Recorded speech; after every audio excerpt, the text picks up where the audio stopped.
Good morning, Chatty House.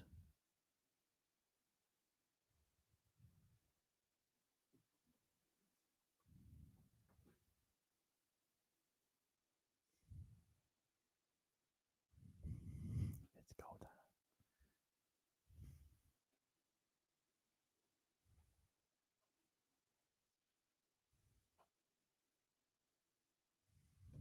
That's my bad. Here we go. That's James Ham. I'm Kyle Madsen. We're locked in. It's fine.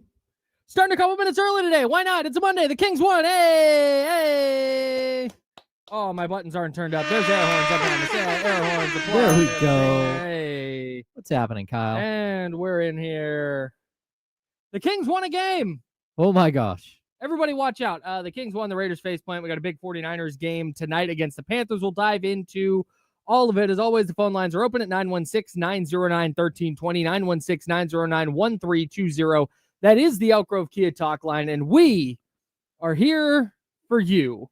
So, interestingly, I need this to be out of the way up top.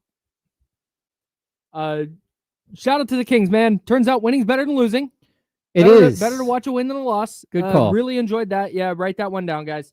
And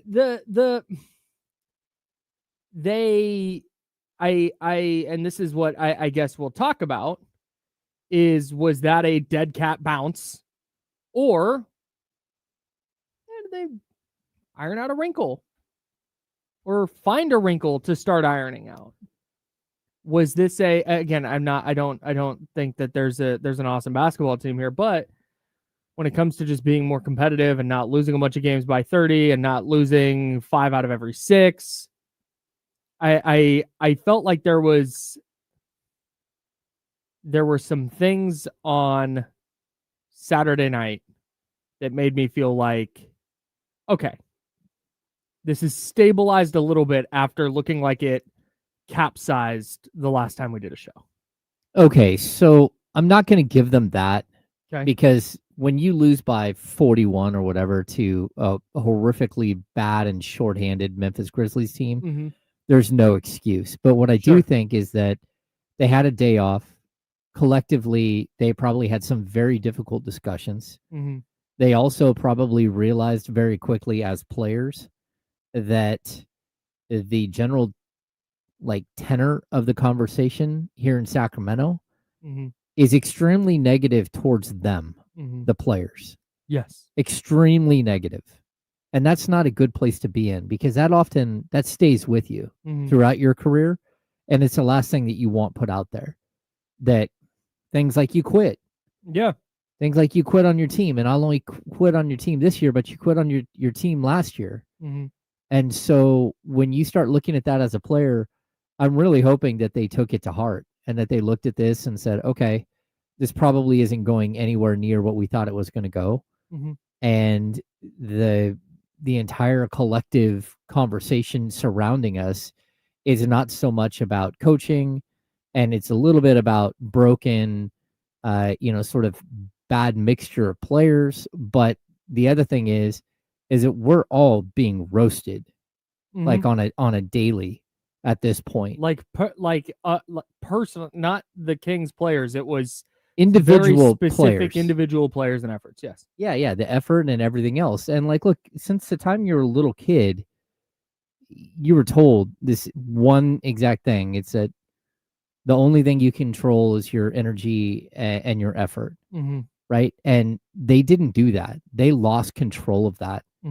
And that's on them as players and individuals. So to have a bounce back game, yeah, I mean, winning feels good. It does cure a lot of stuff. It does quiet the noise. Today is not going to be a conversation that's negative and beating them down and anything like that.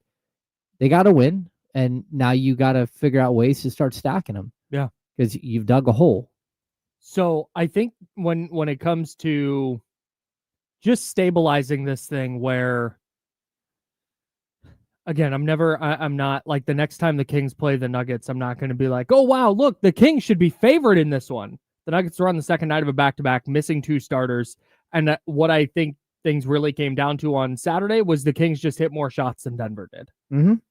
That's just the Denver shot it better from 3, but the Kings just made more shots. And they were really good from the free throw line. Yeah, like I think what you saw was like, look, that's all Sacramento's asking for. They're not asking you to win 56 games. That'd be awesome, but yeah, it would. That's not the current. That is not today. That is not the standard. No, what the standard can't be though is that you throw your jersey on the floor. Correct.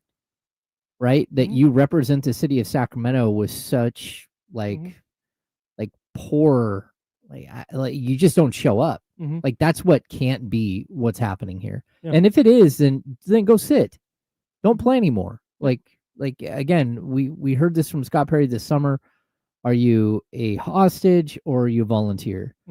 And I sure do see a group of young players that look like volunteers. And if the veterans don't want to be volunteers as well, then get out. That's fine. Or go sit. That's fine. You want to go sit out? That's fine. No big deal. Like you got to pay the contract no matter what. I'd rather have players on the court that care and that show that they care and represent the city of Sacramento well. Again, it's a blue collar town. Yeah. You need to show blue collar like capabilities. Yeah, man. And that's what, even if so if Russell Westbrook goes 4 of 7 from the field and 1 of 2 in the fourth, and the Kings lose that game 125 to 123.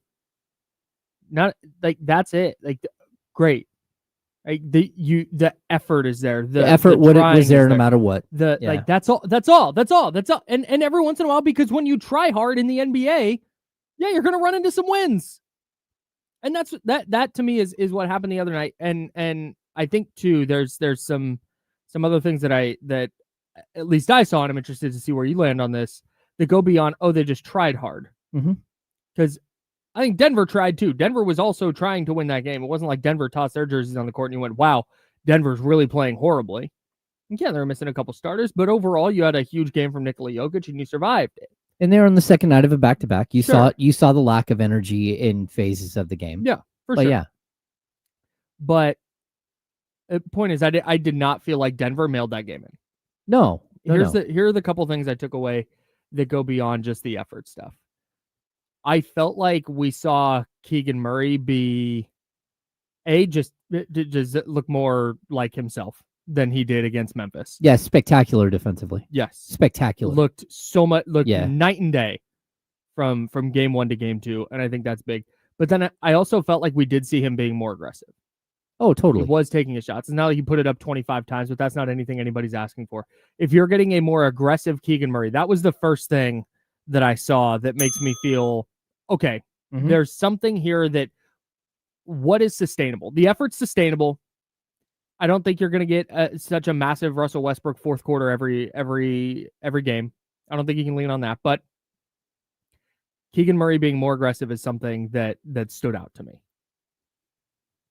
Being more assertive. I thought that he was phenomenal. And, we talked about this last week, how when you played OKC, that Alex Caruso walks on the floor and all of a sudden the entire game shifts, right? And you're like, what in the world? How does one player cause so much problems, so many problems? And it's exactly what Keegan Murray did. Like his first couple of sequences on the floor were unbelievable. He had a block, he had a steal. He took a charge, like one thing after another. You're like, look at him. He is showing you what, number one, a 6'8" player looks like on this team, because you didn't know what that looked like. But also like the overall talent. I thought like his ability to take people off the dribble is better than I expected. He was super confident with his 3-point shot. It wasn't always pretty, but 7 of 14. 3 of 8 from 3.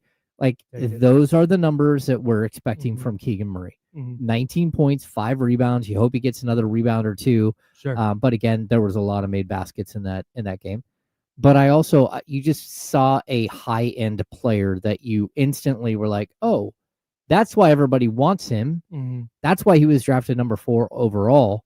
And I think when you get a little space and you see Keegan Murray play after not seeing him play for such a long time, you really are reminded of just like how high end the talent is there. And you're hoping that this is one of, 60 that he puts up that are similar to this. Yes. That he has to find some sort of like consistency within 1,000%. not just like the stats, but the play style.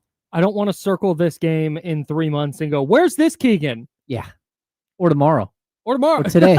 Yeah, I don't want to say it today. Great point. Great point. The other thing that jumped out to me is something that I believe is sustainable. 32 assists. Incredible. You're not going to probably average 32 assists, but that was what to me, the ideal version of the Kings offense looked like, where the ball is moving and they're making an extra pass and they're finding open 3-point shooters. Again, I think they were only 10 of 30 or whatever from 3, but the process on offense just looked so much more dynamic. And I don't think that there's anything different offensively that they need to be. I shouldn't say. They need to do that every night. Like it was just there's nothing. I shouldn't say there's nothing. I was gonna say there's nothing they need to do different, but yeah, I'm sure there's tweaks they can make. But that type of democratic style of offense, where everybody's touching it, not democratic. What was the word? What is it when you're oh shoot. It doesn't matter. Passing the ball, man. Yeah. We've talked about it ad nauseum. And it was so nice watching them in a game against a good team. They just moved the basketball. Yeah, it was an equal opportunity offense. Yeah. And to me, I thought altruistic. It was... Yeah, there we go. Altruistic is the word I was looking for. I thought it was really, really good to watch a team sort of look like a team for one of the few times this season. It's amazing. On both sides of the court. And again, I'm gonna say that a lot of the reasons why it kind of looks this way is because Keegan's back. Because for 36 minutes, you had a secondary floor spacer at all times that everybody in the league respects as a great 3-point shooter, even if his numbers were down last year. They still respect him. And so they're going to hedge towards him. It just opens up that little bit of space for Dennis Schroeder to work. And I thought Schroeder was incredible. That was my third thing. Yeah. You know, the crazy thing is, too, Schroeder, you think of Westbrook and how good Westbrook was in that game. Westbrook ran a -13. Schroeder ran a +20. Yeah, man. That was when they brought in Dennis Schroeder. Yeah. This is the role I envisioned for him. He shot it 8 times and he dished out 7 assists off the bench. That is where Dennis Schroeder fits in this puzzle. And so much of what we talked about with the Kings this year is that hierarchy. And it felt through the first 16 games that Dennis Schroeder was way too often trying to bump his way up to the top of the offensive hierarchy. And like, man, no, this is his role. Shoot it 8 to 10 times. You're going to dish out 7 to 8 assists. And when he's doing that, to me, it means that the Kings offense is moving in a way that Dennis Schroeder does not feel the need to shoot it 18 to 20 times. Yeah, because that's not it. That's not why winning. He's here. Yeah, that's not winning basketball. Yeah. Not at all. And again, Dennis Schroeder led the team with 21 points. And the other thing is he played 10 seconds in the fourth quarter. I thought that was a really, really bold move by Doug. And basically what you saw was he was using the spacing of Zach LaVine and Keegan Murray for Russell Westbrook to cook. And Russell Westbrook took over the game and was absolutely incredible in front of his former team. And so, like, look, this thing, it's going to take different types of wins to string anything together. And I don't think wins and losses are what this season is all about at this point. But I do think that trying to find ways to, to follow what your coach is asking, to play hard, to represent, to start to build some sort of culture is what it's about. And, we'll get to some of that later. Yeah, man. We'll keep discussing the Kings. We've got a game tonight against the Minnesota Timberwolves at home at Golden One Center. Finished off that really brutal road trip with a W. Now you get to come back home. You get to play in front of your home crowd, and we'll discuss that. You know who's not developing a culture right now? Uh-oh. The Las Vegas Raiders. No. Good God. I was more floored by their performance yesterday than I was by the Kings' performance against Memphis. Because you to the Browns 24-10. Yeah, that's wild. And Shedeur Sanders looked so much better yesterday than he did the previous week. Turns out practicing as a starter helps. I still have no idea if he's good or not. And Kevin Stefanski, their head coach, didn't name a starting quarterback for next week when they play the 49ers. But it was just such a jarring loss because it was non-competitive. Mm-hmm. There were 0 moments of that game that I thought the Raiders were going to win. There was never like they hung in there like, oh man, that's tough. That it felt from the opening kick like every Raiders player, every member of the 53-man roster wanted to be doing anything other than playing football at Allegiant Stadium. Yeah, and if I'm the quarterback for the Raiders, I didn't want to be on the field at all. Yeah. I mean, that dude got sacked 10 times. Yeah. And it wasn't even like, dude, you got to get rid of the ball. Like, he just didn't have anywhere to go. No, there was nothing for him to do. And typically when I watch him play, I do feel like, oh, man. Talking about Geno Smith. Yeah, Geno Smith. Like, get rid of the ball, bro. Mm-hmm. Like, so many times. Just, like, get rid of the ball. Yeah. There was really nothing. It was just, like, they were getting blown up. I mean, they had a guy with 3 sacks. They had a guy with 2.5 sacks. They had, like, 5 other players with a sack. Yeah. It was wild. It was just insane. a jailbreak on a quarterback. So, yeah, I think that they also, like the Browns, they were energized by the fact that all of a sudden they had somebody who could actually move around. And I think it was the play where Shedeur Sanders, like, rolled out to his right and then on the move threw like a 50-yard bomb down the field. And you saw it like Myles Garrett on the sidelines, like, oh my gosh, I think it energized their entire team. Yeah. And the Raiders were just a recipient of just a beatdown by a pretty suspect team. I'm shocked that this keeps not shocked that it keeps happening. I'm shocked that we've gotten here because I thought this was the thing that Pete Carroll would avoid. Yeah. Roster wise, not there yet. Totally get it. But this is the thing I thought Pete Carroll was going to avoid, where they've just quit in week 12. 11, 12, week 12. Like, that's just not. Chip Kelly, the offensive coordinator, has been fired. Bob Bicknell, his right-hand man, Chip Kelly's right-hand man, has been fired. Oh, okay. To me, like, Pete Carroll's got to be next. I think they're going to give him the dignity of finishing the season and not being fired in season. But you can't move forward with Pete Carroll. You're firing 2 of his assistants already. Yeah, it's wild. And they've been horrible. Like, offensively, really they're just like, they don't look like they know what they're doing at all. Oh, man. I'm out. There's no culture being built. There's nothing being done. There's no young players to be excited. Brock Bowers and Ashton Genty, I guess. Yeah. But it's also like, this is why you don't build a team backwards. Yeah. Like, straight up. It's why you have to build a football team starting with the offensive line, defensive line, and then build accordingly. Yeah. You need a quarterback.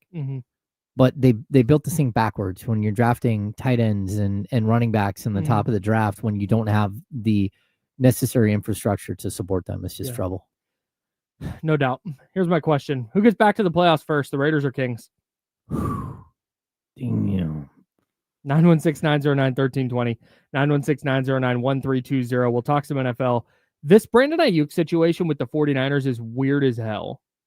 San Francisco playing tonight against the Panthers. It's a huge game. We'll talk about that. But we got to dive into this Brandon Aiyuk stuff because I don't think it's black and white. I don't think it's that easy to just say 49ers fault, Brandon Ayuk's fault.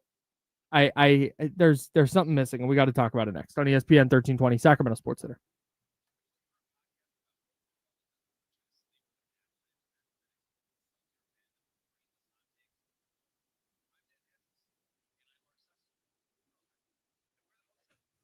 We're good, by the way.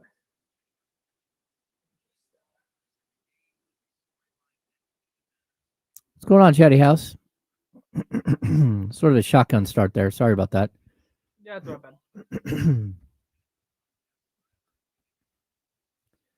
Wheezy.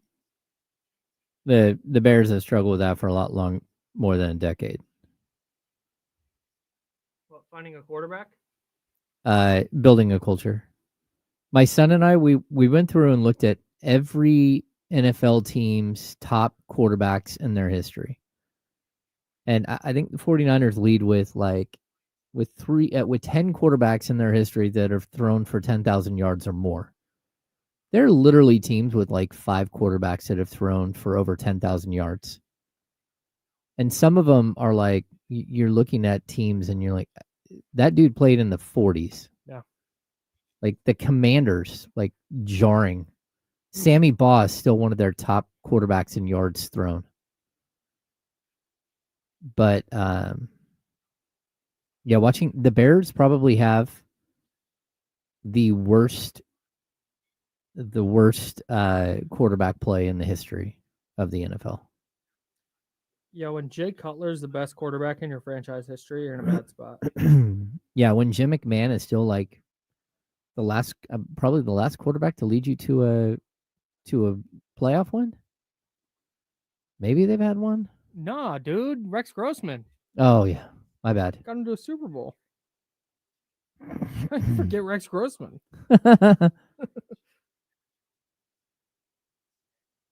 Hey, Steve, this is one of the more frustrating ones ever. I don't know what happened there, to be honest with you. He had played so well in the G League the year before, where he was like all G League first team. He came in second in MVP, led him to the playoffs. He was first team all defensive team. I think he was the defensive player of the year in the G League. He like did everything in his power to be, a player. And then I think Mike Brown didn't want to wait for him. So they, if I'm not mistaken, they had Alex Len on the roster.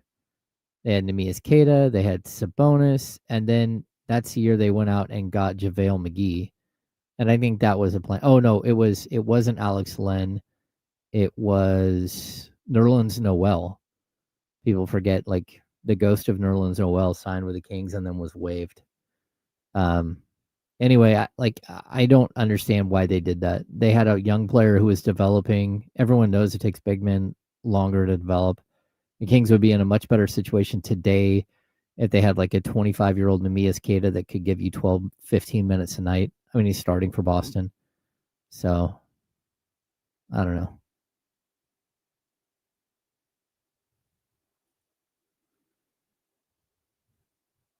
Hey, Ted McMillan's been really good, Norm. I'm not sure that I feel comfortable with your lead, but should be interesting.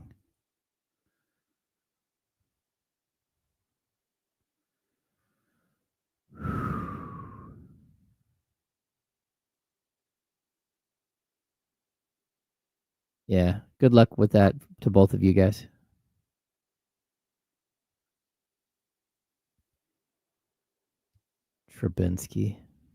Trubinsky's like number 5 all time on the Bears passing list. That's how bad their quarterback play has been.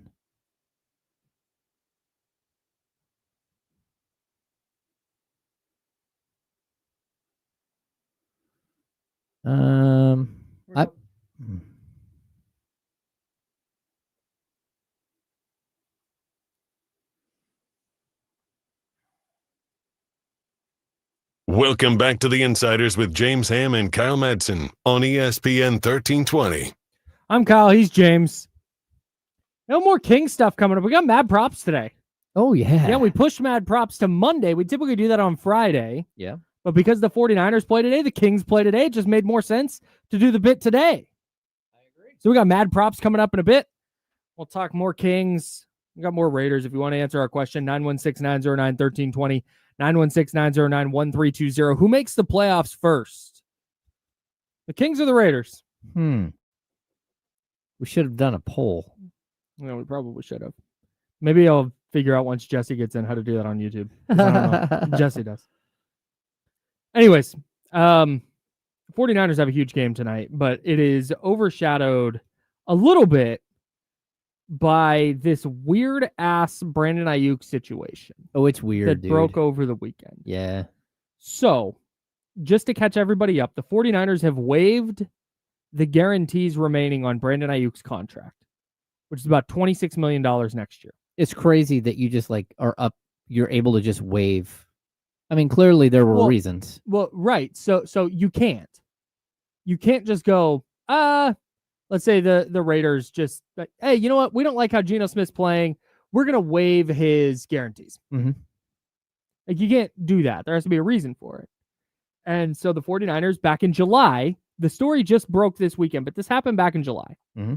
The story broke this weekend that the 49ers waived his 2026 guarantees for failure to live up to his contract, basically. Here's where things get weird. You remember when the Raiders did this with Christian Wilkins, the defensive tackle? Yeah. And they said, you're not going about your rehab the right way and making yourself available to play, so we're voiding the remaining guarantees on your contract and we're letting you go. Yeah. And he appealed it. Brandon Aiyuk told his agent and told the Players Association, yeah, don't appeal this. I'm not appealing it. That's wild. It's very, very strange. He may never, ever again in his career make $26 million. Right. Or $24 million, whatever it was. Right. Like, so that's very important. If he gets released, what do you think? He gets, what, $10 million a year on the open market, given that he's probably not going to play this year. He's got a knee. Yeah. Maybe 12? And probably less than that. He's going to have a make good year. Yeah. Like an $8 million make good year or something. Right. So he's leaving a ton of money on the table here. Yeah, it's just point. wild. And from the 49ers perspective, this is a player that they were hoping to trade. So it doesn't make sense for Brandon Aiyuk to just say, yeah, I'm good with this, waive the money, I'm fine. Like, that rationally doesn't make sense to me. From the 49ers perspective, saying, to hell with this, we're just going to void his guarantees and then release him, instead of going, okay, we're going to work through this, we're going to get him back on the field, we're going to rebuild any trade value, and we're going to try and trade him in the offseason. That's the logical thing for a team to do. For this to reach the point, and this is because this is where it is, they're heading toward a divorce. Oh, yeah. Guarantees have been waived. The 49ers are setting themselves up to let go of Brandon Aiyuk without taking the financial hit. Mm-hmm. And Brandon Aiyuk is 100% okay with it. He's like, we're good. I don't want to appeal this. Here's the thing that jumps out to me. This is why this is weird. And this is why reaching this point, there's something missing. There's something we don't know yet. You can go, oh, well, he got hurt. And we know the 49ers had buyer's remorse on his contract. Almost immediately. Yeah. They had buyer's remorse on that deal. That's been out there. Well, not only that, but the lead up to getting the contract, he was just like a fly in the ointment. He was just like an adjutant. Yes. For no reason. And then said once he signed, like, yeah, I could have signed a couple of weeks ago. Yeah, I blew this. Yeah, my bad.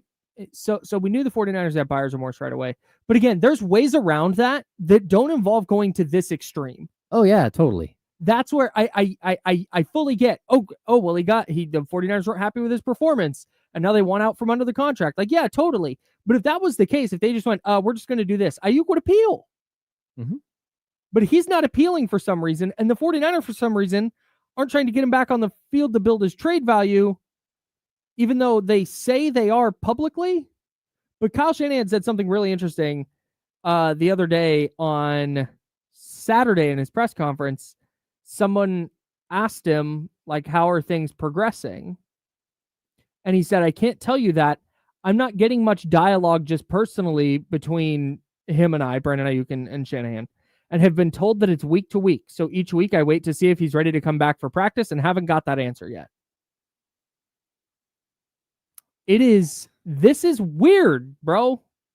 Yeah. This is here's what I know that the radio thing to do is to come on and have this big take about how it's Kyle Shanahan's fault, or it's John Lynch's fault, or it's Brandon Aiyuk's fault, or it's Brandon Aiyuk's representation's fault. I don't know, because I feel like we're working with incomplete information. We're working with conclusions. Like, the story is, so far, here's what's happening. The 49ers in July waived his guarantees. They're heading toward a divorce this summer or spring. Yeah. And what is this is not normal. No. Something's going on, and I don't know what.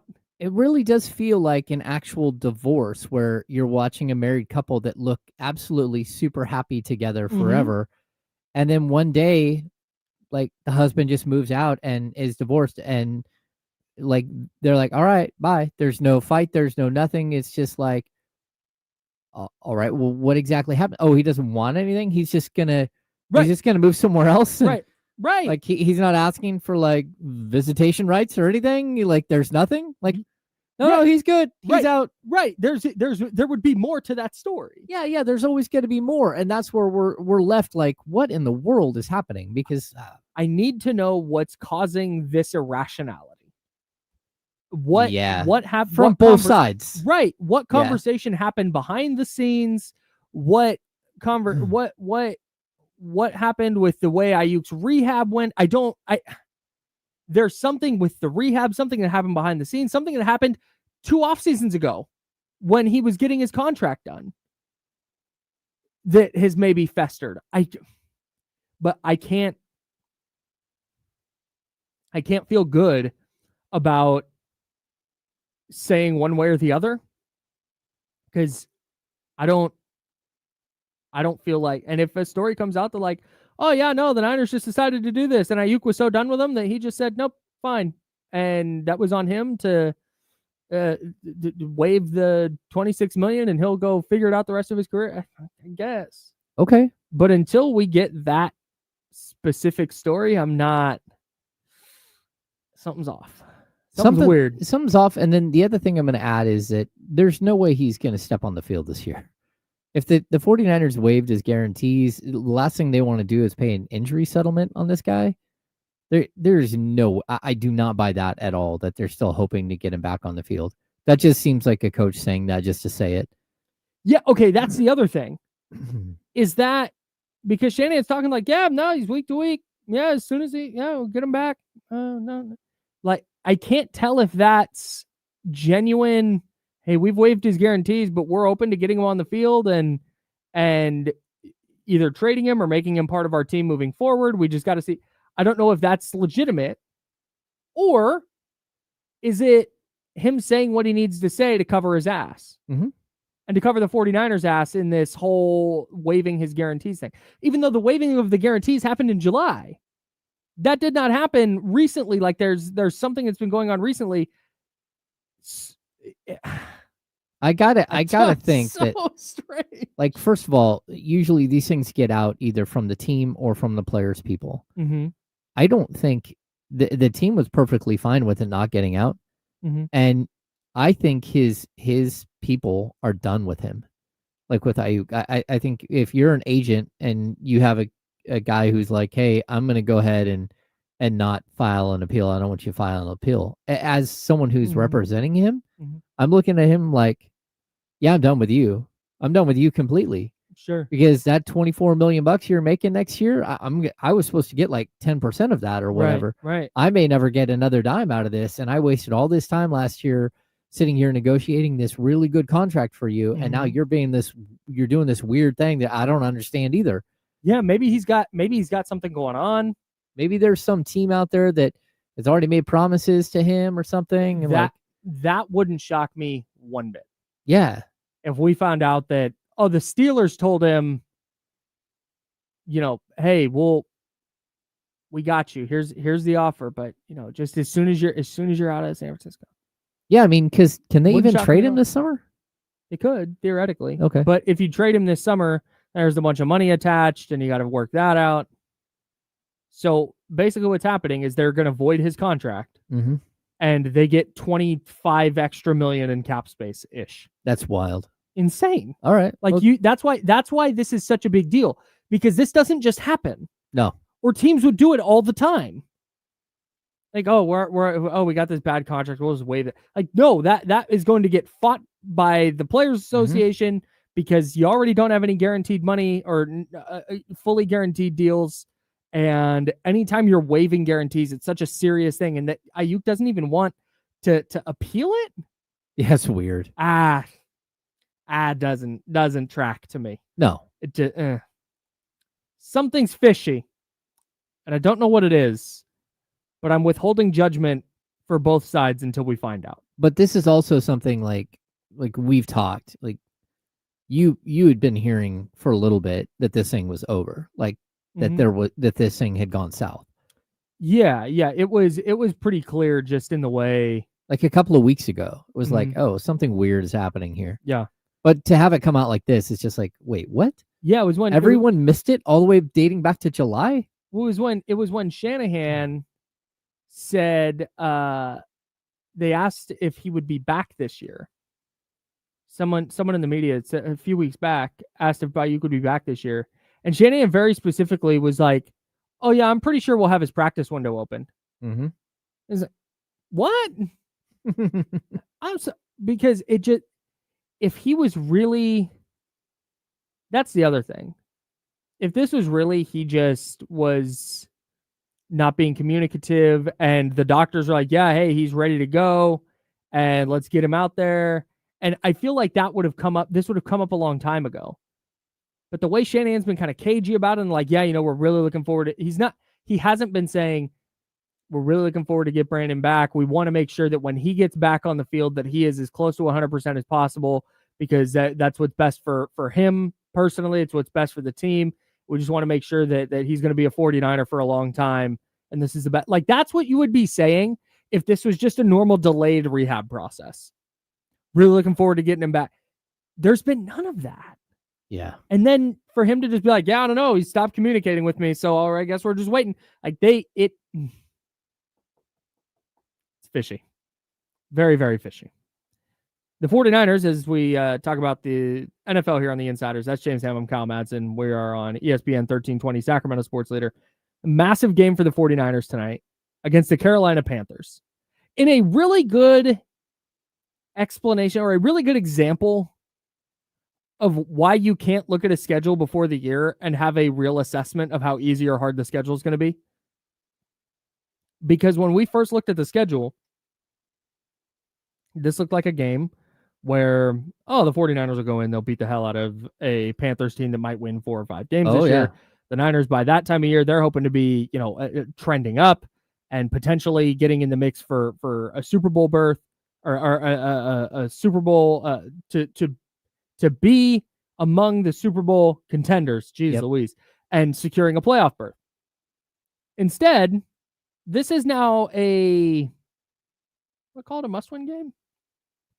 A borderline must-win game for San Francisco. Well, really for both teams. It certainly is. Yeah. So San Francisco, just to give everybody the lowdown of where things are. San Francisco 7-4. They're the number 7 seed. They are just behind the Packers, who are 7-3-1. They are tied with the Lions, who are in the 8th seed at 7-4. The 49ers, because of their conference record, have the leg up on Detroit. But the other team that's really in the mix here right now is Carolina at 6-5. Mm-hmm. If San Francisco wins tonight, they move to 8-4. They would go to 2 games up on Carolina and hold the head-to-head tiebreaker. So effectively 3 games up on Carolina with 5 games to play. Is that right? Something like that. Yeah, with 5 games to play. Yep. So Carolina wouldn't be out of the picture, but they'd be way in the rear view for the 49ers.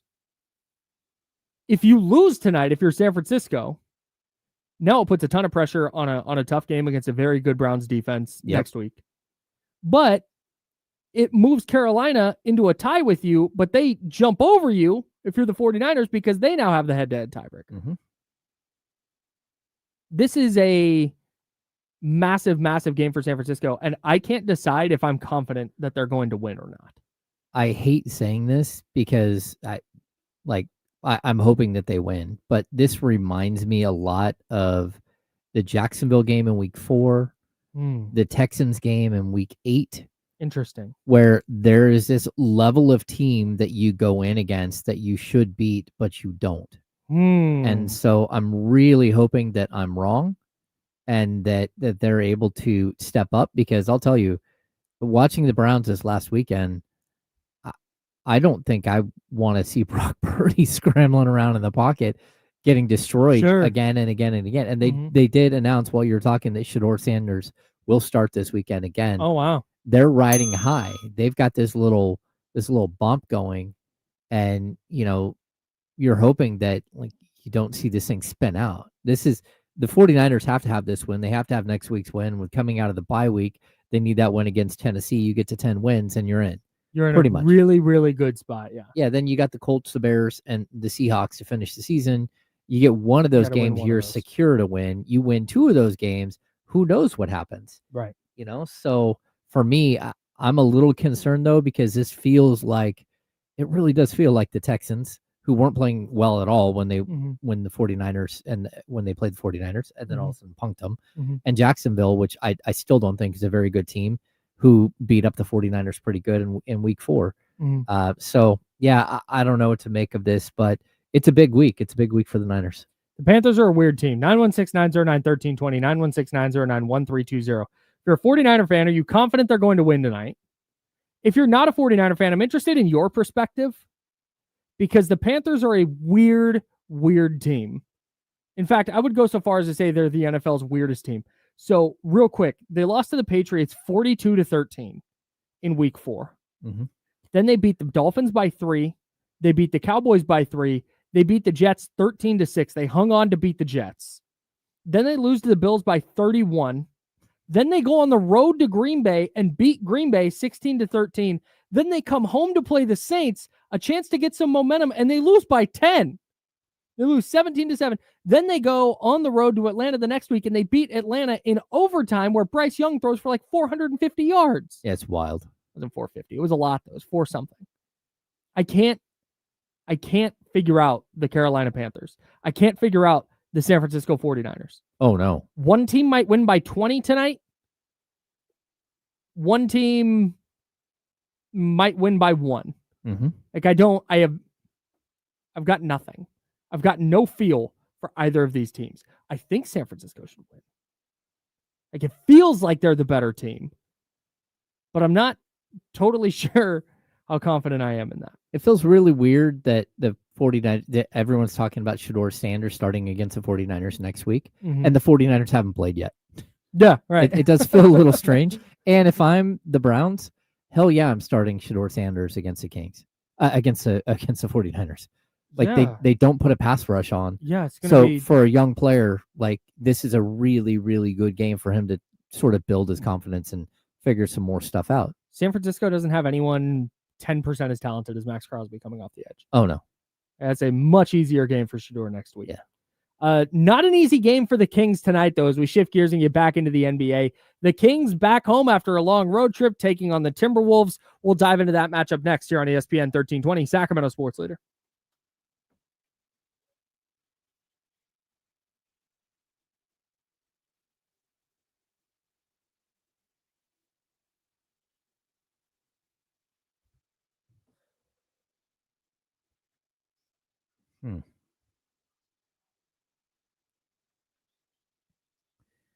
Dang, Spotrac just put out at 1.1 million. Shedeur Sanders holds the lowest average salary amongst current quarterback ones.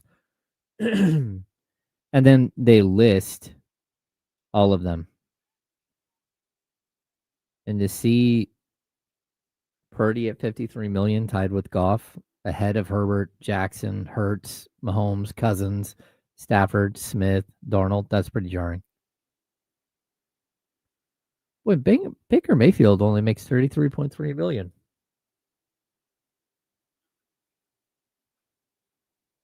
Man,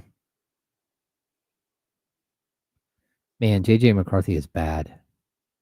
Yeah, not a super effective player.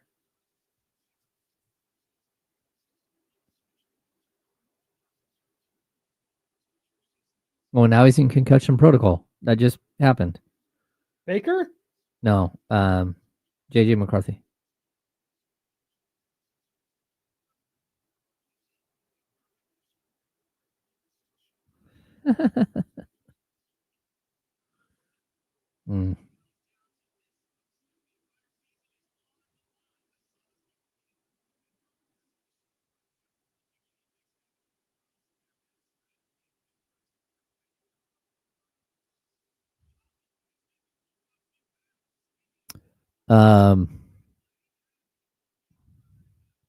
Oh, Norm, I saw it. That you stopped by Dunkin' Run.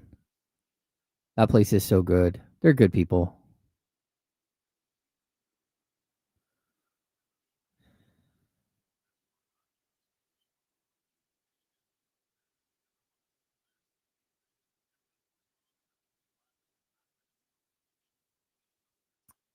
We have not talked about the Colts choking yesterday.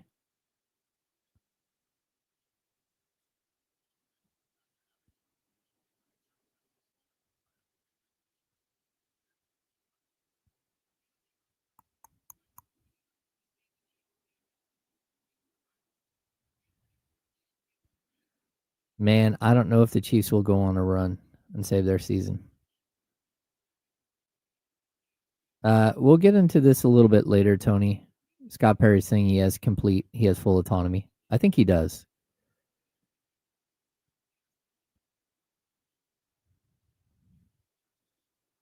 I don't know what that is. 2 minutes. La Fornoretta?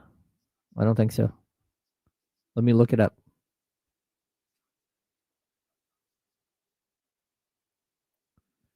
Unless I shouldn't be looking that up at work.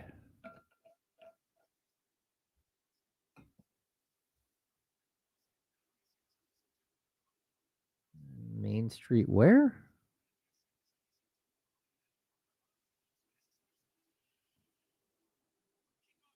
Wait, is it in Newcastle? Oh, yeah, I've been there. It's good.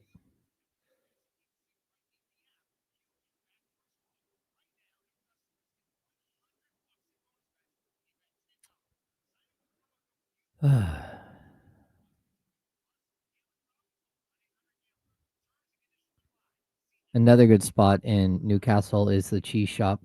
They have the rat trap sandwich, which is bomb.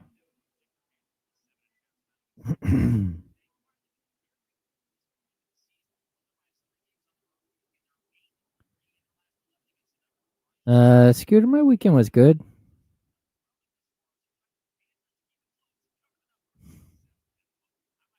Kind of chill. Late game on Saturday. 30 seconds. Lounging around, watched a lot of football yesterday. We're binge watching Stranger Things again because the new season's coming out. The final season. I have lived back home for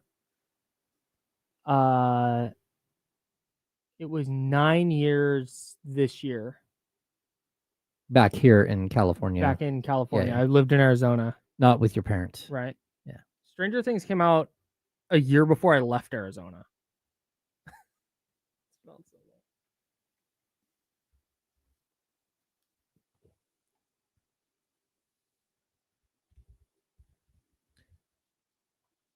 I'm Kyle Madsen. That's James Ham. Kings-Timberwolves tonight. I'm pre-frustrated by the Kings. Oh, yeah? Yeah, man. This is less Kings related and more just it's an NBA adage, right? First game back home after a long road trip. Yeah, I don't want to hear it. Yeah. It's always tough. Like it doesn't matter if you're the Kings, you gotta start stacking some wins together. But man, just a brutal spot to finally get that win against Denver, and then come into this game where it's a notoriously difficult spot against a good Minnesota team that is also coming off a loss to the Phoenix Suns. I'm with you though, man. It's tough, but figure it out. You're not in a place where if you want to get back into the mix and be part of the play-in conversation come February, you have to win a game like this. Yeah, you do, but I still don't think that that's something that's concerning the Kings at this point. And to be honest, I don't think that they can even really concern themselves with it. What do you mean concerning them? Like concern themselves with what? Like, I don't think that the goal this season is to fight as hard as you can to get to the play-in. The goal is to establish a culture, to reset the roster, to make moves that might be really, really tough today that look better down the road, or that maybe don't look better down the road, just clear you of cap space.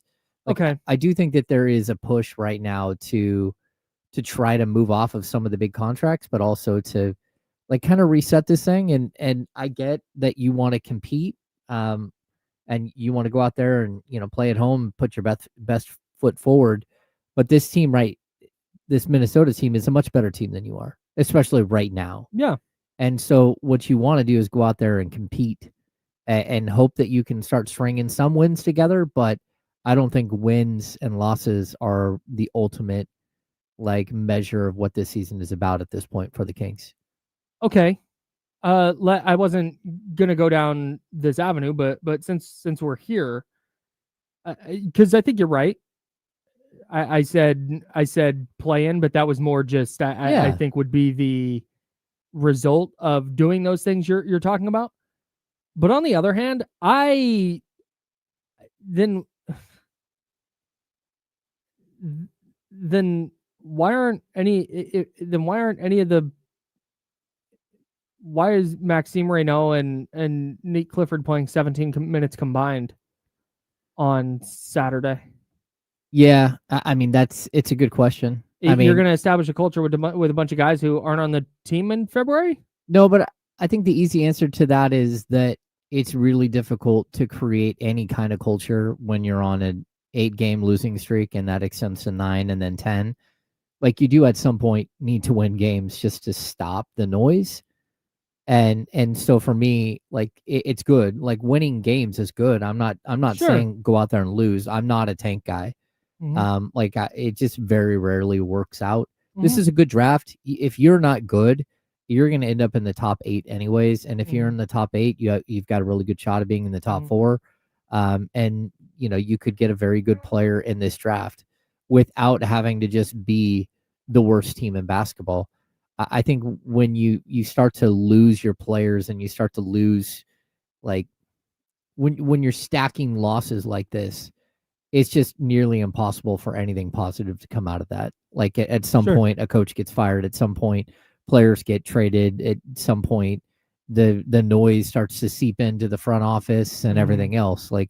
If this was going to be a 22, 23, 24 win season for the Kings, and that's not what was predicted for them. I mean, that's even the lowest predictions is a good 10 to 12 losses more. 12 to win, 10 to 12 wins less than the projections. That would be a horrible thing for this franchise. Now, again, maybe it's not. Maybe getting good draft picks is better. But for me, look, at this point, you do have to win some games. You can't let the whole thing fall off the rails and just become such a negative thing. And that's what happens when you lose 8 games. It's so negative. And I mean, we saw it last week on our show. We saw it on other shows. You see it in podcasting. You see it around the NBA, just how bad the Kings are. That doesn't feel good for anybody. Sure. Injury report for tonight. Domantas Sabonis is still out with that knee injury. Nobody else on the injury report for the Kings. The Timberwolves, their guard Terrence Shannon is questionable. Starters for the Kings, same 5 as last game, I'm assuming. Yeah, I'm going to guess Westbrook, Levine, DeRozan, Murray, Eubanks. Yeah, no reason to do anything different. I don't think. Yeah, I mean, there is a way in which I would think about starting Precious. Just over DeRozan? Yeah, over to DeRozan and moving Keegan over to the small forward spot. Just that way, it gives you more flexibility with his ability to defend Anthony Edwards. But we'll see. Because if not, you're going to open this game with Anthony Edwards being defended by Zach LaVine, and you're going to open this game with Julius Randle, who's Keegan can't guard Anthony Edwards. Who's going to guard Julius Randle? Oof. Yeah. So that's where I'm saying, there always is a possibility. I think you could put Russell Westbrook on Rudy Gobert and be fine. I'm so serious. Yeah, about the same quality of rebounder. Seriously, what? What's the Drew Eubanks? You go deal with Julius Randle, and here, Russell Westbrook. You can just body Rudy Gobert. Yeah, I don't hate that at all. I wouldn't hate that one bit. Oh, what's your matchup of the game? Excuse me, Timberwolves starters: Anthony Edwards, Dante DiVincenzo, Jaden McDaniels, Julius Randle. Why are those two so difficult to one of them's not even in the league anymore, and we can't get it right every time. I'm so sure it's Jaden. It is Jaden. It's Jaden. We've got that for sure. 100%. It's not Jalen, former Kings legend. Jaden with Jaden because he plays defense. Is how I'm going to remember that. Jaden McDaniels and Rudy Gobert. Did I say Julius Randle already? Julius Randle, Rudy Julius Gobert. Randle and Rudy Yep. Gobert. What's your matchup of the game? Yeah, I think it is probably the one you wrote here, Edwards versus Murray. Yeah, that's where I'm going, man. Yeah. I'm sorry if you put, like I said, I'm putting Russell Westbrook probably on Rudy Gobert to start. Mm-hmm. And if Rudy Gobert is going to go off for 30 and he's going to be awesome and there's just nothing, okay, then you can change it during the game. But I think you have to start out Keegan on Anthony Edwards. Okay, he's just their offensive engine in a way that if you let him get going against any other player on the Kings, I think it's a long night for you. I would say that there's also a possibility of this, that they do exactly what they did against Denver, where they let Jokic go for 44, 13, and 7, but they were able to limit some of the other guys from having huge nights, like the 20 points from Cam Johnson, 23 points from Jamal Murray. That's fine, but the rest of the group didn't really have a huge impact. Yeah. I could see the Kings kind of going, hey, we're going to run Schroeder at Anthony Edwards. We're going to run Zach LaVine and Anthony Edwards. We're going to bring, Russell Westbrook can go over there and guard him for stretches. And we're just going to make sure that Julius Randle doesn't give that second, 30-point performance. Sure. Because there's a good chance you're going to give up 35 or 40 to Anthony Edwards no matter what.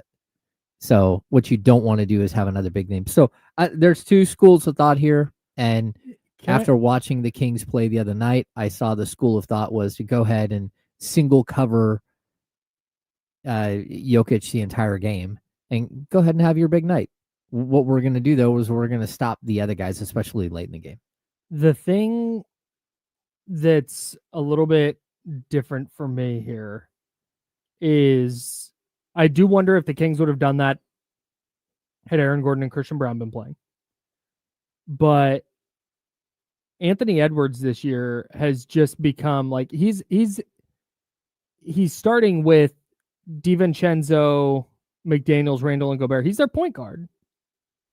He has the ball in his hands a lot. Oh, yeah. And he's doing a ton of playmaking. Anything you can do that gets the ball out of his hands and puts it on Dante DiVincenzo, puts it on Julius Randle ISOs, puts it on Rudy Gobert to make some shots, that I would do that. That's just that would be my philosophy. The other thing I'm watching is when the Kings bigs do get matched up with Rudy Gobert, can A, you keep him off the glass, and B, can you score on him a little bit? Mm-hmm. I think that's something worth keeping an eye on as well. He's James Ham. I'm Kyle Madsen. We're on ESPN 1320, Sacramento Sports Leader. How do the Kings get a win tonight? How do they make it 2 in a row? Are we talking 2 in a row on the Insiders on Tuesday? Maybe. We'll find out with Keys to Victory next on ESPN 1320, Sacramento Sports Leader.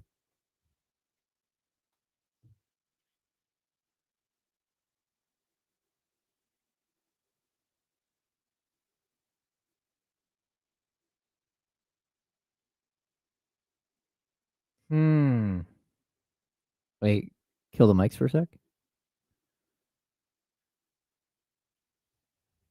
Kyle. Yeah. Kill the mics for a sec.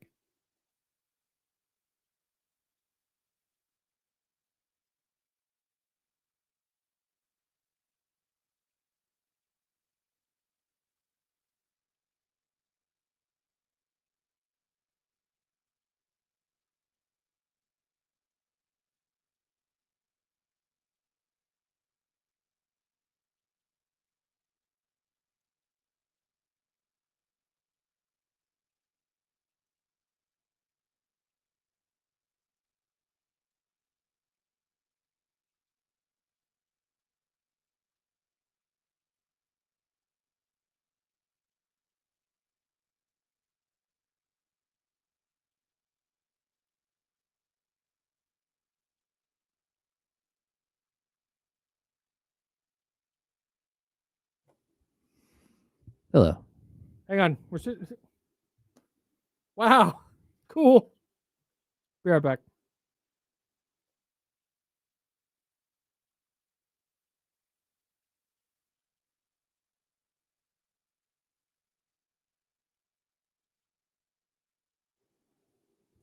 All right there. You happy? God. High maintenance. Boy, man.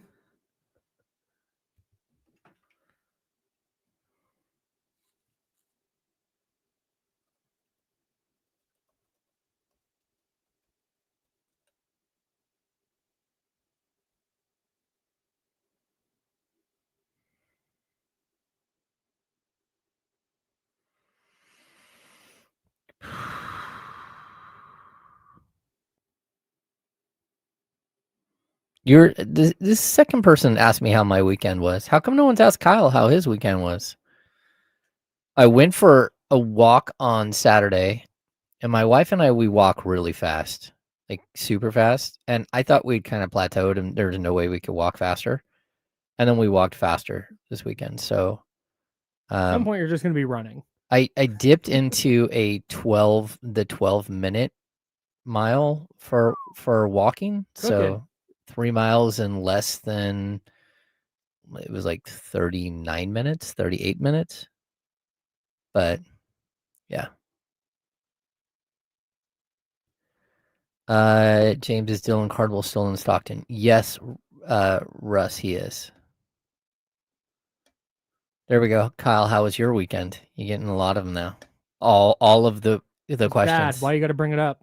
No, I'm joking. No, I had a good time. I went and saw Wicked with some friends. We did a murder mystery party.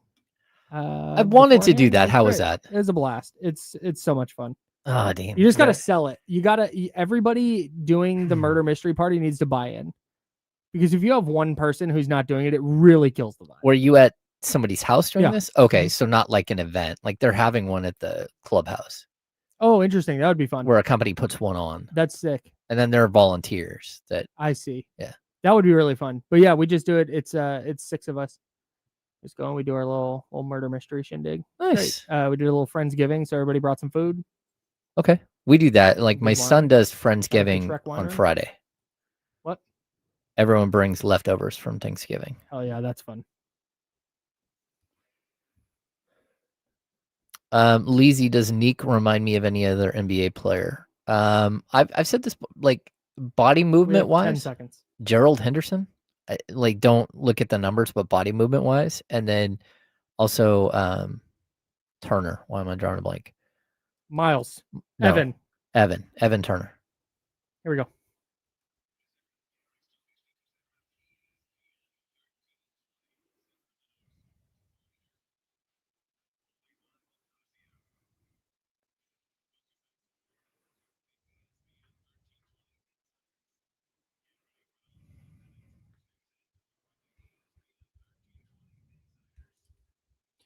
I'm number 2. That's James Ham. I'm Kyle Madsen. Jesse Tapia helping us out on the 1s and 2s.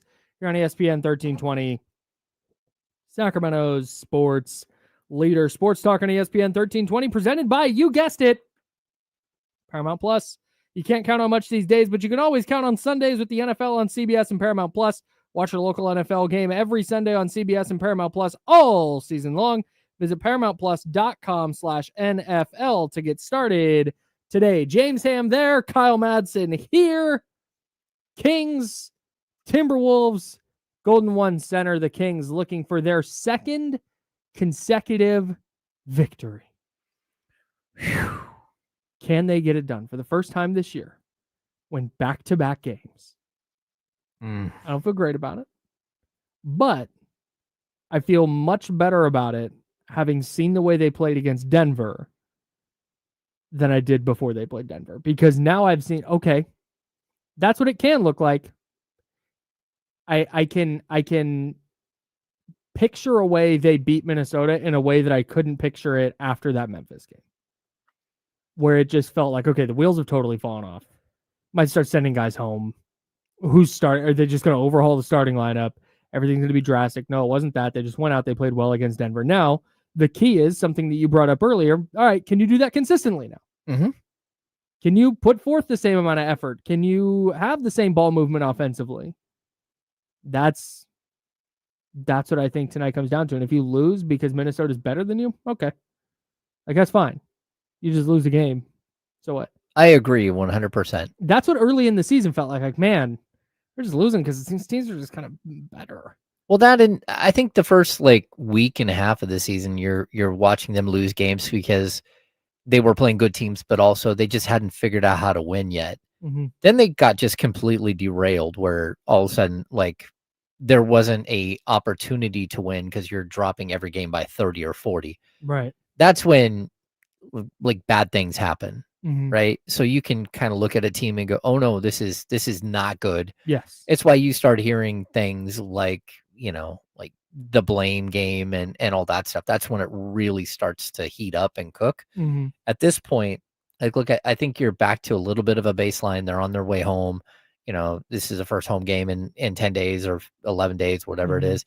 And you're coming off a quality win against a quality team where you showed heart, you showed focus, you showed physicality, and you were able to outlast a team that realistically is much better than you. So now what do you look like when you get back home? And there's no time for excuses. There is no, hey, it's a first game back from a road trip. That's all gone now. You don't have any of that leeway, especially when you're sitting at their record. And so this is about, going out there and trying to put on a show for your home crowd, which they have not done and have not been good at this season. No, not at all. All right, so how do the Kings get a victory tonight? Here are your 3 keys to victory. James has 3. I have 3. Sometimes they overlap. Yeah. I don't think they do this time. James Ham, number 1. Find a way to harness the momentum of Saturday's win. Like, look, like you can build off of that. You were able to find some joy in that game. You were trash talking. You were having a good time. You were playing basketball at a high level. Like, go out there and do that again. Build some momentum. And again, win or lose, I don't think it really matters when you're 4-13. But what it does do is you should have some sort of positivity coming into this game. And it shouldn't be like the end of the world. If this was the Kings trying to avoid a 10-game losing streak tonight, which very well could have been the case, I think we'd feel much different about this game. This should be a game you're walking in with a little bit of confidence, a little bounce in your step. Yeah, man, I'm right there with you. If you can't take what happened on Saturday and as a group say, hey, this is way better. Let's figure out what we did that's replicable in this game, then I don't know what we're doing here. Yeah. You figured out a way to win with this group of players against a good team on the road. I don't care. Back-to-back, missing 2 starters. That's a road win in Denver. That is really, really hard to get. Oh, yeah. Now you're at home. There's not an excuse to get. Again, if you lose, fine. You're not going to get lambasted if you lose. You're going to get lambasted if you throw your jerseys on the court again. Yeah. That's it. Number 1 for me. Keep the offensive flow, man. 32 assists against Denver. It looked like basketball.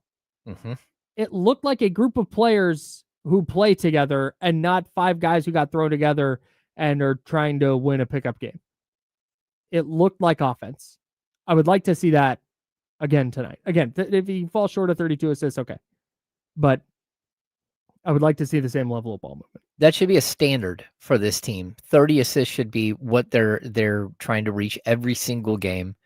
And all that is there are going to be games where you can come up a couple short or you go past 30, but that's because hits and misses from the field. Sure. That should be where you're trying to get to at all times. And I think that was one of the best games that I've seen this team play on Saturday. But it was really about sharing the ball and about wanting your teammates to be better. Yeah. Yeah. Shocker. Number 2. Continue to ride the hot hand. In this game, I thought that in Saturday's game, Keegan Murray had a stretch where he was hitting everything. Dennis Schroeder had a stretch where he was hitting everything. And then Westbrook, I thought was just like down the stretch was just unbelievable. Like, embrace the fact that one of your teammates is succeeding and work to get him better and better and better shots. Because when a player is feeling it, that's when good things happen. And I thought that was one of the first times. It was a little bit like you win. I mean, you score, I score, you score, I score. But then all of a sudden, when players were rolling, it's like, hey, let's find Keegan for what do you have 8 points in a row in the third quarter. Let's find Dennis Schroeder and see if he can keep whatever he's got going, his momentum going. And I think this team, for whatever reason, they just keep shutting faucets off. Mm-hmm. There's no reason to do that. You should be working to get your teammates even better and better and better looks. Mm-hmm. And then what that does is it opens everything up for the rest of the group. Yep. And I thought I meant to mention this earlier because I specifically, I don't want to bring you under the bus with me, but I specifically have given DeMar DeRozan a very, very hard time. And I thought he took a very effective backseat against Denver. And I think it goes to what you're talking about. He took 9 shots. He hit 5 of them. He got to the free throw line 7 times. 17 points, 7 boards, 5 assists. Yeah. Like that is what you hope to see from this version of DeMar DeRozan, where he's going to put up those numbers, but he's going to do the extra things like be a playmaker, get to the free throw line, and be effective without having to take 17 shots and take the offense out of whatever flow it's in. I thought that he looked to move the ball and looked to set up his teammates the entire game. Yep. And it was so refreshing to watch. Yep. Every time you thought, he's about to force up one of those jumpers. Nope. Yep. Found a moving teammate. Like, bravo. Key there, moving teammate. Offensive flow, man. We're all about it here on the program. Number 2. No, number 3. No, I'm on number 2. I haven't done number 2 yet. Oh, my bad. I was just piggybacking off of your second one. Number 2 for me, you got to throw different looks at it.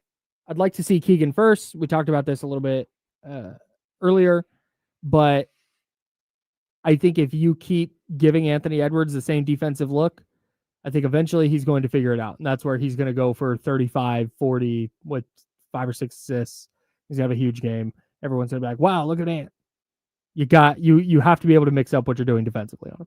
Yep. I think that's key. I think it's tough. My last key is give the crowd something to cheer about. Yeah, get off to a good start. Get the energy up. Yeah, this team is 2-5 at home. They're 2-8 on the road. I mean, the fact that they played 7 home games and 10 road games is a little unbalanced, but it's not horrible. But the fact that you've only got 2 wins in both situations is tough. This team needs to figure out how to win at home. And it's something that Doug Christie talks about all the time. But yeah, like figure something out here because your home crowd deserves some positivity. Yeah, man. And like I said, get off to a fast start. We keep saying this with Kings fans and have a lot of people reach the point of not really, not going to get angry if they lose or whatever. Yeah, no, for sure. But I also think that, man, you played hard your last game. Yeah. Come out, you play hard again tonight. You start fast. I think that building will get rocking because I think people want to have something to cheer about. People don't hate the Kings. They hate when the Kings don't try. Oh, yeah. So go bust your ass and you'll hear it from the crowd there at Golden One Center. Number 3 for me, this just kind of jumped out when I was digging through some numbers. I need everybody on the glass tonight. Minnesota, when they grab 40 or fewer rebounds, is 1-6. Go get a bunch of rebounds tonight. That's interesting because typically when you grab fewer rebounds, it's because more shots are going in. Sometimes you can get dominated on the glass, but that shouldn't be a bad rebounding team. Yeah, it's not. They are a dramatically worse team when they get out rebounded. Yeah, it's interesting because it's just a very, very crucial element. Gobert is one of the better rebounders in the league, right? I mean, he has throughout his career been a really solid rebounder. He's averaging 10 a game. Julius Randle at the 4 is a good rebounder for his position, not a great rebounder. But then you have other players like Anthony Edwards is typically a really good rebounder. He's at 4.3 boards per game. Dante DiVincenzo is one of the better rebounding guards. He's at 3.9. Yeah. They aren't doing a good job collectively if that's the case. If they've had 7 games where they're under 40 rebounds, that's pretty surprising. This is way too good. Like we talk about all the time, how the Kings have every position by position have bad rebounders for those positions. Like Russell Westbrook is one outlier and Domantas Sabonis. They're really good rebounders for their positions, but almost every other player is a bad rebounder for their position. Yeah. That's not the case with Minnesota so for them not to be, to have games where they're letting off the gas, that's not good. That's how the Kings win tonight. They do all those things, they'll make it 2 in a row. The vibes will be back in Sacramento. There it is. Yeah, man. I think for me, it's less about effort and trying. And that's typically what it is defensively. It's just a soft closeout or a bad switch, or you got hung up on a screen And it's like, I'm not fighting through that. Mm-hmm. Or transition defense, you're lollygagging back in transition. Like those are the effort-based things. But on offense, it all comes down to play within some kind of system. Yeah. Just do. I know it's hard. I know it's easy for me to say because I have a microphone in my face and I'm not on the court trying to play NBA offense against NBA defenders. I got it. But at the same time, you just what we saw on Saturday was just so dramatically different than everything we've seen this year. Mm-hmm. And it wasn't just, the shots fell, because they didn't hit some inordinate amount of shots. If they'd shot 65% from the field and 51% from three, I'd be like, all right, well, they kind of hit the shot. No, it didn't look that way. Just go do that again. It was nice. And I think that's the one thing that's really frustrated Doug Christie is that you've shown that you can do it. You just showed that you could do it on Saturday. So don't tell me that you can't do it. And I think one of the more frustrating things from last week was that the Kings played really hard against OKC and lost. It's a better team. They lost to the MVP. They lost to like a team that is a well-oiled, it's a champion. Yeah. But then you came out the next night and all we ask is that you bring that same energy and activity and effort, and you should have no problems beating a bad Memphis Grizzlies team. And then you came out and you got stomped. That's what can't happen here. Like when you show you can do something, the expectations, even though they're limited expectations, they still rise slightly. Mm-hmm. And so I would like to see it. Like, show me what you got. Yeah, man. That's all we're looking for. Can the Kings make it 2-0 tonight? We'll talk about that on the Insiders tomorrow from 10 a.m. to 12 right here on ESPN 1320. That is Sacramento Sports Leader. Scott Perry spoke with Sam Amick and answered some questions about his autonomy and his ability to make decisions with the Kings. I want to dive into that. Plus, we've got Mad Props, the return of Mad Props next on ESPN 1320. Sacramento Sports Leader. Hey, did Paul come talk to you? No, I thought he was in there. Mark, what did I say? Paul, I've called Mark no, Paul before. No, I know. I did that because you did that. No, don't blame me for your mistakes. No. Mark, Mark came and talked to you about cutting the things and sending it to him? Oh, not that, but I mean, I know how to do that. Okay, so when D'Lo and Casey talk about the high school athlete of the week, cut that and throw it on the spark. Cut that and throw it on the spark. Yeah. I'm making sure I'm covering my bases. This is a me thing, not a you thing. You got it, boss. Yeah, you see that, Chedas? You got it, boss. All right. Let's go fuck myself.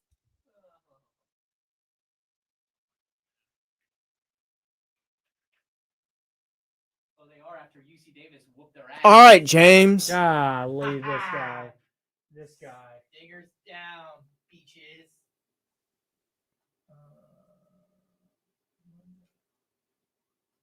A fun game, though. RIP to the Causeway Classic. It was a real one. I kind of get it from Davis's point of view. I don't think that they should kill it, and I think they should figure this thing out. But at the same time, like you played in fantasy football leagues where dudes like pay a bunch of money for some program. And so you're not playing against them, you're playing against a program. And you're like, that doesn't really feel all that fair. Oh, are we shut off? Are the mics hot? Yes. Okay. The lights were off.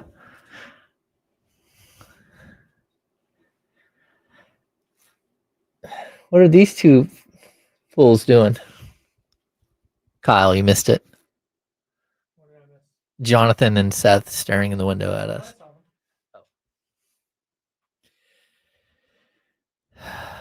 There we go. Cool. Yeah, like when you have all this NIL money flooding into a program, boy, you guys just keep asking, are the Colts pretenders? Maybe. I still think so. I don't think that I don't know if they're pretenders. I don't think that they're world beaters. Anyway, to get back to my Are point, the Colts going to win the Super Bowl? I personally think no. yeah, I think all the NIL money just makes it really weird. And if you're going up against a team who's literally buying players, but you don't buy players, that's kind of weird.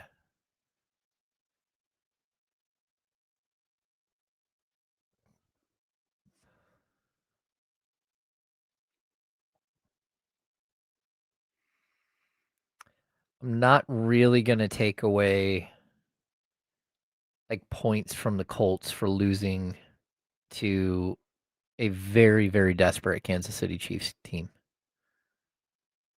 Like I just think that's what you ran into, and I thought the Colts were really good, and then Mahomes just did Mahomes things because they had to.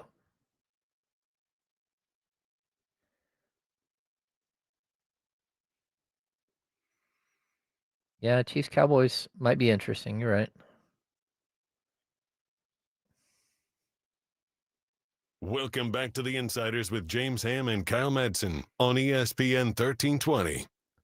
I'm Kyle. He's James. Jesse Tapia in the building. Let's talk about what Scott Perry said about Doug Christie and about his ability to be the Kings GM without having strings pulled from above him in the organizational power structure. Some interesting comments from the Kings GM with Sam Amick in The Athletic. But before we get to that, boys, it's time for Mad Props. It's time for Mad Props.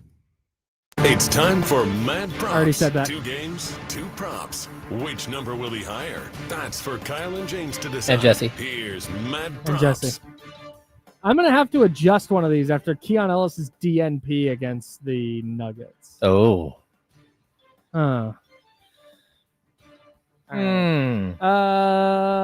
right. No, this is fine. We'll rock with it. We'll iron this out as we go. Remind me to do that one last. First up, the final score margin of the Kings game, or 49ers first half points. Ooh. I'm going to go 49ers first half points. Jesse? I'll go 49ers first half points, but I don't feel great. I'm doing that because I think we're going to see a better effort from the Kings tonight. And even if they lose by 10 or 12, I think San Francisco gets a couple of touchdowns. Yeah, I got 17 as a number I'm stuck at. Yeah, me too. It was 17-12. That was like a 12-point margin. Sure. And a 17-point first half. Okay. Very good. Second one. Zach LaVine assists plus rebounds. Okay. Or Ricky Pearsall catches. I'll take Ricky Pearsall catches. Oh. He had 1 on 3 targets against Arizona for no yards. I'm going to go Zach LaVine because Zach LaVine tends to play okay against his former teams. Okay. Just so everybody knows, 3 assists, 2 rebounds against the Nuggets the other night. Yeah, I'm going to go Ricky Pearsall. I'm going to go Ricky Pearsall as well. I think the Niners are really going to try and get him involved. I think the Niners offense is going to really have to play in this one. Like, you're going to have to put up points a bit. I think Rico Dowdle on that offense can be able to move the ball a tiny bit. I agree. Also, second week back with Ricky Pearsall. I think we're going to see a big game for the 49ers wide receiver. Drew Eubanks, points, rebounds, and assists, or George Kittle, targets. Points, rebounds, and assists for Drew Eubanks, or targets for George Kittle. Oh, I'm gonna go Eubanks. Okay. He's got to start. Jesse? Yeah, I think I'm going to go Eubanks in this one. I don't feel great about it, but Drew, we're leaning on you here. He had 4-12. He had 8 points. Yeah, I'm going to go Drew Eubanks. Drew Eubanks should win this one easy. No, what could go wrong? All right. Neat Clifford minutes. No, this is a bad one now. Hang on. I need to. Okay, here we go. I got it. We're changing things up. Neat Clifford minutes or Christian McCaffrey receptions. Oh. And I'm going to round. So I'm going to use Basketball Reference. I'm going to round up from 30 seconds. 30 seconds or more counts as a minute. I am going to go Neat Clifford minutes. I'm going to go Neat Clifford minutes. And if it's not, that's tough. Like CMC I'm probably just like trying to- 5 catches in this one. If Nick Clifford doesn't have more than 5 catches. 5 minutes. 5 minutes, excuse me. Yeah, thank you, James. Was this gonna be on Keon Ellis? No. Hmm. No. Keon was supposed to be the next one. Jesse, you're going. Nick Clifford You know minutes what, Nick- over CMC catches, correct? Yeah. I'm Yeah, doing that. I'm just here's where I'm getting hung up. The Panthers linebackers can't cover, and their 2 starting linebackers are out. Yeah, but can I get 10 minutes for Nick Clifford? Like we think CMC's putting No! up 10 catches? You haven't been able to. Yeah. Oh, so now wait, you drop that on us now after the Kittle question. Okay. I see you working, Kyle. Well, I answered Sacramento too on the Kittle question. So, also that's publicly available information. I did not. I can't look it up on the fly. I don't know what these questions are coming in. Neat, clever minutes. I'm not doing stuff for the bit anymore. I want to say McCaffrey for the bit, but I'm gonna go Neek. I think Look at Kyle giving it peer pressure. I think 8 or 9 minutes for Neek. I think 7 or 8 catches for McCaffrey. I think it's gonna be really close though. Why don't we have? Let's just to make Jesse feel awkward. Hey, look at that, Jesse. You're on the screen. Wait, you haven't been on the screen the whole time? No, he's been hiding. Why? I don't know. In the screen, It's dog. not awkward, by the way. I'm on dealing on KC sometimes. YouTube.com/ESPN1320. It literally Got a looks like haircut? you're It's a good day. you're standing looks under great. a ladder. That's kind of weird. Yeah, there's an engineer on the roof. All right, Keegan Murray points or Brock Purdy completions? Oh man. Keegan Murray points or Brock Purdy completions? Brock Purdy completions. That's where I'm leaning as well. I am also leaning there. There's a lot of same across the board. Uh-oh. Give me what, 15 This is points not for a good, Keegan Murray? not a great job by me today. It's all right. Yeah, 13 to 15 points for Keegan. I think you're right. I think the Niners are gonna have to throw it in this game. Yeah, I think it's going to be higher scoring than most people expect tonight. All right. So the last one I had Keon Ellis 3-point attempts or Brian Robinson carries. Give me that one more time. Keon Ellis 3-point attempts or Brian Robinson carries, but now I'm afraid Keon isn't going to play. Well, that's the thing. We never know. We're playing Russian roulette with let's Keon do Ellis' this. minutes. We're going to do Malik 3-point attempts or Brian Robinson carries. I think it'd be funner if we played Keon still. It's just, hey, if you're going to take your chances on Keon, he might not play today. Like, that's the one where you lose. Yeah, but I don't think, would anyone raise your hand if you were going to take a chance on Keon 3-point attempts? I would have probably took it. Well, that's the thing. Because it's like, now, if he does play, but maybe you get. Okay, Well, no, Brian Robinson probably get about 4 or 5 carries. right. Yeah. So not only do you need him to play, you need Keon to also get those 3-pointers. Yeah, throw that one in the trash. Yeah, it's gone. It's out of here. Malik Monk 3-point attempts or Brian Robinson carries. James Ham. Ooh. I'm gonna go. Hang on. Go to Jesse first. Okay, Jesse Tapia. I will go Malik Monk. All right. James, you can't think about these. You just got to first thought, just boom, Malik Monk. My first thought, though, is I feel like Malik takes more 3-pointers at home, and he does. I'm going to go Malik Monk 3-pointers. Oh, okay. He averages 4.3 threes per game, but at home, he's at 32 threes in 6 games, which is more than that. That's 5.3. Going Brian Robinson carries. Ooh, look at that. We're different on one. Yeah. Did we pick the same on all these? Just about, man. You're doing, hey, are you Monk or Brian Robinson? I'm Monk. Okay. I'm solo on Brian Robinson. That's fine. That's mad props. We'll revisit those tomorrow. My favorite bit of the week. I hope they go well. I forgot to introduce that bit, by the way. So we take, if you did not follow along or you couldn't catch on, we take a Kings stat or a Kings prop and a 49ers prop, and we decide which number is going to be the higher of the two numbers. We just make this up. So that's mad props. If you'd like to sponsor that, let us know. Looking for sponsors. Please give us your money so we can shout you out. Yeah, 1,000%. All right. This is the Insiders. He's James Ham. I'm Kyle Madsen. You're listening to ESPN 1320, Sacramento's sports leader. Big game for the 49ers tonight, but we'll get into that more tomorrow because Scott Perry, the Sacramento Kings general manager, spoke with Sam Amick of The Athletic on the record. And here's what he said. Do you want to talk about Doug Christie first or Vivek Ranadive first? let me get the Vivek thing out of the way. Yeah.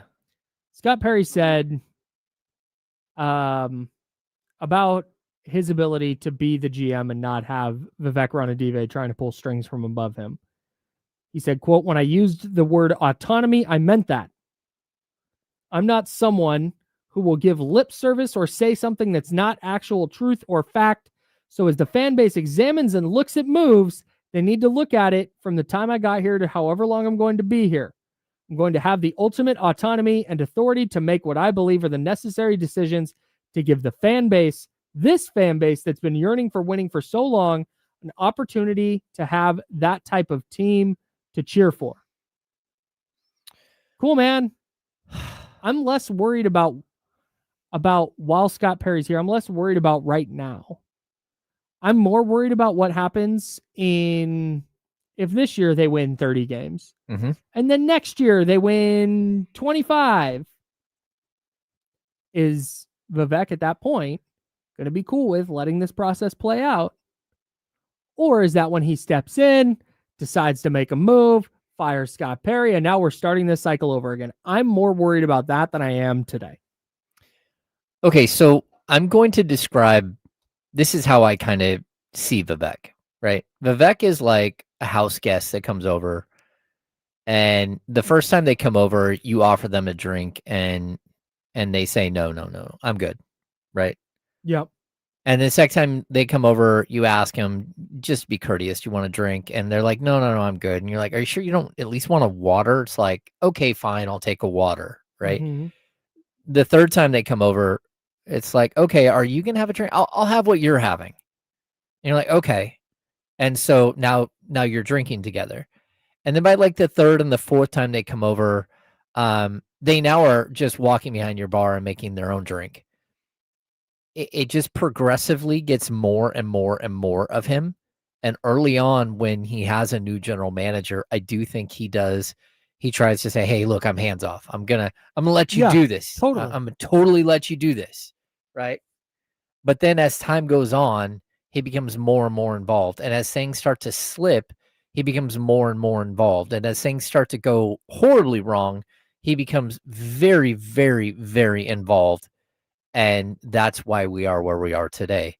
So I believe that Scott Perry has autonomy right now. I know that Scott Perry interviewed like everybody in the building, ushers and locker room attendants and everybody. And he had critiques and like, either you're part of this or you're not. And some people aren't back with the team, with the franchise. Some people are gone.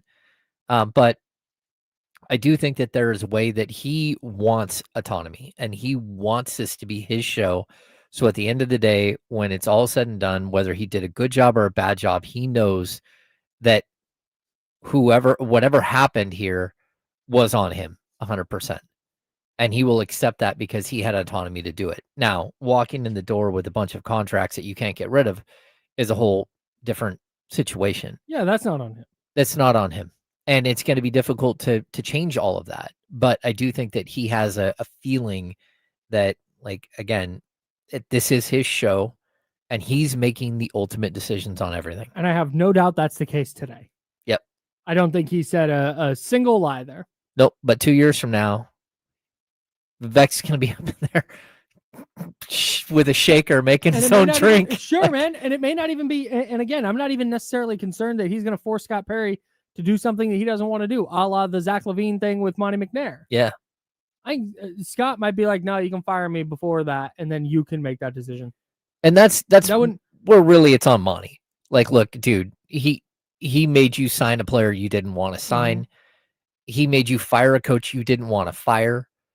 I mean, again, you remember they fired Mike Brown and then didn't have a press conference. Right. Like, we're like, what in the world is happening? And on that, then he made you trade your star player for somebody. Not like trading your star player is one aspect of it. Trading your star player for someone that he wanted, not that you wanted, is, and that you had said no to for 2 years, is like a whole nother level. At that point, if you're Monty McNair, like, look, man, they're gonna, like, somewhere there's going to be a gravestone, a Monty McNair general manager of Sacramento Kings gravestone, And I don't want that crap on my Hell no, man. on my gravestone. It's like, I will take this time off. Goodbye. Yeah, you go ahead and fire me. That's fine. I'm not doing that deal. And that's where I think Monty McNair made the mistake. And like, look, I think some people can look at that and say, well, it's kind of the coward's way out. It's like, no, it's your resume. Mm-hmm. It's your resume. Someone says, hey, we're going to start doing like, we run a bank, but I'm going to need you to start doing some predatory lending things. You're like, nope, I'm good. I'm out. The Monty McNair tenure gets viewed. Not the tenure. What's the era? I think Monty McNair gets viewed differently if Vivek says, hey, you need to trade De'Aaron Fox for Zach LaVine. Here's the deal. Like this, go find a deal and make it happen. If Monty McNair at that point had said, no, thank you, you can fire me, and he got fired, and then that deal happened, I think Monty McNair gets viewed very, very different. And I'm not saying that people blame him for the De'Aaron Fox thing. I just think because he saw that team to its logical conclusion and was then let go at the end of the year, the Zach LaVine thing kind of gets lumped in with him. Even if people know directly it wasn't him that wanted to make that deal. I think if he had gotten out early, said, I'm not doing the Zach LaVine thing, I think people aren't like, wow, he did such a great job. Why'd they fire him? But I think more of the ire would be toward Vivek and whoever the interim was who executed the deal. Yeah. Does that make sense? Mm-hmm. All right. Second thing. Nope, that's the wrong button. I was trying to see. Okay. Really? I'll learn how to run a radio show someday. There we go. Second thing. Scott Perry talked about Doug Christie. Quote. Is this a quote? It is a quote. It's a quote. I've got complete confidence, and the organization does as well, that he's going to be able to lead this team into better times. Okay.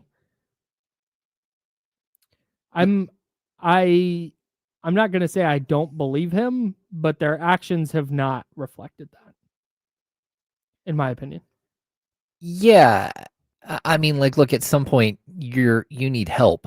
Like, other people have to step in here too and say, hey, look, like, the behavior and stuff is not acceptable.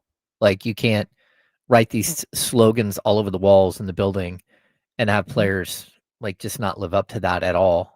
And again, it's not Doug Christie's fault that the players are here. Sure. The players that are here are here. He has nothing to do with that. Here's, I guess, my question. I want to know what are they learning about Doug right now? I don't think there's anything you can learn, because oh man, he can't get buy-in from a bunch of guys in their mid-30s. All right, find me a coach who would. I think there are things that you can learn about how somebody deals with adversity, about how they continue to, comport themselves in your building, about how they, put their arm around players and try to lead them through whatever it is that they're going through, how they look at young players and try to develop those pieces. And I think some of the interesting things that he said about Doug is that he's confident that he's up for it and they'll continue to support him and to help him. But then also, this is something that Scott Perry said in the past. I want to play a part in helping him develop as a head coach, and in him being the one to ultimately lead us towards that sustainable winning that we've talked about. I do feel, and I know that Doug feels it as well, that they are investing in him. Like, again, and we talked about this before the season, but no, like, as a person, they are investing in him, like, as far as Scott Perry. Scott Perry took him to, like, Steelers camp to go hang out with Mike Tomlin. Right. BJ Armstrong took him to Europe with him to go hang out with Messina. And that's great. That's so nice. I know it's nice and it's great and all that stuff, but those are things that they don't have to do. Like, you don't have to invest in a coach like that. You can invest in a coach by, like, going out and getting players and stuff, but it's not just like, hey, you better improve as a coach. It's like, hey, we're going to put you in a situation where we're trying to develop you, and just like you would a young player. Sure. Then, okay. I can't square this circle. Okay. Scott Perry has full autonomy. This is his show. Mhm. then why did they give Doug Christie a 2-year deal with a 3rd-year team option at well below market value for a head coach? Yeah. Well, first and foremost, okay, when they so- did it 2 months before Mike Brown got his second job. Okay, right. Understood. That should have nothing to do with Scott Perry. That is a Vivek Ranadive call. Of course. So, okay, so it's not full autonomy then. It's autonomy like, okay, but hey, within this, like, if he went, Doug is that dude. I believe in Doug. I need a 4-year deal. And he go, whoa, hang on. We can do 2 with a team option for the 3rd year, also way below market value because I've got this other thing. Like, no, that's not how this works at all. So these 2 things don't track to me. No, I get that. At all. Like it just doesn't. Yeah. Either Vivek has had a hand in something, or he doesn't actually believe in Doug Christie in that way, and he's just doing what he needs to do. And yeah, he's not going to be a jerk to him. He's going to go, yeah, we're going to do all these things, and we're going to because I'm sure like Scott Perry's a nice guy. I'm sure he wants to help Doug, better himself as a coach and as a person, et cetera, et cetera. But I don't think that necessarily means that he believes that Doug Christie is going to be the coach in 2027. Well, I don't know whether he feels that way or not. But what I can tell you is that he is saying he's going to invest in him and allow him to grow as a coach. And and the only way to do that is not to just throw him out there. It's to put a team around him. It's to put, a Mike Woodson and a Mike Miller and bring Bobby Jackson back and build the group of coaches around him. It's to invest in him in that way. Now, as far as the money, is it possible that Vivek said, here's the budget? This is what you have to spend on your coaches because we already owe Mike Brown $8.5 million this year and $8.5 million next year. So we need to tighten it up. Yeah. I mean, that's probably how it went. I'm surprised the dollar amount, and that's going to be something that's discussed from here until either Doug gets that 3rd year guaranteed or not. Right. But I also will tell you that they tried to negotiate so hard with Mike Brown. They wanted a 3-year deal with a team option for year 4, right? And Mike Brown said, no, I'm not taking that deal. So they almost didn't hire Mike Brown. And then they came back and said, okay, how about we do a mutual option for year 4, right? And that's how we got into last summer where the Kings and Mike Brown were negotiating because he was done with year 2. He voided the final year of his deal, year 4, and was going to be a lame duck coach heading into year 3. And then they renegotiated to give him a 3-year deal that superseded the current year on his deal and gave him 2 more years, right? And that's kind of how we got to where we are today. But again, this started because you didn't want to give a coach the ultimate nod. And it's the same thing we'll go through this coming summer. You can say that Doug Christie, you're going to invest him in all that right now. But when we get to this summer, Doug Christie is going into a lame duck year in year 2. That's really awkward. So unless they pick up the 3rd year option, then you're like, okay, what exactly is happening here? Right. And when they pick up the 3rd year option, maybe I'll feel different. Yeah. But right now, it just something's not right. Let's get to the handoff. D'Lo and Casey going to join us next on ESPN 1320 Sacramento Sports Center.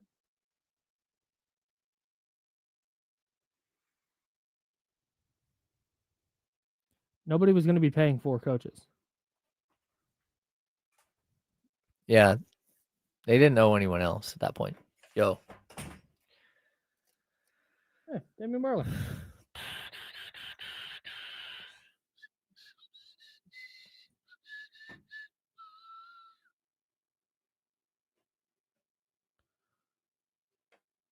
Good luck.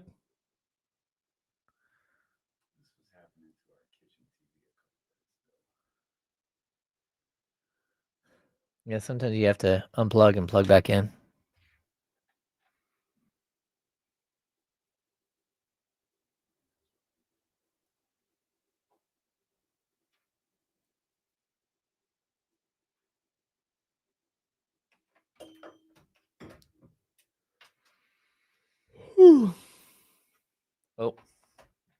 Oh, thanks, man. Appreciate it.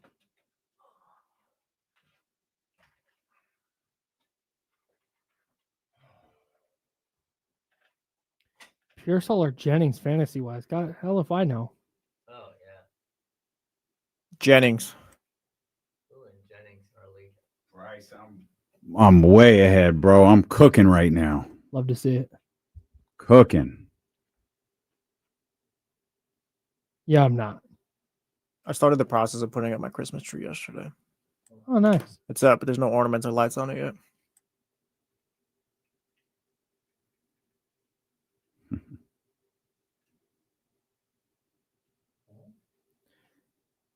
What do you mean? What's the over under? This was not a good movie. I forgot Josh Brolin was in that. I don't think I know what it is. Invisible Man or Oh. It's Kevin Bacon. Oh, yeah. No. Yeah. Absolutely not. We might be stuck watching.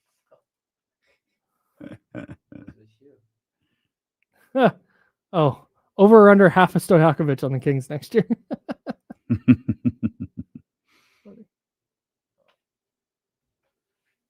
Kind of gave up on Stranger Things a few years ago. I Well, feel yeah, that like I last have season- to see it.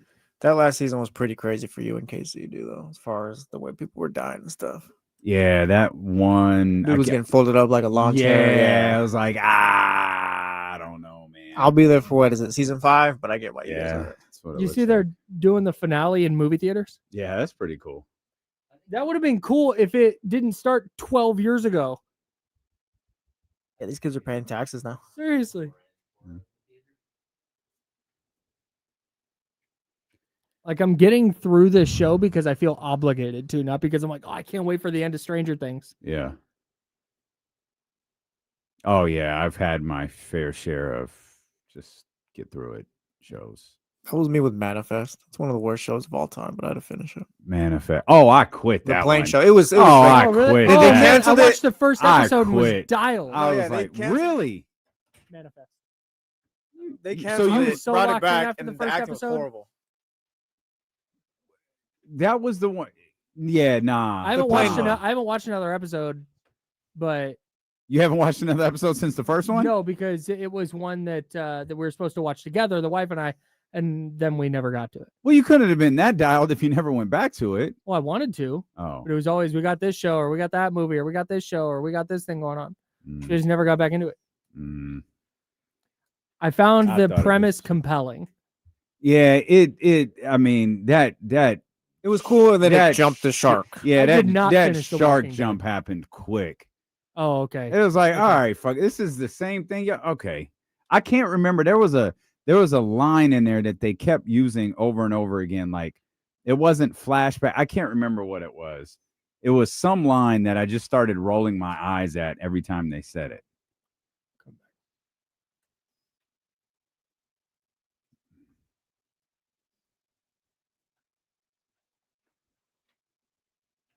Welcome back to the Insiders with James Ham and Kyle Madsen on ESPN 1320. This is I Google this. There's a Reddit thread titled "Manifest is the most disappointing TV show in history." Dude, it started off so great, and then it just turned to just crap. I'm Kyle Madsen. He's James Ham. It's the Handoff. That's Damian Barling. Kenny Caraway's here. Jesse Tapia's here. Whole gang's here on ESPN 1320. That is Sacramento's sports leader. During the break at ESPN 1320, youtube.com/ESPN 1320. We hang out there during the breaks and we were just chatting about shows, and Stranger Things came up because Verizon sent me something about, I got get the same excited. note. Yeah, They're get making- excited for the final. And it's like, oh man, I quit on that show after that really violent start to that season and was just like, I don't know. This is- they're trying to make it such a big deal, and it's a big deal that it's finally ending. And this isn't finally ending like, wow, there were 15 seasons of that show and it's all coming. Like, no, this is season 5, and that show started in 2014. Yeah, the kids are like 2015, 29 whatever. now. Yeah. 11 has a kid. That's Like, what are we crazy. talking Wait, about? on the TV show or in real life? In real life. Oh, okay. Millie Bobby Brown. Yeah. But adopted. She has a child. No, yeah, she has a child, but she adopted a child. It's not. I mean, she's Old young. enough. She She's just got old married. enough. The child. She's 21 it? years old. Like She's old enough to have a child. No, of course. She started the show as a child. Like, that's insane. So I just I'm gonna watch it because I feel like I have to. Yeah. But I'm not like, oh man, I can't. When does I don't even know when it starts. I just don't. One of them's got to die too. They all need to. I Fair enough, Everybody's fair got to enough. go. Her husband looks exactly like his dad. Holy crap. Who Millie Bobby Brown's yeah. husband? Who's his dad? She's Who- married to John Bon Jovi's John, kid. yeah. Oh, I And have no he idea. looks exactly like him. Like, But they church up the last name. I love it. oh yeah. No, the last name is they really worked on that. Bon Jovi. But holy crap, he looks exactly like him. Whoa. Yeah, he sure Yeah, does. that's bar for bar Bon Jovi Jake right there. Bongiovi. If you want to Google that later. Well, that is his real name. Yeah. No, understood. But so people didn't do like Bon. Well, I think you could help. find it. I think Just you trying could to find it help, if you did it that way. The You're like, I don't know how to Things- use Google. Got to listen to ESPN 1320 so you can tell me. Stranger Things it was a good show. I think I've gotten to the third season. I think it was the third Mhm. season. I got scared away when Damien told me about the start of the fourth season. Mm-hmm. I was like, I'm not gonna want to watch that. So I kind of like tapped out and didn't see the rest of the third season. It's a good show. It's a good show. It's fun. I enjoy it. I never, not after season 1, 2, didn't finish 3, but like I was never like, bro, the show can't go away. Yeah. It's an untold story. They got to keep it. No, after the first season, I was like, that was cool. I do think one of the brilliant things about it is one of the things that frustrates you is it's 5 seasons, but it started 10 years ago. Mm-hmm.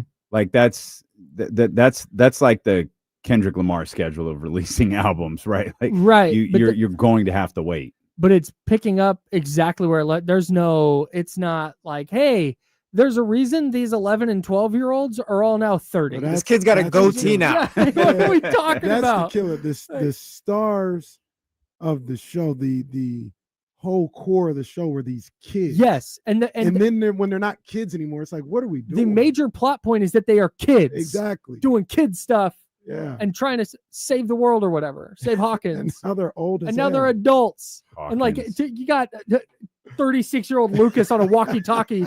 Like, come in. Like, what? Dweeb. Get yourself together, Bro, get a job. Yeah. He's 23. Yeah. He's probably made a ton of money. Yeah. And- I'm a and fan of the show. At 23, they could move. Yeah. You don't have to be there anymore. Just leave Hawkins. Like, what are we doing? I didn't know Linda. I don't think I knew Linda Hamilton was in it. I don't think I knew that she did. Linda Hamilton is a person? Linda Hamilton. Linda Hamilton is What? Terminator? Linda Hamilton? It's cool. I don't know. Sir, My really? goodness. You absolutely know who Linda Hamilton I'll is. look Can you her up. spell that so I can Google it? I don't. You absolutely know who Linda Hamilton is. I've never Yeah. seen this person in my life. You've never seen watched Terminator? I've Terminator, seen Terminator, 1, and have 2. never seen this. You've never person in seen my life. Terminator 2? Because she was a baddie in Terminator 2. Oh, this lady. Yeah, I know okay. that. Yeah, I've seen her face, but I'm like, oh, that's Linda Okay, Hamilton. yeah, okay, Oh, got it. The Oh, that's Linda Hamilton. It's hilarious. I'm just trying to see hey, if if there's Linda one. Hamilton's in it, I'm watching. Like, no, man, I got okay. The Terminator. Lady, I I'm think on it is pretty crazy that Nancy, the girl who plays Nancy, is Natalie Dyer. She's 30. Yeah, that's pretty crazy. So Yeah, the older she's kids. supposed to be a oh, senior man. in high school. She's 30. Steve, the guy with the great hair. Oh, Yeah. yeah. He's 33. Come on, man. Crazy. They really on they Saved by the Bell right now. No, They it's really on Saved by it's the Bell. no, it's 90210. That's what this is. Or like Ian Ziering is like 40. You're like, Ridiculous. okay, that's a creeper thing, man. What are you doing there? It's a school. Zach, I think all them they were like 25 Ridiculous. in Saved by the Bell. Ridiculous. There's Well, you. Except Screech. Yeah, he was. the Screech was a Red kid. Ranch, Yeah. Mm. Yeah. Oh yeah, no. I get it. I mean- all right. I ain't gonna speak bad, but I don't know if we tap in the chest. 90210, they was all old too. They was were like 20-something super years old. Kelly Oh, no, way got on older. there after Saved by the Bell. Right, Back to high school. right. Oh, Well, I man. think she got there the college years, if I remember correctly. Yeah. Speaking of old, The only The Tiffany Amber Sacramento Kings won a Thiessen game. to be Saved by the Bell. Tiffany Amber Thiessen is 90210. Tiffany Amber Thiessen, yeah. because she was a vixen. Yeah. Okay, No, she wanted the goats. Great. She wanted the goats. excellent, She went on 90210 as like the Russell Westbrook of nice. Won everybody, That's won where us she all was over at. immediately. That's where she was. The later side of her career, but like she was still putting up triple doubles, having big time fourth quarters. It was crazy. Russell Westbrook being the most loved player on this roster is my favorite thing that's ever happened to this dude, organization. We are going to have conversations this summer about like, don't you give Russ like a 3-year deal? I don't know. Said he still wants to play. Trying to establish a culture. Yeah. This is what you got to do. I mean, well, all right, it's silly to have that conversation today, Well, but let's do it. I mean, why wouldn't you want him around here Yeah. with like your young guys? Like he's not setting a bad example, Yes. and I don't think it's a stretch to say he's what Malik is. I think everybody's favorite player, but Russ is like right there next to him. Yeah, I would assume. I think probably. Is he ahead of Keegan? Yeah, Keegan. I think people respect Keegan. Doesn't make you feel anything. Keegan is like Joe Staley in that like he wasn't anybody's favorite player really, but everybody's like, yeah, Joe Staley rules. Like hell yeah. I love Yeah, Joe True Staley. Niner. it's- Keegan Murray, true king. Yeah, right. Like that guy just It's like yeah. cool. Like yeah, cool. Like he doesn't evoke emotion. Well, Malik evokes emotion. Right. Russell Westbrook evokes emotion. Mhm. The other two guys evoke a different kind of emotion Sure. from his fan base. So like Keegan is like cool. He just and I think Keon Ellis, I don't think he evokes emotion. Mhm. I think whether he Situation. plays or not evokes emotion. No shade to Keegan at all, because I enjoy Oh, him. boy. I enjoy him as a Sacramento King, but I'm just asking a question. If Scott Moak didn't create the Keegan Murray, would the love for Keegan be 30% less? Ooh, probably not 30%. I think 18 to 22% less. I think that plays a role. The Keegan. I love that because that started with Yogi Ferrell. So Yeah. I love the idea that you can draw a path from Yogi Ferrell to Keegan Murray's popularity. There we go. That's my favorite part. It's like when the University of Michigan used to try to honor their past players by like the captain would wear 98. Like so, like Sure, Shoeless right. Robinson Yeah. will come in and he's Mhm. the captain. He's wearing Mhm. 98. That's what you do. That's what Scott Moak is going to do. Somebody, every Kings team is going to have that type of Mhm. announcement. It's Keegan's now. It might be Reese Caraway. I don't know, but that's the tradition. I think it's a 2-syllable thing though. I'll make it work. Get creative. Did anything that happened outside of Russell Westbrook's outstanding fourth quarter, did anything that happened on Saturday night move you in any way about the Kings? No. It didn't move me, but it was good to see. Yeah, Like, it's winning nice is that so they- much better it's- than losing. It's nice that they won. It's Yeah. I mean, you're going to have to fight every game without DeMontis Sabonis. Like you're going to Right. have to fight every time there's a starter out. Mhm. But no, it was good. It drew comparisons to the Milwaukee game to me. Hmm. Played a team who at the time Milwaukee's come back down to earth a little bit, but Milwaukee was on a roll when they played Sacramento, and they just kept they put the pressure on them, and then they pushed and pushed and pushed, and just it's basically they just made it to the finish line. They Mhm. just got the clock to expire. That's essentially what happened, Friday. Mhm. And like Denver was pushing. Clock was running down. DeMar hits that and one. Mhm. Clock expires. Kings win. Like, I'll take it. It's Sentiment's exactly the same though. Yeah, right. Yeah. all I agree. Everything that I've felt for the past week and a half, I still feel nothing has changed. Mhm. But I can be a mark for the sports element of it, the journey of sports element. Like Mhm.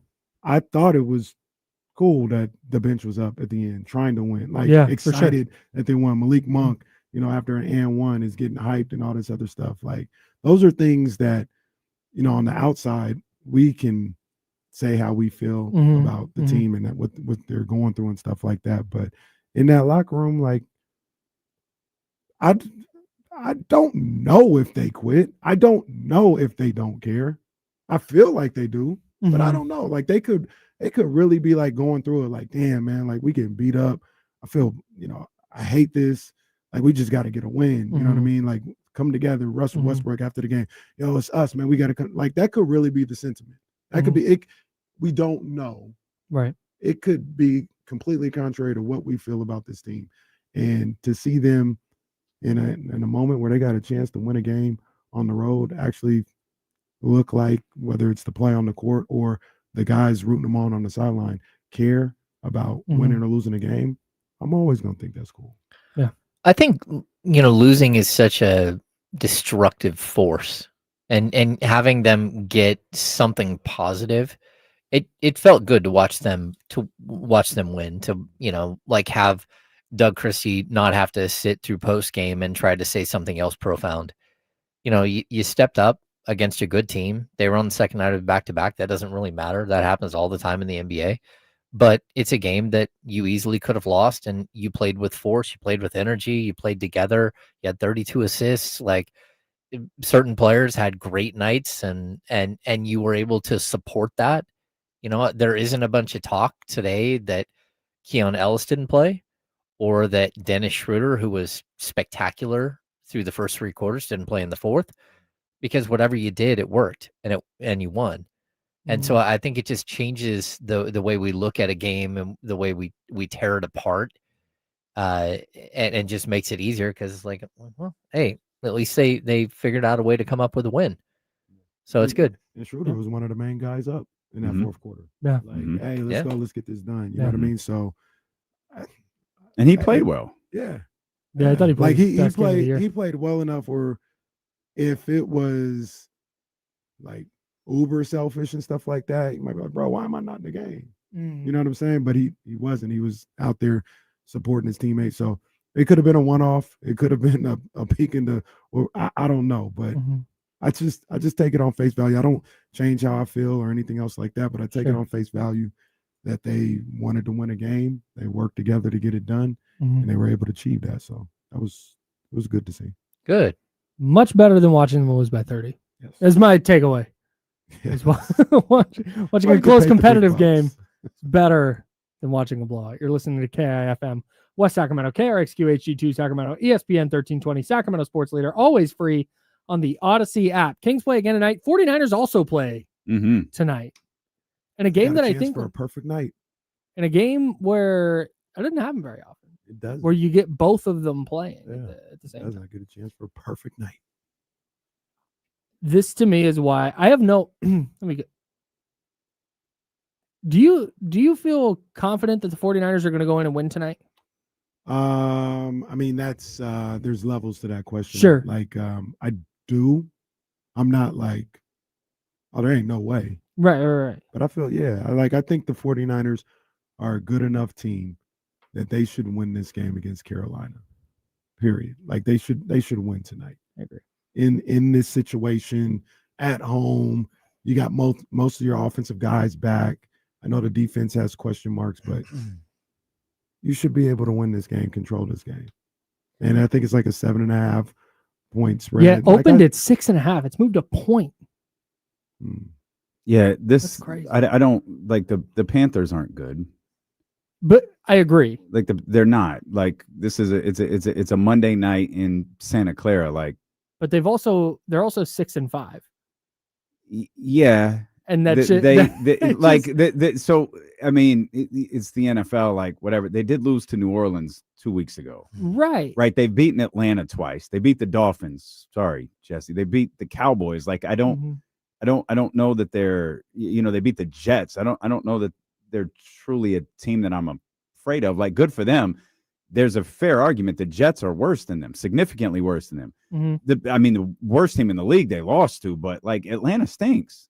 I mean, again, good for them, but the 49ers are a better football team. I know that's not always how football works, how Mhm. sports work, period. Mhm. But the 49ers are a better football team. What'd you say? 7.5? That's perfectly fair. I go back to the game in Green Bay where the Panthers just went in, they won 16-13. And that's just where it's like, man, they figured out a way to beat the Dolphins. They beat Dallas. Granted, both of those games are at home. I feel like they're one of those teams that just kind of hangs around where this could be a 24-20 49ers lead and the Panthers have the ball at midfield with a minute and a half left. It just I'd be a little shocked by that. Not to disrespect the Panthers, but I've watched a little bit of the Panthers and I like some of the things they're implementing. But I know certain you could maybe say this about the 49ers. I disagree, and I think they do it to a different level. But the Panthers don't do anything consistently good.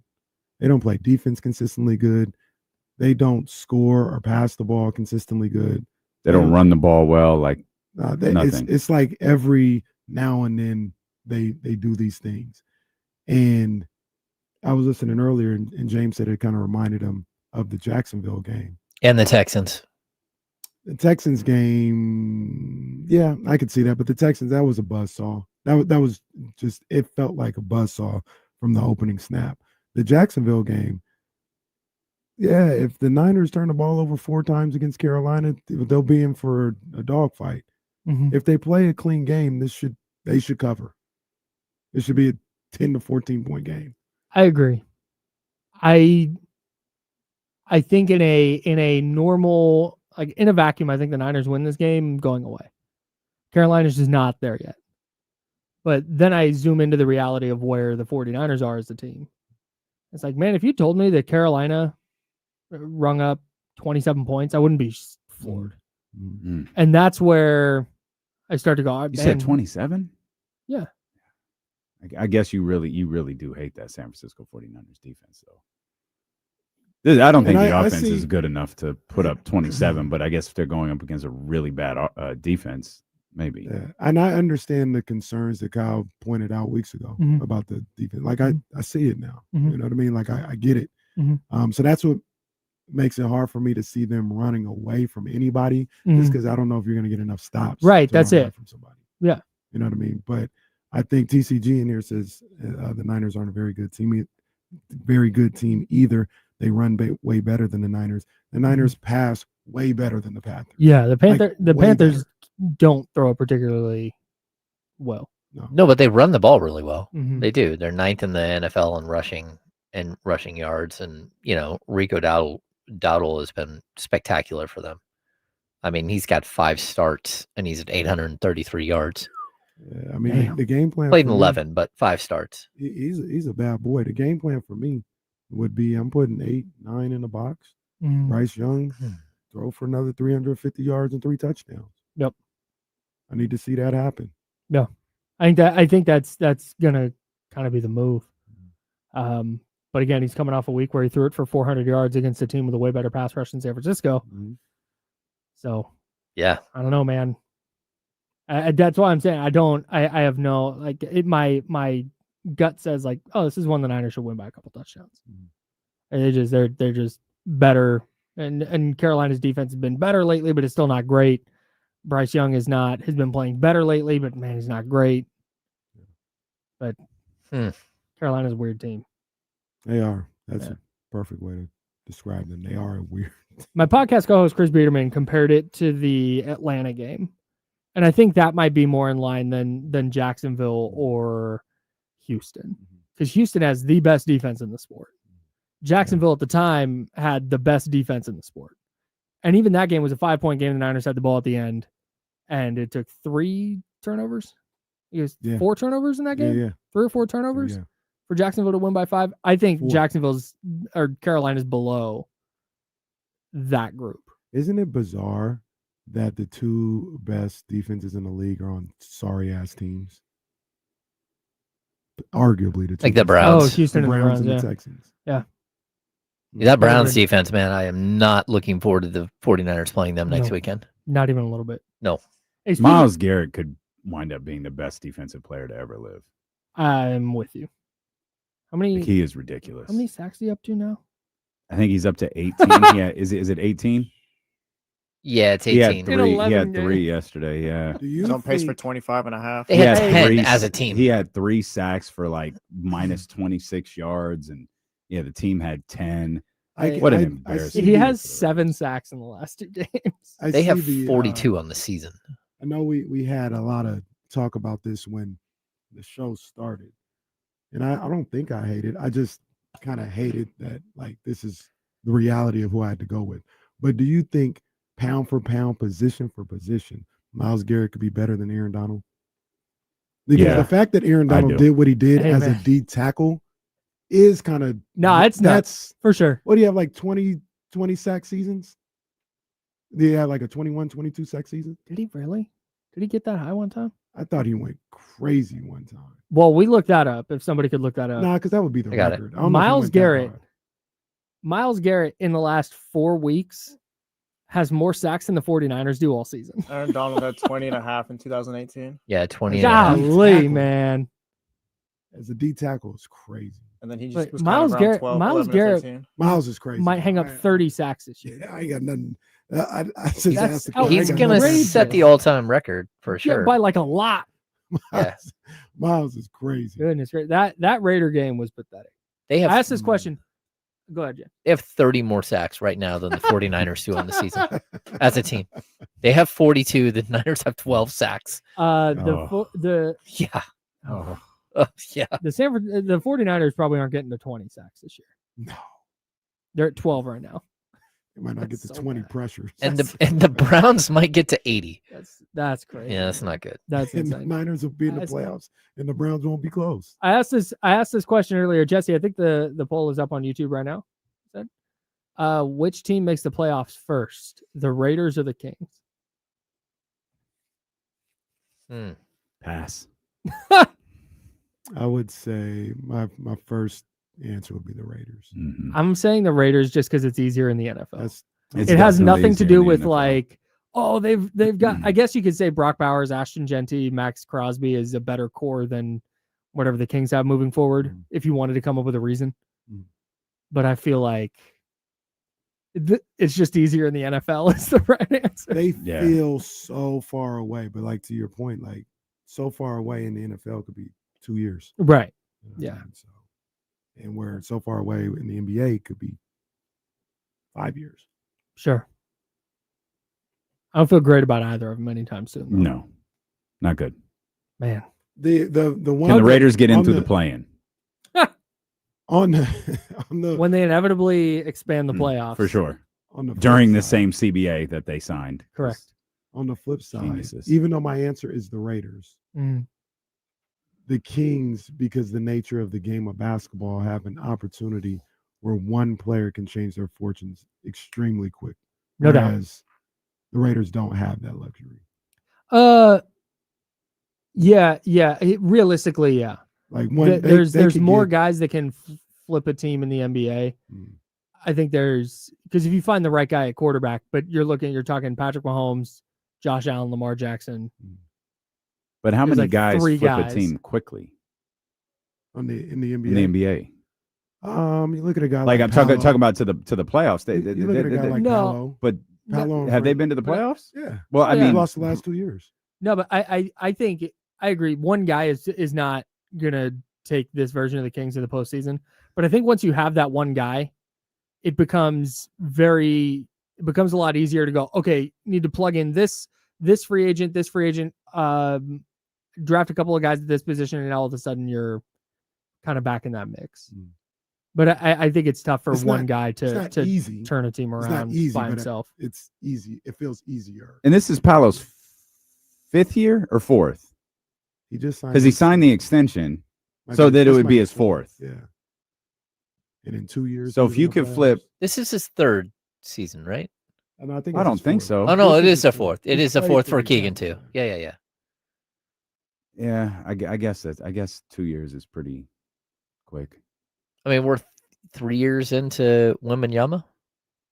Yeah. Yeah, I mean, yeah, Injuries. they've approached like Wemby's approach has been different than Palo's, Mhm. like Yeah. that organizational approach. And like Palo's best case scenario, but like, do you think the Titans are? well, I mean, a I year guess away from the playoffs. I guess the same is true for Cade, right? Because Cade's got to Cade be got hurt too. 2 years.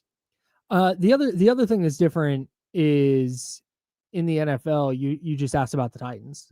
Are they 2 years away from making the playoffs? Like maybe because the salary cap is so different. It's so much easier to set yourself up financially or get out from under things You just financially. tell Cam stop turning the ball over. He'd be in great shape. Yeah, man. I argued against my argument because my answer is the Raiders. But Can we call him Cam? Cam Ward. Yeah. oh, is this a Melo situation? Yeah, kind of. But that's his name, though. Like, Melo's not LaMelo's Right. name. Well, it's LaMelo.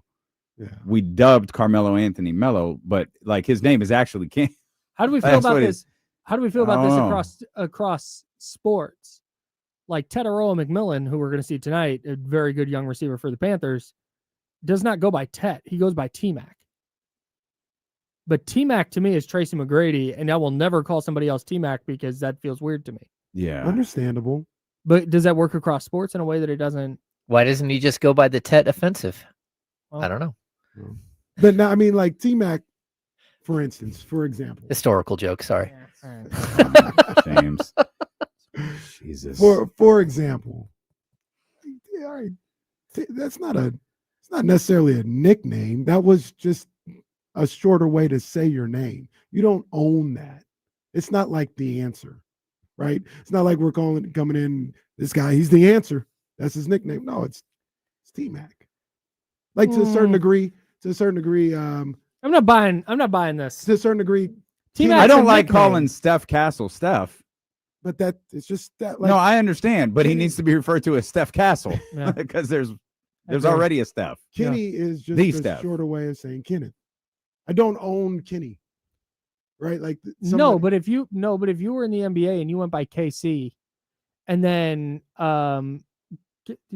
Kyle Collins comes in, That's Everyone's- 1140's next afternoon host right there. Kyle, Whitey and KC. Kyle Collins comes in. Everyone goes, "Oh man, this KC." no, That's I understand. Hall of Famer Kenny Garraway. No, I understand, but it's still just a play on the name. It's not an actual nickname. So you like yeah. So that's exactly. why you bristled at the Mello thing. Yeah, it's Mellow. Like that's what his before we even got to the NBA or Chino Hills, like in elementary school, his friends would call him Mellow. Not buying With this. T-Mac, I'm not buying this in even a little elementary bit. school, It's they not I don't buy this T-Mac, one bit. T-Mac. No. T-Mac is Tracy McGrady. It's not Tetaroa McMillan. Agree, I He's understand. good though. Tetaroa McMillan, very good player. Yeah, he's Well, fun. you have to Yeah. be to even have a conversation about the nickname. Like you Right. can't be 1,000%. You can't just you be can't be like 30 Robbie receptions Chosen. on the season. Yeah. the chosen one. Still in the league, apparently, by the way. All Shout out to right. him. Keep I think he's grinding. playing for Washington right now, Yeah, he is. I Keep think. grinding. I'm Trevor. Cook. He Robbie. changed his last name to Chosen so he could wear number 1 and have his jersey say Chosen 1. Yeah. But he did this like late in his career when it was very clear that his career was over. It That's was tough. not clear to him, Kyle. It's still not It apparently. was not clear to him. That 1,000-yard season, he's banking all of this off of his 1,000-yard season. Good for him. Hey, did the Rams establish themselves as the best team in the NFL last night? Yes. Yeah. Like they feel like a buzzsaw in Yeah. a way that Yep.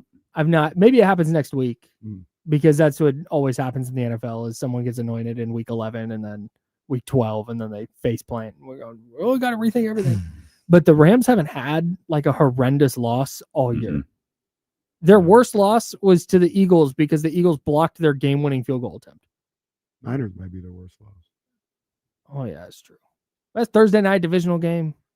Yeah, the backup Mac Jones coming there and throw for 3 Yeah, something on and your Kendrick. head. Yeah, nah, that's right. That's a bad loss. That might That's be a bad. bad Might loss. be bad. But it doesn't matter because they're right now they look like the best team in football. Yeah, that's been the conversation in the NFL the entire season. It's felt like it's why you guys have been saying like, yeah, the Niners still got a shot because man, there's just nobody in the NFC, and now it feels to me like the Rams are that somebody. The Rams are Yeah. there. Yeah. For sure. Yeah. I think anyone else in the conversation. Well, there is no one else in that conversation. Anyone else in the playoff conversation can be had. Yeah. I was preparing a Lions are fraud take today. Man, I wanted them to do it. But Okay, they so- stole that win. So, okay, I'm interested in this because I like the way you think about sports. And I'm interested in why, was it 68, 69-yard Jahmyr Gibbs touchdown in overtime changes your perspective on the Lions? Oh, it doesn't. It doesn't. They get credit for the victory. I don't like the Lions. Oh, you still? No, you're I still don't. ready to pick. Yeah, I haven't They're liked the still Lions frauds. since last year. Like I never really bought them, though. I acknowledge, like I think Dan Campbell is a coach who understands the game and players rally around, and he has his own specific, way of coaching. They obviously have a really good roster. They were decimated by defensive injuries last year. I just didn't think that was going to carry over into this year. I wanted the loss because your rant makes much more sense when they lose. Sure, but sure. you get credit for a victory. Like they get credit for that win. Mm-hmm. Yeah, they get credit for that win. I got a personal question. Well, it's not personal, but it's kind of exclusive to me. At the beginning of the season. That's a wild way to lead into it's this. It's not personal. Like I'm not telling you about my kids. I got a question. Right I'm going to ask a question to me. Kenny. No. So I said, Kenny. No, the answer will be exclusive to me, not the question. Got it. Right. At the beginning of the season, I boldly stated the Chiefs and the Lions will not make the playoffs.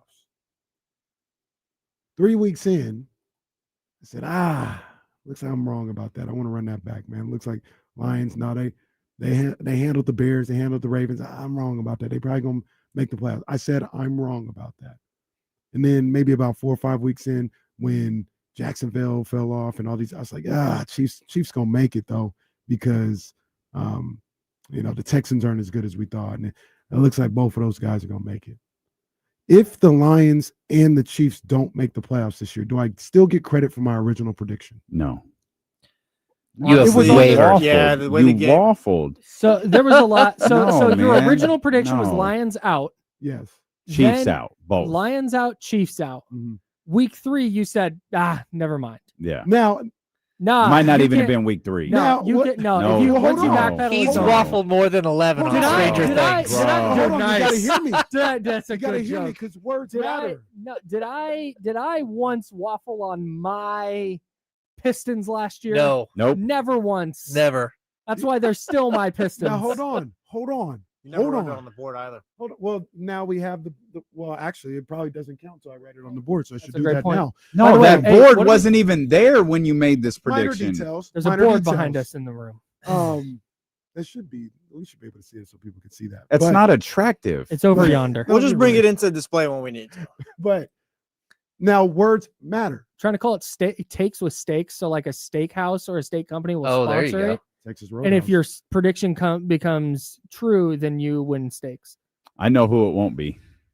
Yeah, Morton's and Roots. I've Chris trashed a couple of them already, so it won't be Damn. them. Well, Tell- maybe that'll tell- be an insider's exclusive. Tell the sales team just skip those two Steaks with Steaks establishments. brought to you by Outback Steakhouse coming up soon. Oh, you hit me with a blooming onion. What's the Well, what we had a San Francisco one that what you should there was a what's his name would always do Harris barbecue with it. that's it Yeah. that's Yeah. it yeah Harris that's Ranch. it yeah Shout out Harris Ranch Beef. Yeah, bring him back. Joe Shasky, the Butcher Boy, came in one day when I worked at 95.7.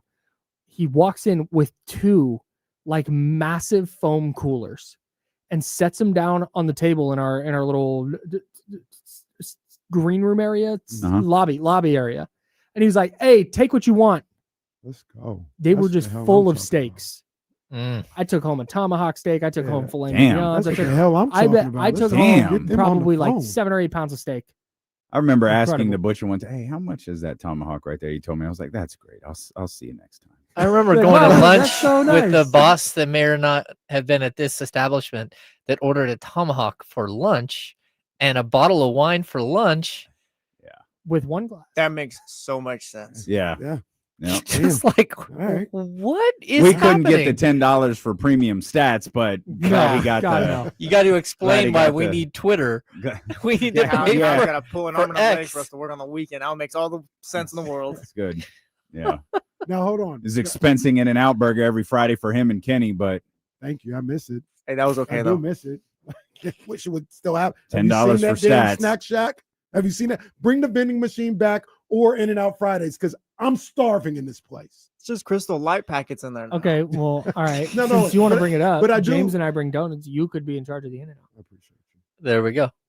He Right, said, "I when- appreciate you." He when is just that? volunteered No, you to buy everybody no, I'm In-N-Out sorry. burger. When would that happen? When I'm here. Yeah, you go. You Hey, stop on the Kyle, way here. Here's my That's not how it used to here's be my done. black card. They used to be You getting. take this down They to used to In-N-Out. get. They used to get here at about 1:00. Yeah, Not you give somebody 9:30. who's here till about 4 every day. 11:45, Kenny. Card. 11:45 is a good time for In-N-Out Burger to get delivered. Mhm. Mm-mm. Yeah, man. Oh, they're open at 11. I don't make the big bucks. It's only Like- it like only the- tastes like good the when the boss company did. pays for it. Yeah, like the boss did. No, I'm not even talking about you two. I'm talking about him. Like, yeah, go ahead, make the In-N-Out happen. Now, I do want to clear this up though, because words matter. I want to make sure I get my points for this. Nothing. Okay, play on. I want to make sure I get my points for this. I said it looks like I'll be wrong. Bro, you're still on that? Yeah, I need Bro, 10 minutes ago. I need the Damn. points. No. I need the points. Move on. Those are my points. Count 'em. Damn it. When they both don't make it, count it. And when they both do make it after having this season and you hemmed and hawed like That's- 14 times, I don't know. Yesterday pissed me off, man, because they both would have missed the playoffs if they would have lost yesterday. Oh, yeah. But they found a way. The And now they're Chiefs are- probably going to make the playoffs. The Chiefs are currently the 10 seed because of tiebreakers. Mm, That's nuts. that is crazy. It Here's was the other- over for them, They gotta though. slow down. Like, that was- oh that my was God, night-night. it was over for them. I can't yeah. tell if yesterday was an exposure of the Colts as like, oh yeah, see, this is what happens, or if that was a Chiefs like, oh hey, we're here. Like I'm Yeah. so Oh, it- interested yeah. to see the fallout. I from almost this thought, week. like, I wondered the same thing going into the game. I almost thought if the Chiefs at the end was a, oh God, not yet. oh, Yeah. interesting. No, not yet. Come on, guys. There's still Yeah. like 7 games. It can't Yeah. be over now, guys. Come on. Yeah, no, I looked at that as the Colts matchup with them in the playoffs. The Chiefs are going home. Chiefs are going. That was Really? Yeah, they're Ooh. going home. Interesting. They- I they're disagree. not- I think, yeah. They're I not beating disagree. because I'm they're number picking- one. I'm They're not picking beating them. Patrick Mahomes Right. over Daniel Jones in a playoff game. Okay, Maybe I'm insane. they play in the playoffs and it's not in Arrowhead. They ain't winning that game. Chiefs aren't good enough. To wanna Yeah, write it they're, down on they're the not board? in Arrowhead. I'll thing. put It's it in there. interesting. Yeah, I'll put it on the board. They're not good enough this Hey, year. do you this know? year as a team. Do you know what? Montana didn't win all his playoff games. Neither Do, did Brady. do you know what That's not true about Tom Brady. I think Tom he won Brady everything was he ever did. never lost? You could tell me anything about the Los Angeles Chargers this year, and I believe it. I thought the Chargers were like 5-6. Yeah, They're like 7-4. It felt that Mhm. way. Yeah, I remember when Weird I, team. when they were Yeah. 7-3. I was like, What? wait, what? Could they not lost care 4 in a less row. about that football team. Yeah, like I've no. They would play Baltimore in Baltimore to open the playoffs. Wow. Yeah, I wouldn't. No, Baltimore, by the way, leading the AFC North. Shout out Yeah, Kyle he- Madsen. he He was on that only- early. Yeah, it on yeah, the board, yeah, by that the one way. time, Put it that on the one board. time. Put it on the board. That's He yours. was on that What was the take? The early. Ravens are good. You had You tier said two, the too. Ravens. Yeah, you Tier kind two. of like the Ravens are on their way. Tier 2. Yeah, the Ravens are on their way. Absolutely. He was on that early. It's not even like a take though. He's gonna be like the Ravens are gonna come out the AFC or something. Well, Nah, he had them at Like, tier- who's that? where he had them at nah, tier 2 when they were like Nah. 1-5. Where the the Ravens are gonna were, be that's good. You can't write nah. that on the board. Nah, Ravens. nah, that's Ravens, fair. Ravens to the playoffs. I'm writing it Because down. the Ravens had literally just won like their second game. And Yeah. Kyle Yeah, was like, Lamar Yeah, Kyle came gets back. credit for that. Lamar watch came out for back. this. They won, and I said Yeah. they're tier 2. watch out for this. He kept fighting at us on Tuesday Tiers about this. We're He like, gets credit I for don't that. think you're right. Absolutely gets credit for that. All right. It was something else I was gonna say about football and the Chiefs and all that. I can't remember. Oh, the Chiefs are probably gonna make the playoffs now though. That might have been their last tough game. Yeah. Looking at this, like, But they were shot, if not. If Yeah, they yeah. didn't, yeah. that was. It almost felt like that was the season as far as. Well, they have the playoffs. Cowboys coming up like that. Oh. They'll fight them. That reminds The Cowboys me. will fight them a little bit. Texans, no, I think you're way off. They got the Chargers coming up. Are the Chargers good though? They got Denver coming up. They Oh. they, Oh, I they, they got forgot the Denver Houston. game. The Denver game was the one I forgot. The other ones, I think they'll win. I think they'll win. That's They your moved the ball Chargers this- team. Yeah, yeah. I think I you see the said Chargers the splitting with them though. Chargers. It's a split. It's a split Okay. season. All right. So I see that happen, and that one's in Kansas City, right? Correct. Yeah. Correct. I see that Correct. being a split season. It's I at forgot. Dallas, home versus Houston, home versus the Chargers, at Tennessee, home versus Denver, and then at Las I Vegas. forgot about Denver. I didn't forget about that. You know, we'll talk about this more on the show, but Yeah, that Cowboys win, that was hilarious. I had such a gotta- good time watching that football game. you know what kind of pisses me off? You know I don't want to see the Eagles win. Now you gotta kind of keep your eye on the Cowboys. That's what I said last week, and you guys killed me for it. I'm putting it on the board. They were supposed to lose.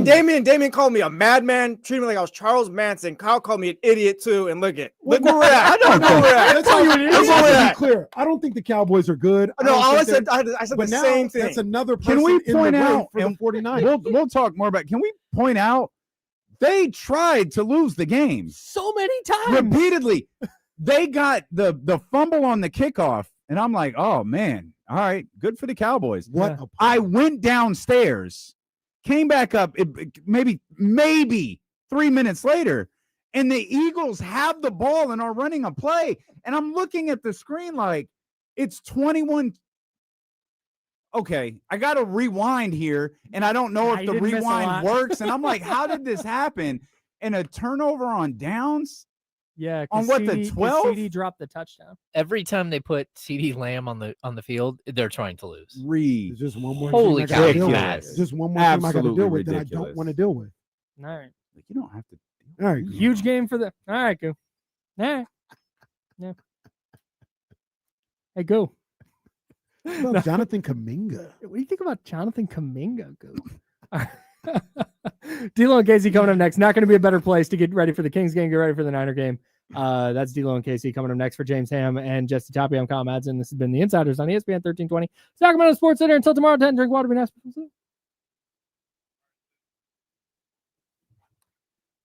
Goodbye, everybody. Bye, friends. I was in and out of this game. Did Baker hurt his shoulder in this game? Yeah.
What's happening, everybody? What's good? What's good? What's good? What's good? What's good? Damn, we still got that issue with the names. Ooh. I wonder if somebody's complaining yet. I think the names thing is for life now too on YouTube. So Tragic.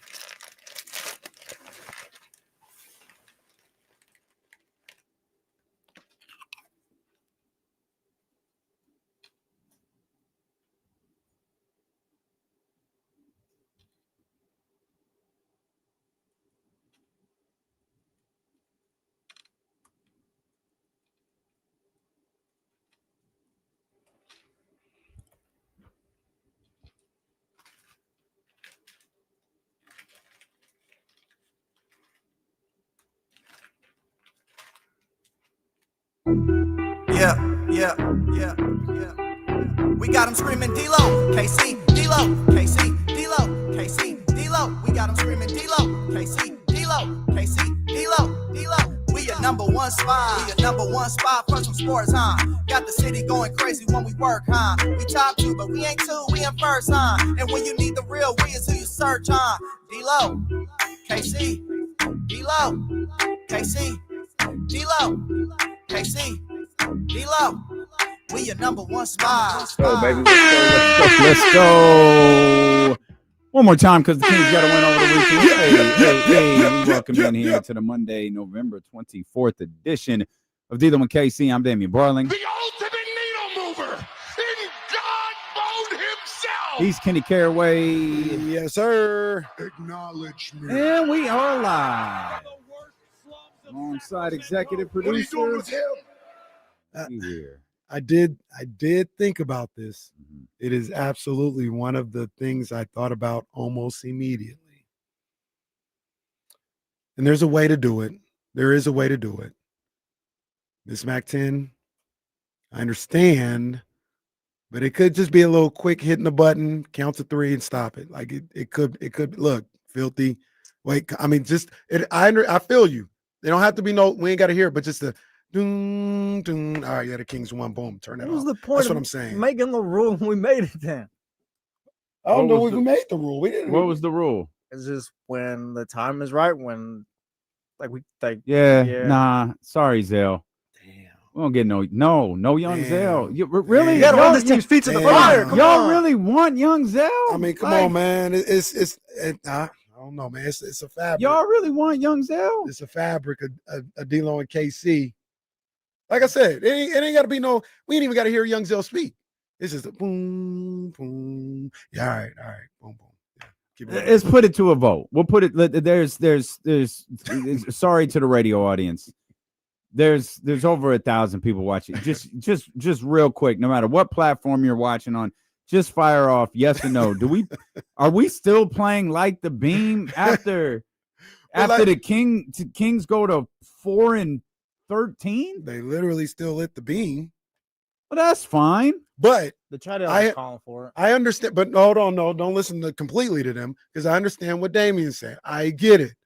That's why I say you meet in the middle by just 5 seconds. Just play. All right, we got it. That's Keep it dumb. moving. Keep it moving. Yeah, no, they don't get the whole damn. They don't get one verse until I don't know when. It might not be this year. We're gonna have to do it electoral college style. And I'm Florida and Ohio, and I'm saying no, we're not playing this. Casey's Rhode Island, so sorry, man. We are not playing. I this thought I was song. Cali. You can be Cali if you want to. We all know the election goes through Florida and Ohio. All right, y'all. No Young Zell, not even a little bit. Not even a little bit. Hey, there's Kings Parker. Whoa. There you go. That's it. See, that felt wrong. Does that make felt anybody cheap. feel better? That felt cheap. Like, really? That's That it. was cheap right there. That makes you feel better? That's fine. That was a waste of a hotkey. No, that's fine. That's A shameful. little something to get him through the day, huh? That's embarrassing. Fine. That is embarrassing. That's fine. That's all you needed. That's Kings like what won. you do when you're playing Name That Tune. Kings won. Kings won. I'm sorry. Is this Will Z? Who is Will that? Z 9206? It says Will Z 90210. This Google thing is the stupidest thing that's ever happened to the internet. Goodness gracious. Is that what is this a Google? This is a Google YouTube thing. Yeah, They're like, hey, we'll give you your ESPN back, but your YouTube experience is gonna suck now. It's not Zabo anymore. It's like Casey said last week. It's Zabo.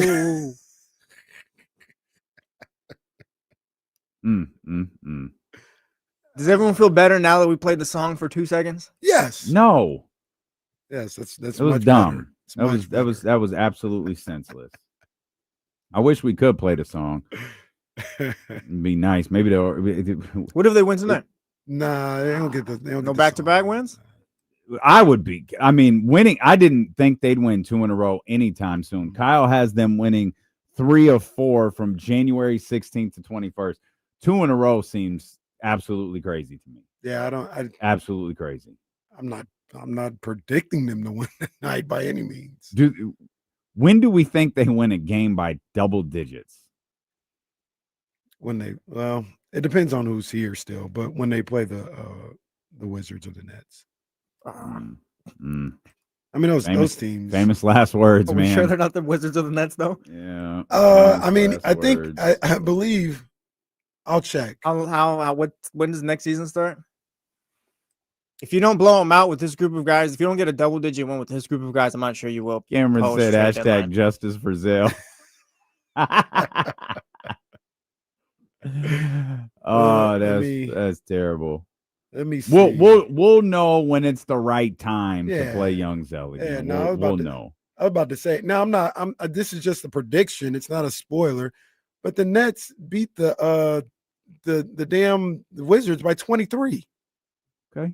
So yeah, they can beat one of them by double digits. Will they? I don't know. Okay. Never forget the time a man brought his family to Christmas. Well, and the Wizards were there. Damn, when are the Wizards here? Let's make sure that's not it. I always look to see who's around here during Christmas time.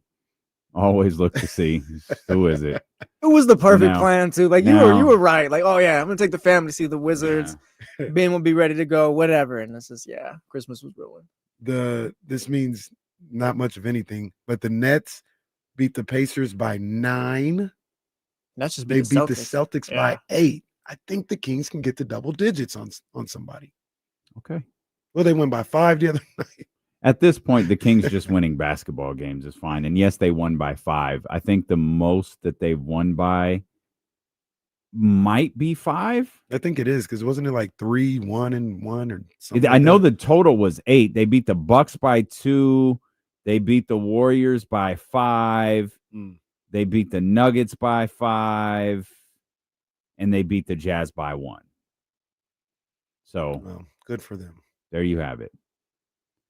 They lost to the Grizzlies by never mind. It doesn't matter.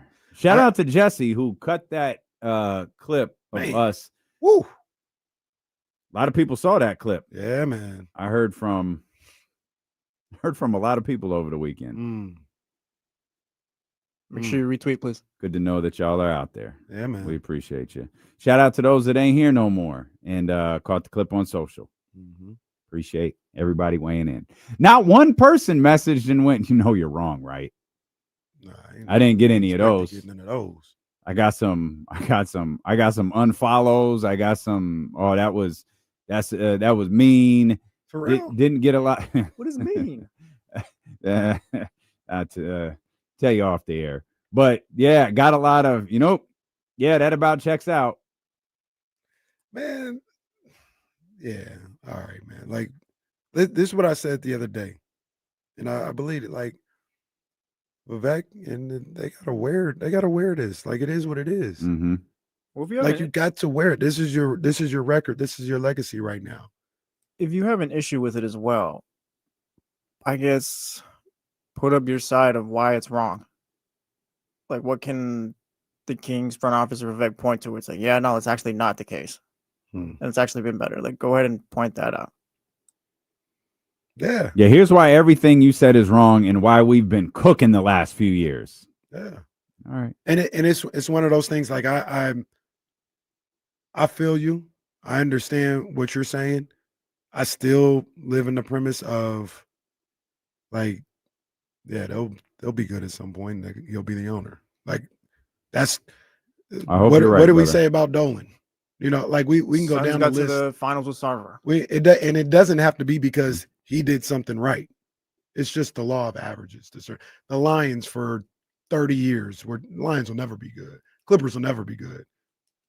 They end up being good. Like that's the way I'm going about it. Well, right? I know the Clippers are a joke, but the Clippers had moments where they had playoff teams with Donald Sterling. Mhm. I know people don't point that out, but they did. Right. And then they had that run at the end, obviously, of Sterling's career and into Bombers. But Right. I guess Vivek gets credit for one. But I was even going to say, like, I'm not. The whole point of me saying that was like, I don't feel like never, but you have to, if you're in that camp, you have to understand that right now this is your record. 13 years or whatever, one playoff appearance. Like that's your record. Like what are you getting mad about? Mm-hmm. What was said was all factual, all data factual, right? Like it wasn't a hypothesis or anything. Like it was like, no, ain't won nothing since he's been around. Like you gotta, what is there to argue? Now you could say, hey man, like give us time, like we'll get it done or whatever you want to say in the future. That's all hypothesizing. Dealing with what's going on in the here and now. Yeah, man, that's the legacy right now. And you gotta wear it. That's just how I feel. Like you gotta wear it. If you want it to be different, make different moves and win some games, and then people say different things about you. But right now, the fact, how are you gonna blame anyone? Like even if I think differently, right? Mm-hmm. How are you gonna get mad at anyone who says they'll never win with him around? Mm-hmm. I don't have no argument for that. Like, yeah, I get it. I get why you feel that way. We'll just see what happens. Yeah. Well, they won on Saturday, and for now, that's what matters. They won Saturday. They got another game to be played tonight. Russell Westbrook had a spectacular fourth quarter. DeMar DeRozan with that and one to ensure that the Sacramento Kings walk away with a win when Jokic was doing his best to make sure that didn't happen. Turned into Larry Bird from beyond. And here's the thing that he'd been Larry Bird, man, but maybe better. Here's the thing that I really appreciated about this game from Sacramento is they were down 13 about midway through the third. And within 3 minutes, they had cut the lead to 2. A couple minutes later, the game was tied. So it's normally around that double-digit mark where you kind of get that pit in your stomach wondering, all right, we're in the second half. We're in the third quarter. How bad is this going to get? Right. Are they about to tap out? Yeah. Is this kind of the moment where it turns? I was talking to Jake Gaden last night, and Jake's like, yo, what do you think was the difference? I was like, man, I wish I could tell you. I don't have a clue. And I wanted to believe it was, maybe 13 isn't a number. I mean, you hear people say this in the league all of the time. You hear players say this all the time. That's not that big of a deficit. I know it feels like it, but the pace of the game and all of that, those double-digit deficits are not really that big of a deal. King showed like you can erase that pretty quick. You get some, fortunate misses on one end. You get some defensive stops or whatever. You can categorize them either way, whichever you want to. It doesn't matter.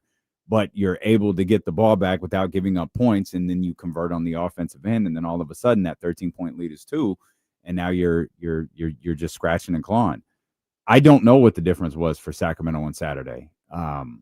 Keegan Murray started. Keegan was solid. Russ was great. You mentioned Dennis earlier. Dennis, who didn't really play in the fourth quarter. Zach LaVine, who essentially played the entire fourth quarter. Both of those guys were good. I thought Dennis was really good in the 3 quarters that he played. But there's nothing for me to point to and go, all right, this is what they did, and here's how they have to replicate it. They moved the ball. They 32 assists, 8 steals. I don't know if that's them hitting shots. I don't know if that's the offense being different. I don't know what it is. Right now, it's a one-off. and it's a one-off in a sea of bad games. So, we'll see how they play tonight. You might be able. I think you can get a feel for how this basketball team is playing, whether they win or lose. If they play the same way, if you see 30-something assists, 27, 28 assists, you see 6, 7, 8, 9 steals on the defensive end, and you wind up losing to a fourth quarter effort from Anthony Edwards. It's like, okay, well, wait a minute. Now you've got a couple of game sample size of a certain style of basketball. Can they continue this? Can the stretch continue? Of course, that's what we were saying at the start of the season when they were playing well and falling short in games. And then it morphed into what we saw over the course of, 13, 14 days or so. Yeah, man. I love the 32 assist number and things like that. And I always lean on Will Z to kind of figure out, I'm big on, you're going to get assists when shots are falling. The number that I'm looking at is, did the potential assists change? That's going to tell me if they were moving the ball. Because in the fourth quarter, I felt like I saw a lot of the same one-on-one stuff. The shots were just falling. Like Russ went one-on-one a lot. DeMar Zach did. Yeah. The shots were falling. But if there was and that's just late in the game. If there was over the course of the game, the stat, talking about potential assists were up by 7 or 8, you know what I mean? As opposed to the last couple of games. That's a good sign right there. That's a good sign of trust, of maybe different approach to the offense and things like that. So I much like you didn't take much away in a long-term feel from that win on Saturday. It didn't change what I feel and what I believe about this team as of right now. But it was good to see them win. Like, I watched the game. I had the game on one TV, the Kings game on one TV, the boxing match on the other. And, looking at the Kings win and Russell do his thing in the fourth quarter, and DeMar hit a couple of big shots and Keegan play well. It was great to see. I'm not going to act like, oh, they still suck, I hate them. Like, nah. Damn. I was happy to see that. It was cool. Aggressive. That's how some people were. I'm never going to be upset when they win. Like that serves no purpose. Like, it's a basketball team. You want to root them on. You want to support them. Continue to do that. I just wish I could offer a deeper analysis as to what we saw. I know what we saw in that isolated game. That game was Saturday. It's not even an instant reaction to it. You've heard your podcast. You've seen your podcast. You saw the post game. All of that stuff. I don't know what to tell you about that game. It's not the first time we've seen it. We saw it against Milwaukee earlier this year. That wasn't the Warriors game to me. This was a completely different type of game than the Warriors game. This was a lot closer. To me, this was damn near a mirror image of that Milwaukee game.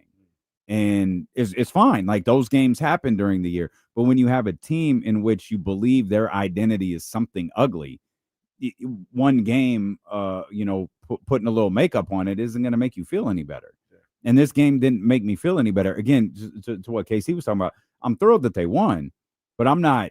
All right. I can't come in here and cheerlead. Hey, all right. Yeah, not.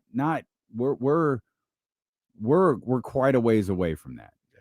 We're quite a ways away from that. Hopefully one day they can get there, but we are a ways away from that. Shout out to Will Z. Quick on the draw. So the Kings are averaging 44.5 potential assists per game this season. That's good for 23rd in the NBA on, I think he meant Saturday. They had 48 potential assists. So not much of a difference.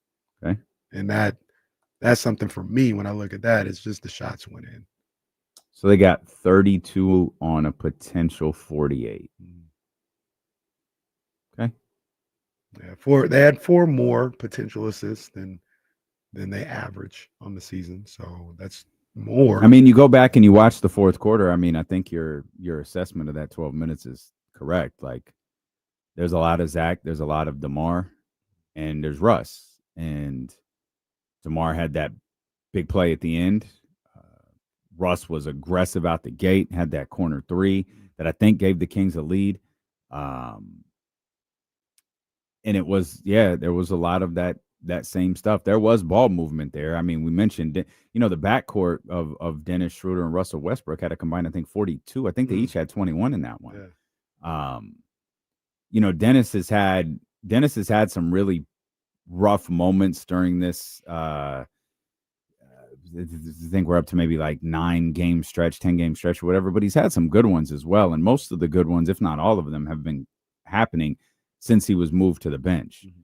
It's a different game. Like, it's just different when you start versus when you come off the bench. It's a different feel. It has to be. I know everyone said, no, the approach is the same. The approach is the same. The game's already happening. Like, there's 5 other guys establishing a feel for the game, be it good or bad.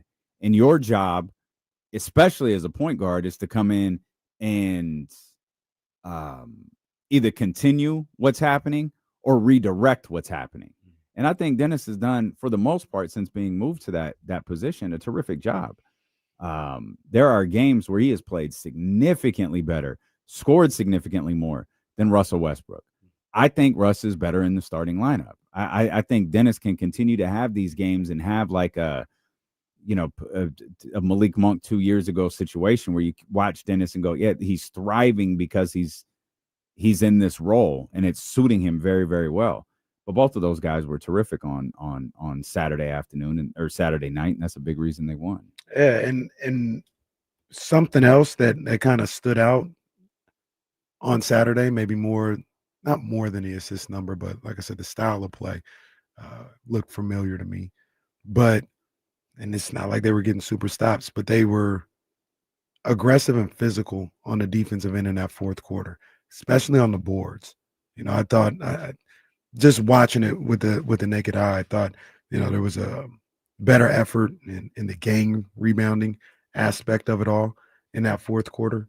And yeah, Jokic hit some shots like he's going to do, but hey, they had to make a couple plays to get out of there and make sure they secure the win. They out rebounded Denver in that final quarter, 11-6. There you go. So I thought defensively, finishing defensive possessions, it just kind of stood out in that fourth quarter, what they were able to do to bring that game home. Yeah. Whatever it is, try to replicate it tonight. Yes. You gotta take a little sting off of the patience of the reception of the home crowd with that win on Saturday. Do you think? No, because I don't think the reception would have been bad. I think the in-game reaction, the trigger would have been pulled quicker, which would have been tough because y'all pulled that trigger really quick against Atlanta. Like, it was quick. Atlanta, 1, 2, 3. You had lost 3 games. Is that right? 1, 2, 3. Yeah, you had lost 3 games in a row going into that Atlanta game, and it was 18-8. And boo! This is trash. Crowd was furious. Yeah. I don't think that the crowd would have absolutely not have spent their money to show up to the Golden One Center here on this holiday week to boo the Sacramento Kings before tip-off. But don't go down double digits before the first time out, because I don't think you'll get a glowing reaction there. I don't know. There'll be storylines to follow. There will be as the crowd goes. There'll be storylines to follow. What happens, if they go down? What happens if they, get down double digits or so pretty quickly? How does the crowd respond? Yeah. And how does the crowd respond if the clock keeps on ticking and their boy is still on the bench? Because Keon got a DMP last night, or excuse me, Saturday night, and that is remaining a topic of conversation. You pair that with the news that came from Jake Fisher and Mark Stein and all of those guys over the weekend about who is available and who is not for Sacramento. That garnered another type of reaction. So we'll get into all of that, man. We're just getting started. We are thrilled that you're here with us. We'll be with you today, tomorrow, and Wednesday before everybody goes off to enjoy their holiday. So we do have a lot to talk about. The Raiders finally made a firing that they probably should have made before they made the hiring. It's tough. And boy, shout out to the Raiders. Well, we'll tell you why. Next here is D'Lo and Casey on Sacramento Sports Leader, ESPN 1320. We got the wrong box of variety chips. And they have these sweet and tangy barbecue flavored Doritos, which in essence should be just like barbecue Lays, but they're not. Not bad. They're not terrible. Like, I'm going to finish the bag, but I'm starving. I just don't know what I want to eat.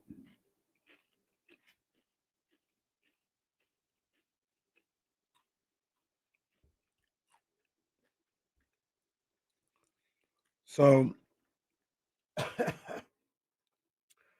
been trying to follow That this. cough sounded fake. Yeah. Just trying to live. What's that about? You trying to garner sympathy over there? What was that? I'm just trying to live.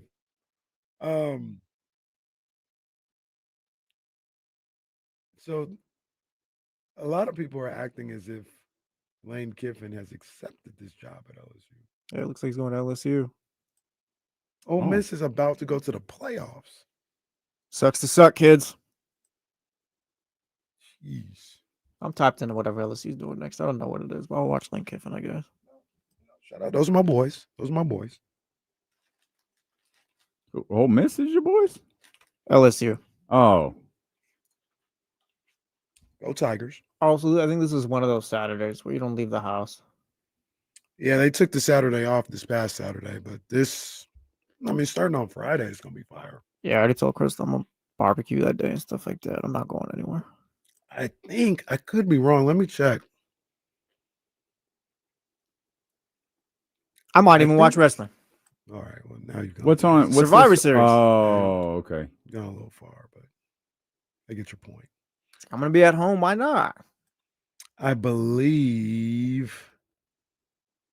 Oh, they don't play on Thursday.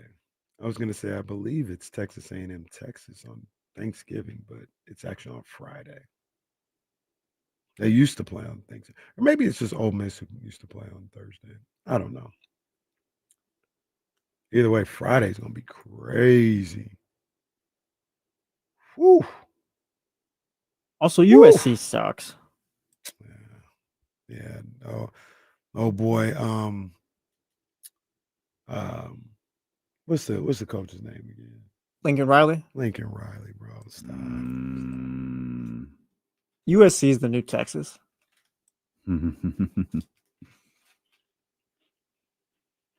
It's a good callback.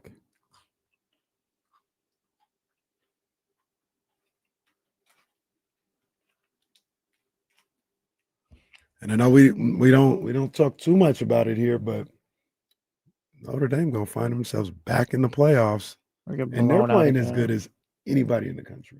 What does that mean? They're not playing anybody, but they're playing. They just beat the hell out of Syracuse. Syracuse is a journalism school. They see big Notre Dame guy over here all of a sudden. Well, no, not at all. You know, I hate the fact that they stopped playing Michigan so we couldn't smack them around every year. But I mean, I'm just saying. Syracuse also, shout out to them because I saw a nice video from the Quarter Zip boys in Syracuse. Man, shout out to them, man. Okay. Shout out to the boys of Syracuse. Are you tapped in with that? You should be. You're on TikTok a lot. I am. The Quarter Zip phenomenon. No, I'm tapped into the Quarter Zip thing. I'm not on TikTok a lot. And when I say tapped in, I'm aware of it. I'm aware of this Quarter Zip thing that's happening. That's what them boys at Syracuse, man. I want to say they started it, but I saw them early. That's why Syracuse gets a shout out. What? Yeah. What is it? Quarter Zips and Matas. matcha tea. That's what it is. Yeah. I'm not drinking the matcha tea. I saw it and was like, I saw a TikTok and was like, oh, okay, great, new thing happening. Moving on from the Nike Techs, they ain't got to move on from them. Nike Tech is just fine. You got to move on, but Nike Tech like is a little the overrated. It's a little, and it's and overpriced. I know that much. It's hella overpriced. They feel hella good though. They like man, them joints. Yeah, you love that great. stuff. Those are hella slim fits. Yeah, they feel like great. Like yeah, not my favorite. Super expensive. Way too expensive. And yeah, not my favorite. Well, Ryan not my got favorite. a quarter zip warm up for her birthday. So what you doing with a quarter zip? They really into those.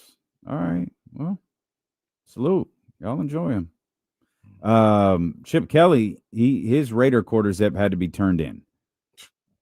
They finally fired Chip Kelly, which is pretty much what Raider fans were screaming for the day the press release went out that they hired Chip Kelly. And every Raider fan who thought this is going to go bad was right. Also should note they gave him $6 million per year. Oh, he was on a 3-year, $18 million deal for an offensive coordinator. Who gave him that deal?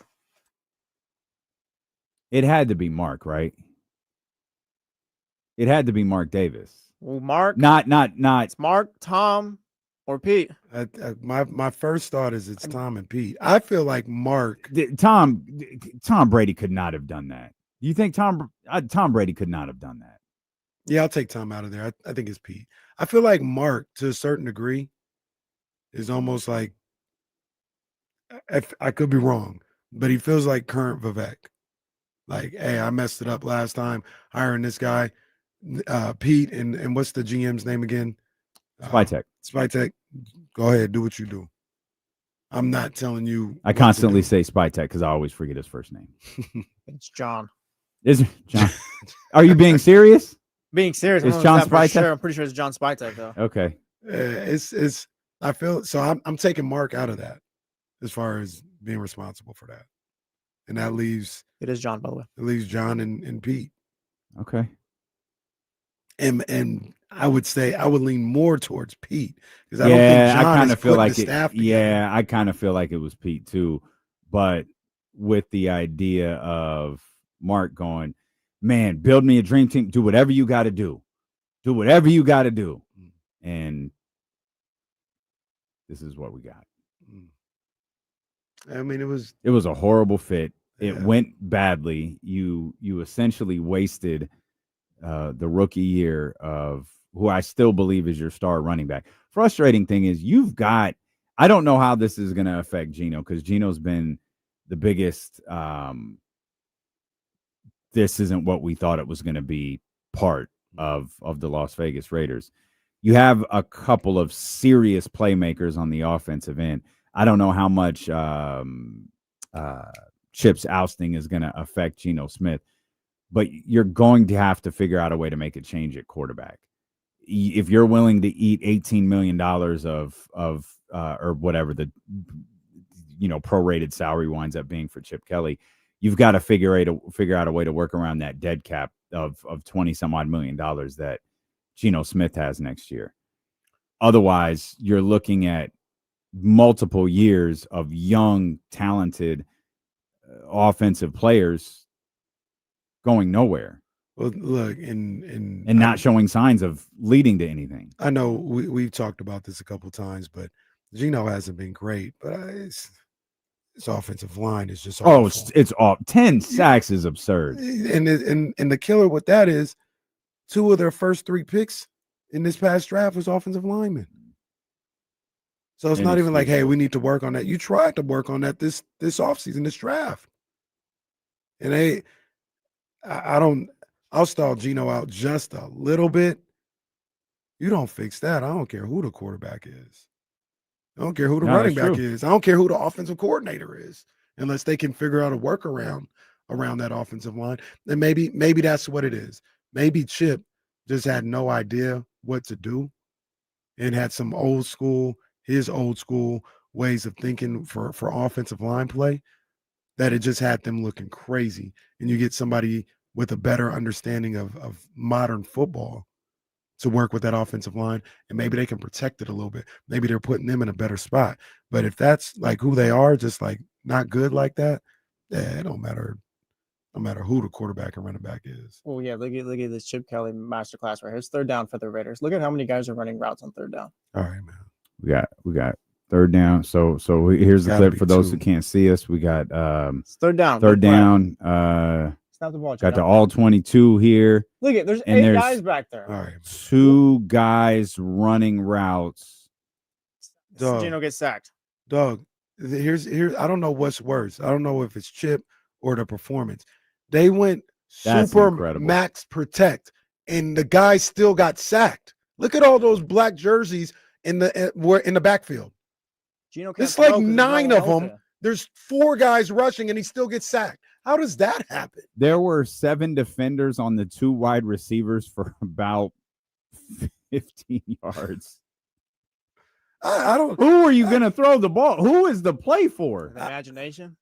I don't know. I don't know though, guys. I don't know if this is a chicken and the egg situation. Oh Yes, man, I hate. There's those. only 2 guys going out for routes with about 7 defenders. I Yeah. get that. Yeah. But how is a sack registered when there's 8 guys in black jerseys in the backfield, only 3 or 4 guys rushing, and a sack still happens? Sit back there long enough, it's gonna happen. It wasn't even that long. So that's the other thing. That's the other thing. You watch some of these. You watch some of Gino's. Let's time this out. Let's see. Here we go. It's not that long. You watch. 1 If 1,000, 2 I 1,000, guarantee you. 3 1,000, 4 1,000. In his Yeah, it defense. was 4 seconds. Well, hold on. Well, okay, 2 things. If we can find, there's got to be a compilation of the 10 times that he was sacked yesterday. You'll see he did not have a ton of time in those. 2, what's he supposed to do? Oh, Gino. Other nothing. than throw the ball to Chip Kelly, what's he supposed to do Yeah, right no, there? Gino's nothing for Gino there. Gino's dead the second that play is called. Jeez. I mean, he had the 2 guys leaking out, who were chip blocking the one of the tight ends and Genty. So that adds 2 more guys on a check down. Yeah, he but you can't can't even- leak if you're getting crushed by the defender. That's what I'm saying, chicken or egg. Like, he couldn't even get to the point where he was looking at the check downs. Right. Like, usually when you think of it, in my eyes, when you think of the check down, it's like, okay, man, it's been blocked for 5, 6 seconds. Nothing down. Let me hit the check down. I don't think it's that long. Couldn't even get to it. 5, 6 seconds. If you checking down, if you still upright, 5 to 6 seconds in, man, salute. Salute. Oh man, That's tough. That was bad. That was tough. Mm. But Chip is out, and the Raiders, well, they made Shedeur Sanders a starting quarterback. Well, and it actually took till a couple hours ago for him to be the starting quarterback. Yeah, What's wrong with Stefanski's this a little dude? weird. Yeah, what's wrong with this guy? I've been kind of Stefanski? fighting back and still like always working against, but Stefanski's been kind of weird. Did you see the thing? And I'm not saying this means everything, but it does mean something. Did you see it didn't even like address him or give him the game ball? I didn't see that. I saw Andrew Berry, the GM, going up to Shedeur after the game, but What's wrong with this guy? Your rookie gets his first NFL win. You don't even give him the game ball or acknowledge him? My guess, he knows he's fired. could be that too. Yeah, Stefanski's gone. But what that got to do with Shedeur? Well, I He wonder has how no much investment in Shedeur Sanders. Yeah, I You wonder don't how even much- like the guy? Well, That's what it I says. don't to me. think he ever liked the guy. That's what it says to me. And now you look crazy. And all of these, it's so funny. Like I got this. I don't know. I had zero interest in reading it, but it was pushed out from Apple News, so it could have come from the New York Times. It could have come from anywhere, but it was Shedeur Sanders gets his first win as a starting quarterback. He showed some promise, but man, he's got a lot to learn. Like, here's my column. It's like, hold up. What round was Shedeur drafted in? The fifth or sixth. The 5th round. Fifth. You're not covering him like he's a 5th round pick.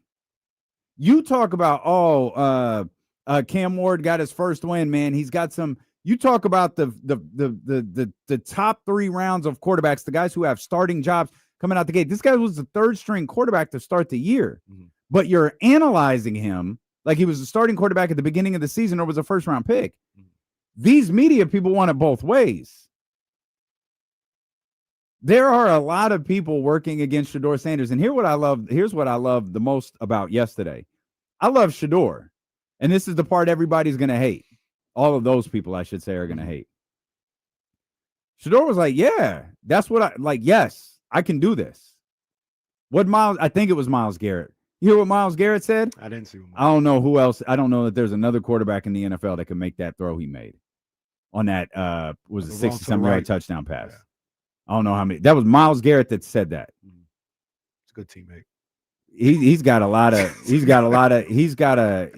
Well, again, same to you. You can't have it both ways. You could either praise him or you could criticize him. Well, you can. Everybody wants it both ways with Shedeur Sanders. You can no. You He's don't. a fifth round pick. Good teammate. There's no other quarterback in the league that can make that. That's throw. not what he said. He said, I don't think there's a lot of quarterbacks in this league that can make that throw. First time I thought you said he said there's not a lot of quarterbacks that can make that throw. Yeah, Shedeur's a good quarterback. At least he was in college. Give him an opportunity in the NFL.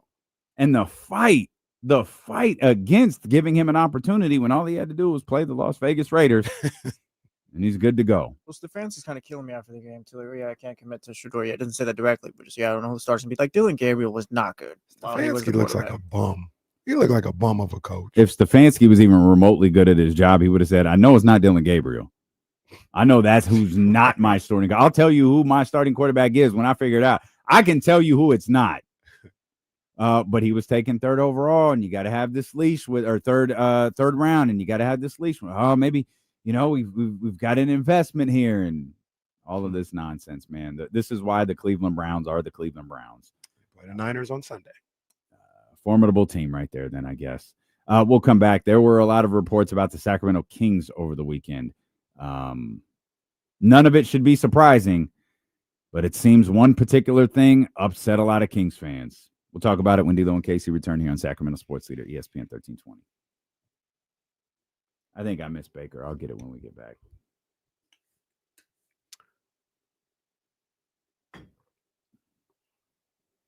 Steven, that's not how that works, bro. Like, the rookie gets his first win, you give him the game ball. Like, what are we doing?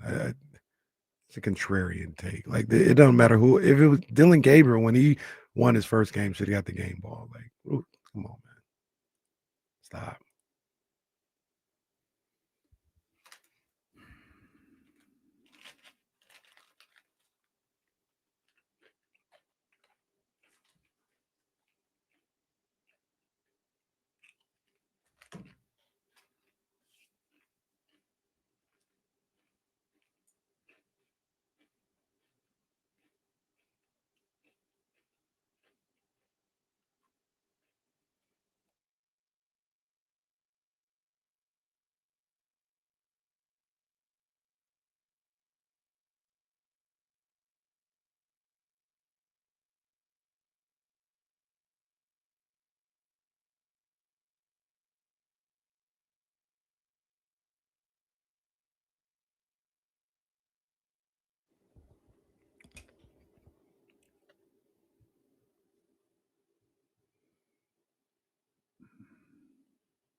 Casey, what does your shirt say?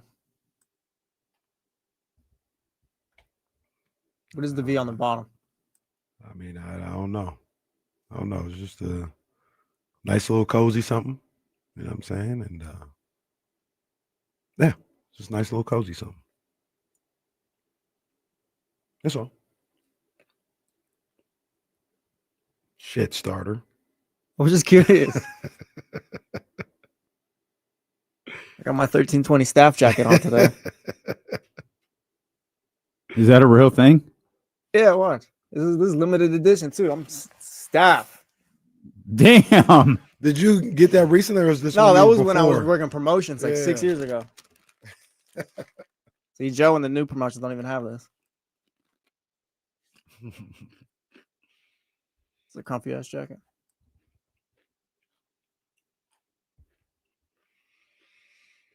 That's a good question. My first mind is yes.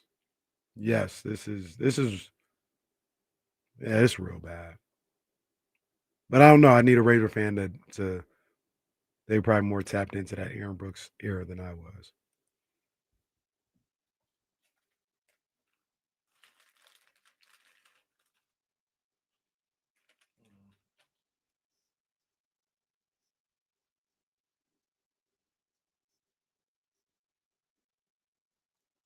All right, so in the midst of the Sacramento Kings getting their first win in, I believe, an eternity. I don't know that's the exact time frame, but it feels like it.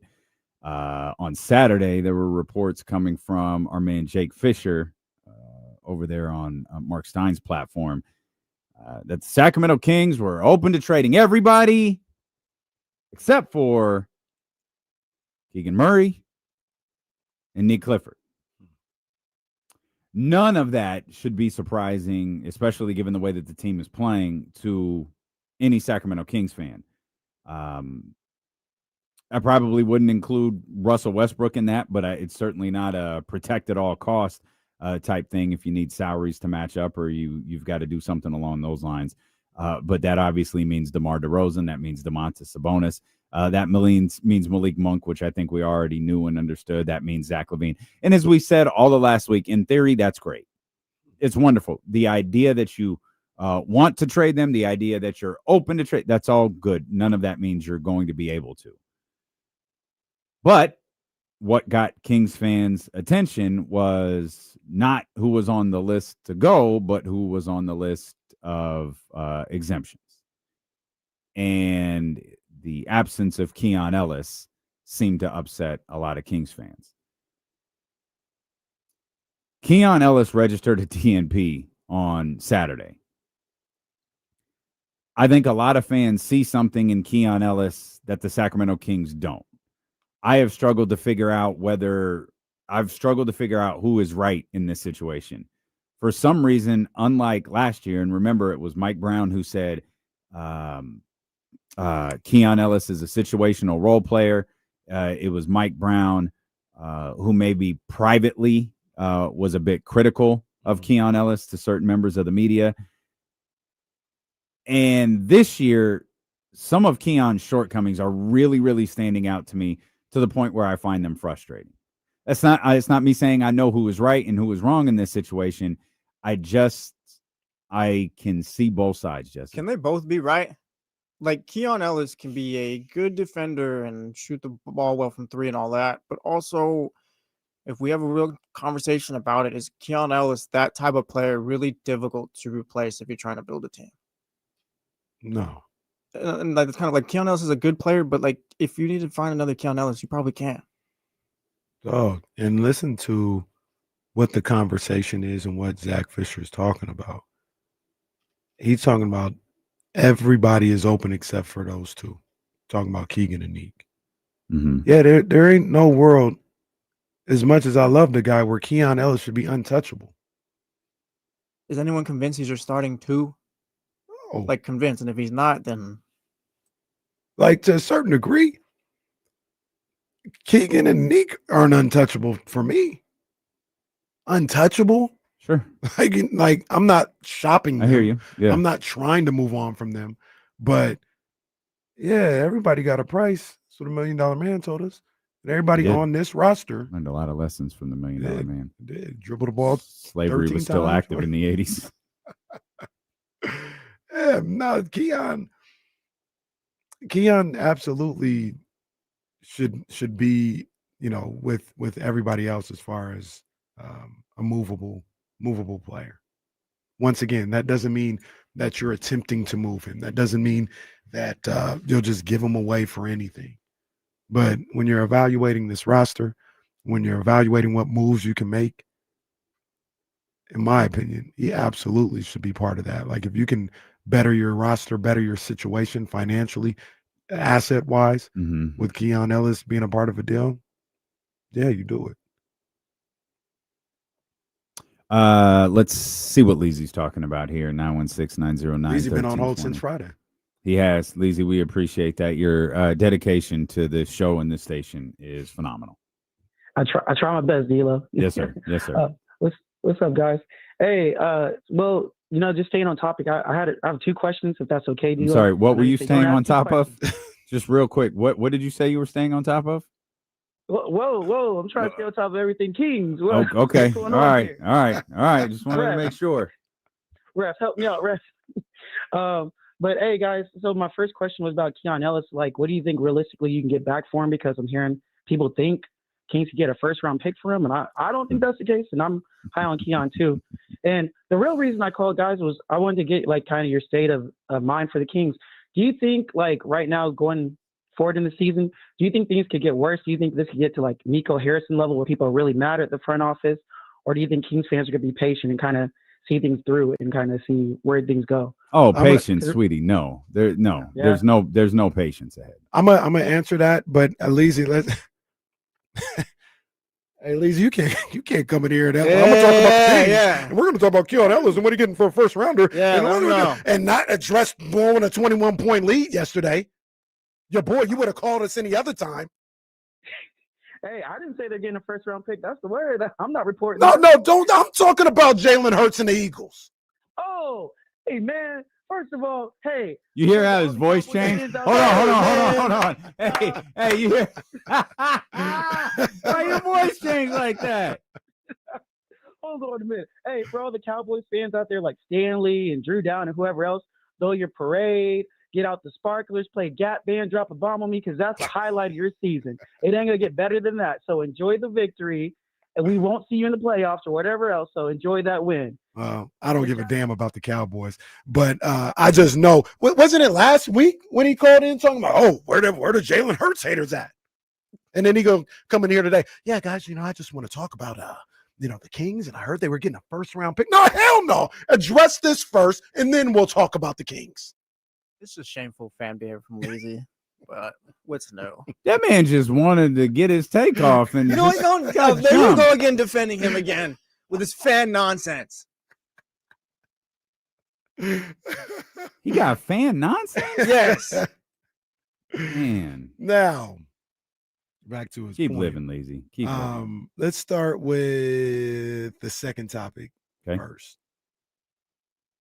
This was something that came up this morning with Sam Redacted's article and interview that he had with Scott Perry that came out this morning. Mm-hmm. And Scott said it maybe a couple times, but he talked about patience. Mm-hmm. And I know you've talked about it before. Others have talked about like don't tell Kings fans to be patient. Mm-hmm. The fact remains that they got to be patient. Like even if you don't want to hear it and they've been patient for 20 years or whatever. Like, I get it. You don't have to come up with a different word, man. You Wait can't a tell little this bit. fan base. Like you just okay. Find it different. I understand. You got to find a different way to convey that message. Like this fan base has been more than patient with the ineptitude of this organization. Well, I don't think there's anything else you could say to his part. Just all up to action at this point. Yeah, it is. Yeah, like Scott Perry's just probably stuck in a tough spot. But maybe you play the fake humbled. Hey, I'm asking, be patient with me. I'm not asking you to be patient as a fan. I'm asking you to just be patient with me and trust that I'm going to work on it. I know that sounds different, but to me, I know that doesn't sound different, but to me it is. And then, okay. I don't even know that works. That was, we might have to workshop this a little bit. But, and I'm just talking to my people. Like, I love my Kings fans. Like, say whatever you're going to say, tweet whatever you're going to say. Like, I'm not policing it. But a lot of people want to tear down and they want to rebuild and all this. For that to work, you got to be patient, right? Like you have to be. They don't want a quick fix. They don't want a Zach LaVine, DeMar DeRozan, go get some. They want, just tear this whole thing down and rebuild. Like, yeah, that's cool if that's what you want to do, but there's patience involved in that. I think it's less about the process and more about the message, because I think all they've been hearing is be patient, be patient, be patient. At some point with no direction. Yeah, exactly. You get sick of that. Like if you're tearing the team apart and you're going that clear direction of a rebuild or a however we want to phrase this, I don't think there's a necessity for you to go, oh, just be patient. I don't think you have to do that. I think it's understood. Here's the path that we're going. I think the frustration with a lot of Kings fans is you keep telling us to be patient, but you keep trying these different fixes. And it was, even though it was positioned differently back then, it was George Hill, Vince Carter, Zach Randolph, and then you pulled the plug on that like 41 games into the season. It might not even have been that long. It might have been 30-something games into the season. Okay, we're not going to do this. All right. No. Okay, we got an idea. We're going to draft another guard. Oh, wait, this guard's really, really good. You know what? We're going to balance our roster here. Let's make this. I got it. We're going to make this big trade. Okay, now we've got a direction. We're young. We're offensive. We move the ball. There's a problem, though. The coach is adamant that this really high efficient offense has to be really good defensively. Okay, crap. Well, we've got to get defensive players. No. Let's just get through this first year, make everybody happy. How many times did you say it? I can't even remember the number anymore. 17 can't be 18. Mm-hmm. Kenny was right. It wasn't. And Mike was like, well, great. Now it's my turn to do it my way. And then the direction is lost again. So it was like you had direction for 1 year, and everything since then, and even hindsight to that 1 year, has taught us like maybe you didn't have a clear and concise direction. And we thought our patience had finally paid off, when in actuality, we're just hitting the reset button on patience, because no one is clear in where this basketball team is going after making that trade with Tyrese Halliburton and Domantas Sabonis. And everything you're saying is right. There's not even that's factually right. My only rebuttal would be, if I was Scott Perry, they didn't have a direction. That wasn't me. Mm-hmm. I'm here. My retort to that, as Kings fan section 101, row L. That's a real Google name C2 nowadays too, by the way. Probably, yeah, it's probably in the chat. Is not for me. I got 30 years of season ticket. My dad was an original season ticket holder at the first Arco Arena, pal. Like I've been here. We're having a conversation. I get it. What do you want me to do, though? Fix it, Scott. Do you want me to go and give me some cup holders where the drinks don't fall out all goddamn night? My retort would be like, watching all these bros with their tall can beers, set them in the thing, and it goes tumbling over like a jackass. That's what I want, Scott. Hey, LaMelo Ball's available. I can go get him if you want. He's even a little younger than the type of guy I'm thinking. But I can go get this 8-year-old vet that I can go get Zach LaVine, like a Zach LaVine type. I can go do that if you want, but then you won't have to worry about patience. But that's not. I don't think that's the best way to go. And maybe I'm misunderstanding the people who want the tear down, the start over. I think there is an understanding when you do that. Like, all right, it's a process, and we are starting this process here. Let's see what can come about of it.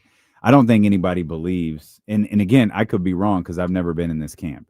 I don't believe anyone believes, okay, accumulate these draft assets. Kenny Carroll, get your picks right, and everything will be better next year.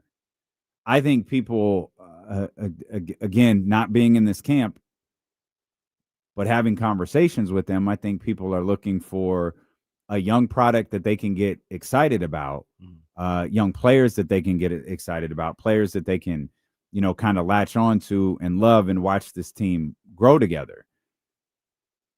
My thing with that has always been, if you want to do that full teardown thing, don't be upset in 3 years when we're on our, third 30-win season, 28-win season, and it's not progressing the way that you thought. Because hitting on all picks for anyone is a stretch. hitting on all picks for this organization is a big stretch. We went down Scott Perry's draft history.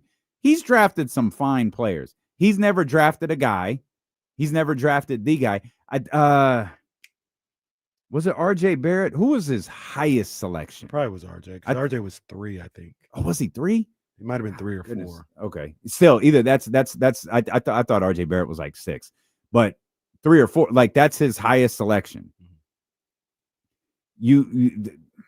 That's he's never landed a 1, a chance to draft Cade, Paolo, Ant, the guys that we talk about so often as the young, leaders of their teams in this league.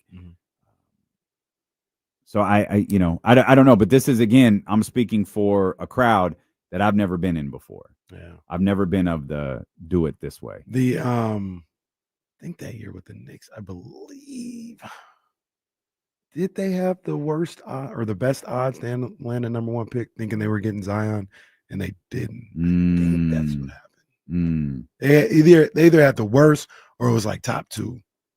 It's hard to remember. I do remember the crazy Zion Knicks hype, but that's because I was watching ESPN at the time. And clearly they were, if they had the 3 pick, they were close enough. Right. Where they thought it was real. Right. Yeah, they had a 14% chance going into the lottery. So that is that the 14? Yeah, I'm pretty sure. Yeah. Okay. So I looked this up. Different words for patience. Okay.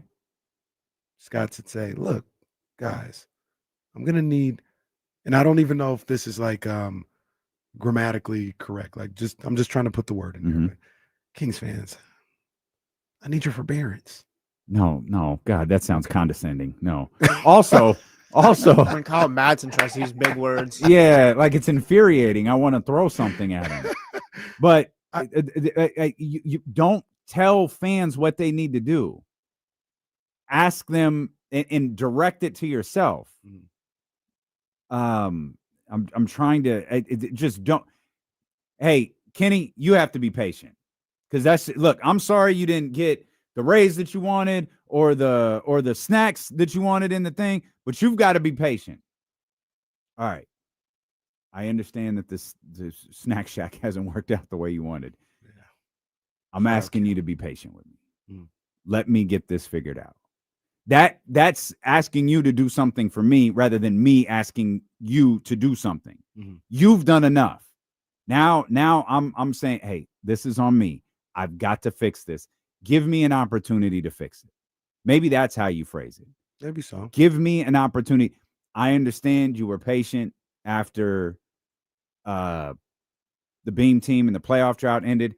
I understand, and I was a part of the incredible amount of patience that you exercised leading in to that Beam team. I was here when De'Aaron Fox was drafted.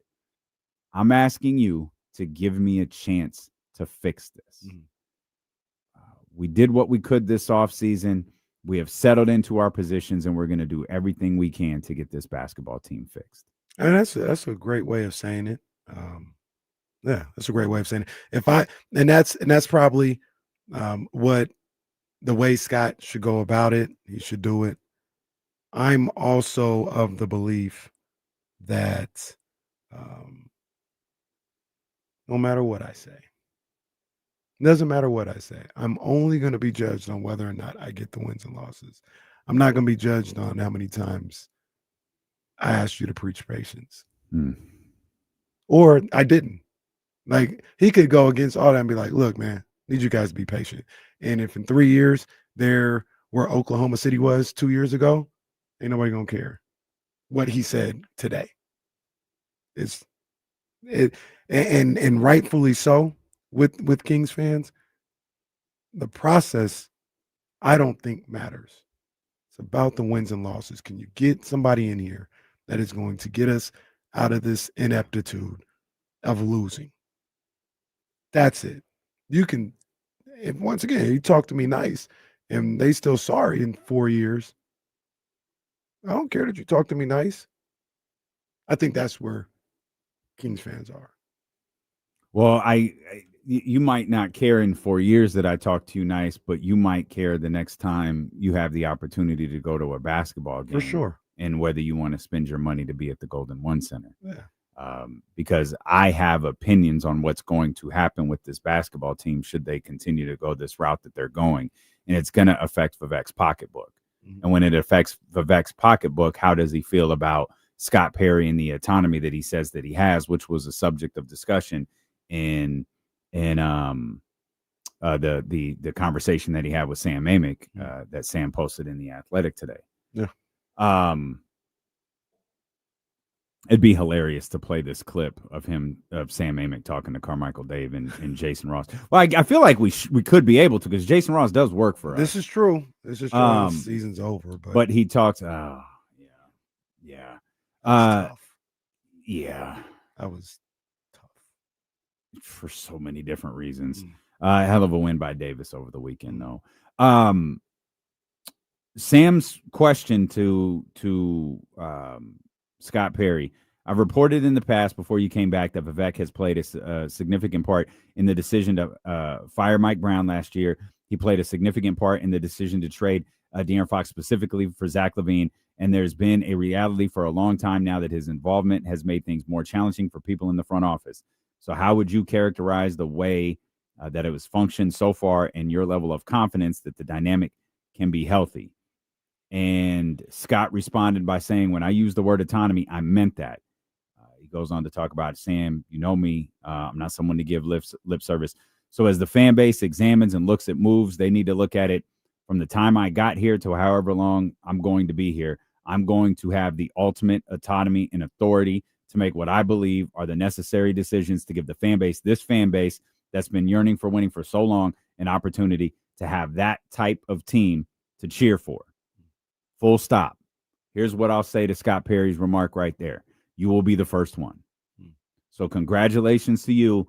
Either Vivek has gotten tired of losing, someone has finally gotten through to him, or he has said to you what he has said to countless people in the past. And it's, yes, you have full autonomy until he gets frustrated or until he gets infatuated or there's something out there that he wants and he feels like you're not going to go get it. The clip that I was alluding to of Sam talking to Jason Ross and Carmichael Dave is Sam talking about he didn't want Mike fired. He didn't want Doug Christie to be the coach. He didn't want Doug to continue to be the coach. If left to his own devices, Monty would have built the roster completely differently. That's Sam Amick talking about Monty McNair.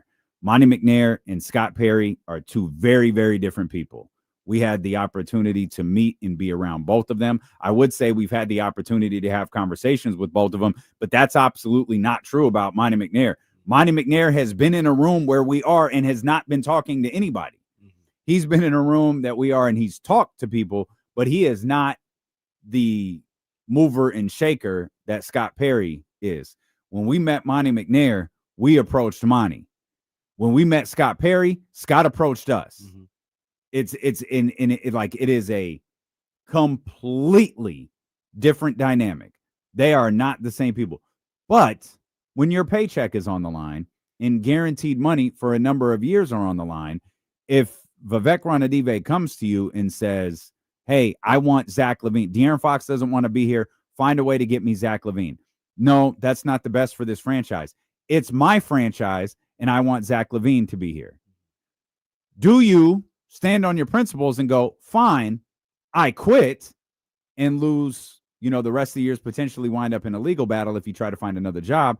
Or do you just say, okay, I'll get it done, but you're in charge of this construction of this roster now? That's we all say what we would do, right? But again, we were Monty's getting paid. He might be working for the Clippers or wherever he's at, but Vivek's paying him. Mm-hmm. And are our principles strong enough to walk away from whatever guaranteed dollar figure these guys make? Yeah, man. Yeah, it's literally the $1 million question in some cases. Very much so. How you going to go about that? And, the things that you said in the past, 100% correct. Scott, you're talking about you got full autonomy. That's cool. See what happens when if things don't go the way Vivek wants them to.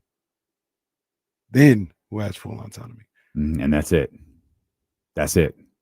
When it goes wrong, we blew it up and we made our first draft pick and the first 2 draft picks didn't go well. Okay, then what?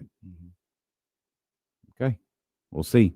You can get in on this conversation if you want to. Elk Grove Kia Talk Line 916-909-1320. Speaking of contract situations, 49ers and Panthers play tonight, and I think the biggest story surrounding the 49ers right now is an off-the-field situation with Brandon Aiyuk.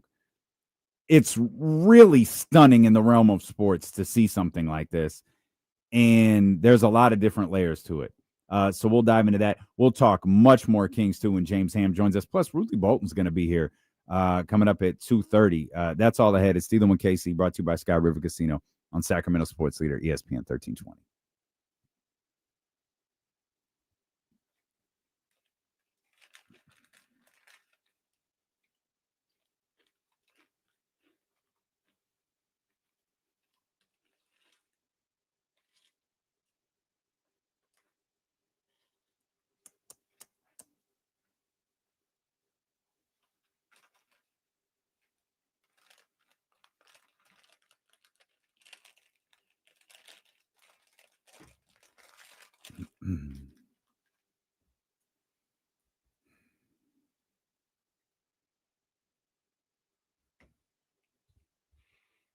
It is feast week in college basketball, and the Maui Invitational starts today, I believe. But the sad story is it's been ravaged as far as like the teams that go to the Maui Invitational. It's been ravaged by the Players Era tournament, which I'm not sure how it goes. Like I don't know how the Players Era go because it's not like a regular tournament. There's a little round robin, 2-game guarantee. I don't know how it goes, but that is the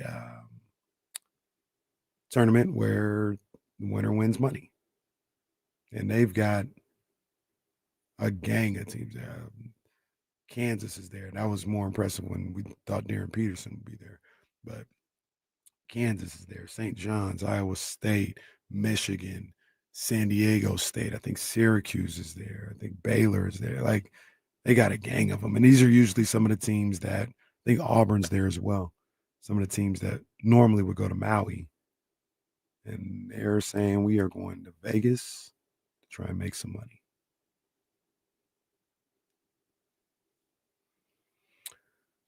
Hey, big dog, shout out to you, man. Big ups. Not to you, Will, but shout out to my man right here.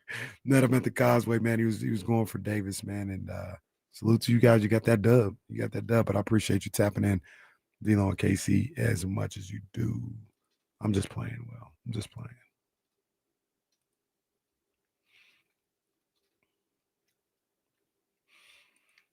I think I saw that too. And it's a strong field, but what I'm confused on, and I actually got to read it up a little bit more. I think some of these teams that are in the Players Era tournament were supposed to be in Maui this year, and I think a couple of them backed out. So I don't know if that's 100% how it went down, and if it is, if that's going to happen next year or what. I don't know.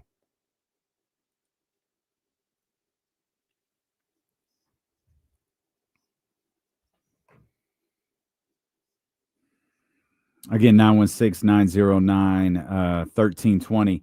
Hey, big shout out to our man, Dusty Baker. He is going to be out at the Granite Bay location, Nugget Market in the Granite Bay, coming up on December 3rd. Wednesday, December 3rd, from 5 to 7 o'clock. You have an opportunity to come out and taste wine with Dusty Baker, and he's got some great ones. He always has the rosé on tap.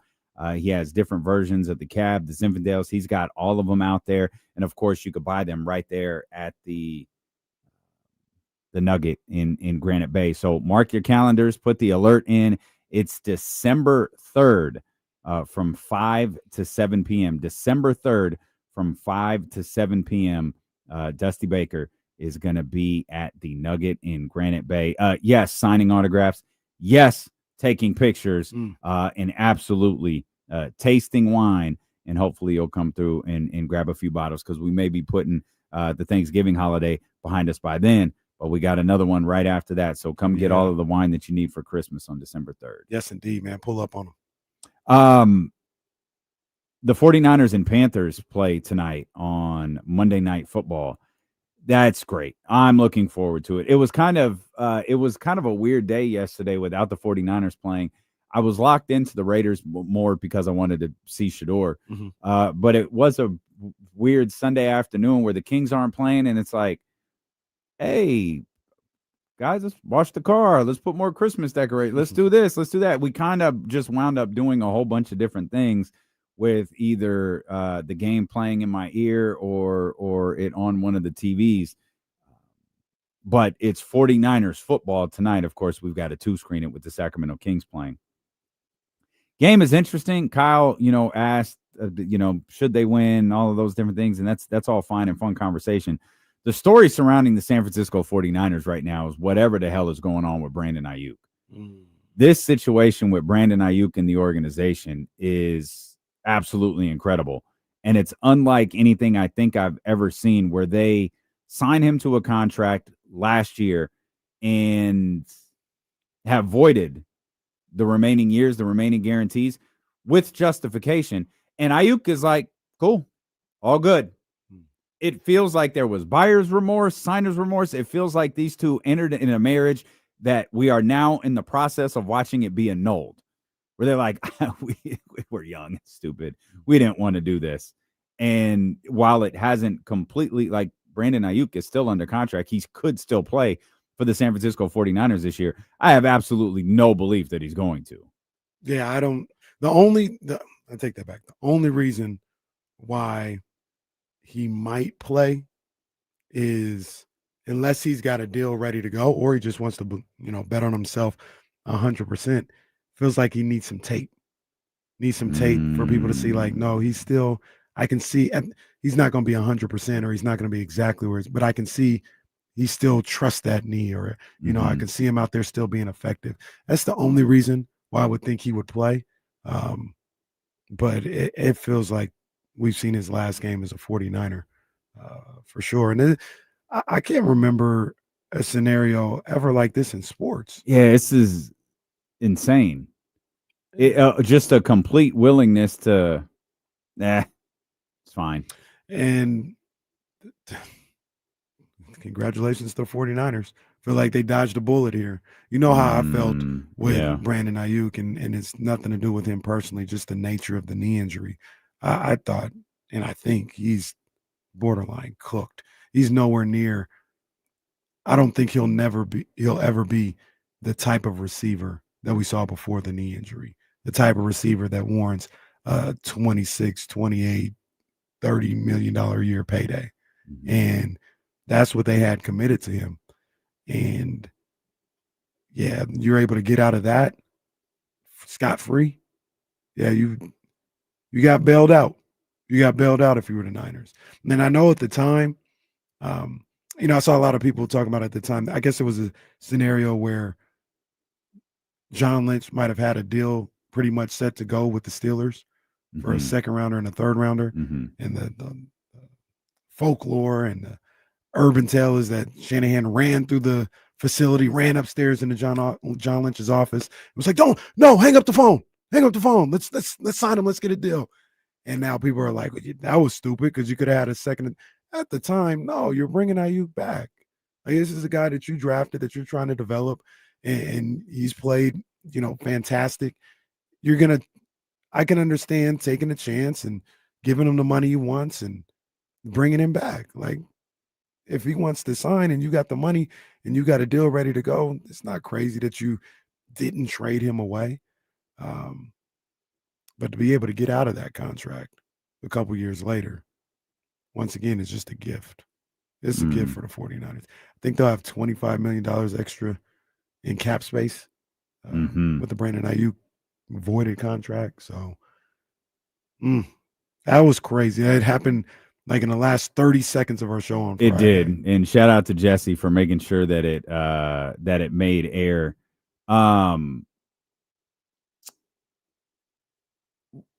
If I'm the 49ers, I'm watching this really closely, right? Like, because I think there's a couple of schools of thought. These two don't like each other, and they just want a clean break. Fine. But there's also the reason they're able to void these guarantees is because the reason they're able to void this entire contract is because there were violations, meeting violations. Essentially, in just like the regular world, it's a breach of contract. Mm-hmm. And the 49ers were like, this is good enough for us to end this relationship. You don't want to be here. We're sick of this. We're out. Everybody's out. I'd watch what he does next pretty closely if I'm the 49ers. Because even if you want to be out of this business, meaning the Brandon Aiyuk business, even if you want to be out of that, if he signs with a team immediately, I'm looking at that like, I'm going to ask the league to look into this. Because I would feel like they could make the case for tampering. Now, maybe they truly don't care, and it's just not a battle that they want to fight. But if I have a player under contract and that player just stops showing up, no matter how tumultuous our relationship might be, and he just stops showing up and he specifically does acts that can cause us to void his contract, and when we do, he doesn't fight it, I might have a few questions. Because it's maybe it's not uncommon for a team, and again, I do feel like it is, for a team to try to go this route, avoiding a year guaranteed year, a guaranteed dollar or whatever, or signing bonuses. We've seen that in the past. But for the player to just be like, it's cool, man, all good, that's a little different. And so if I'm the 49ers, even if I'm done with Brandon Aiyuk, I'm watching this pretty closely. When that official release comes, and it sounds like that's going to happen this offseason. Yeah, I completely understand that. I agree with you.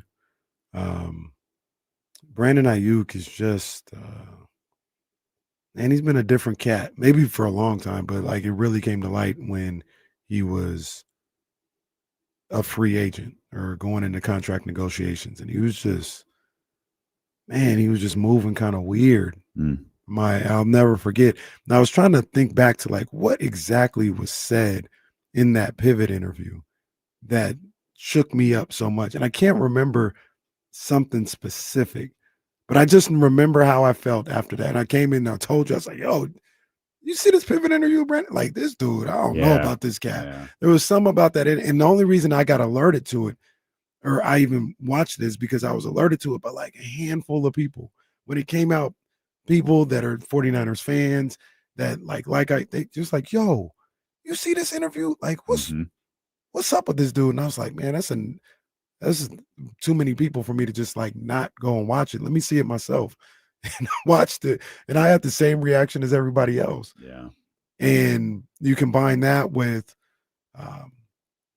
the way the end of the contract negotiation happened, where John Lynch is at the press conference and he's visibly like pissed off. He's like, yo, do you want to play or not? Yeah.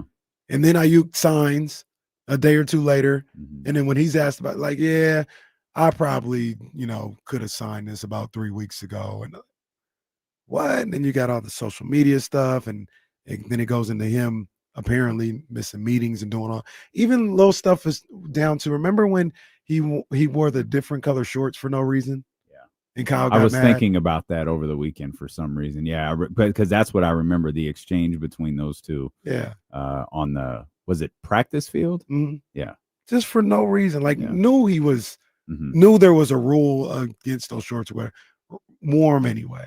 It's just moving weird. And I wish him the best wherever he goes, whether it's Pittsburgh or anywhere else. I hope he's healthy. I hope he even proves me wrong.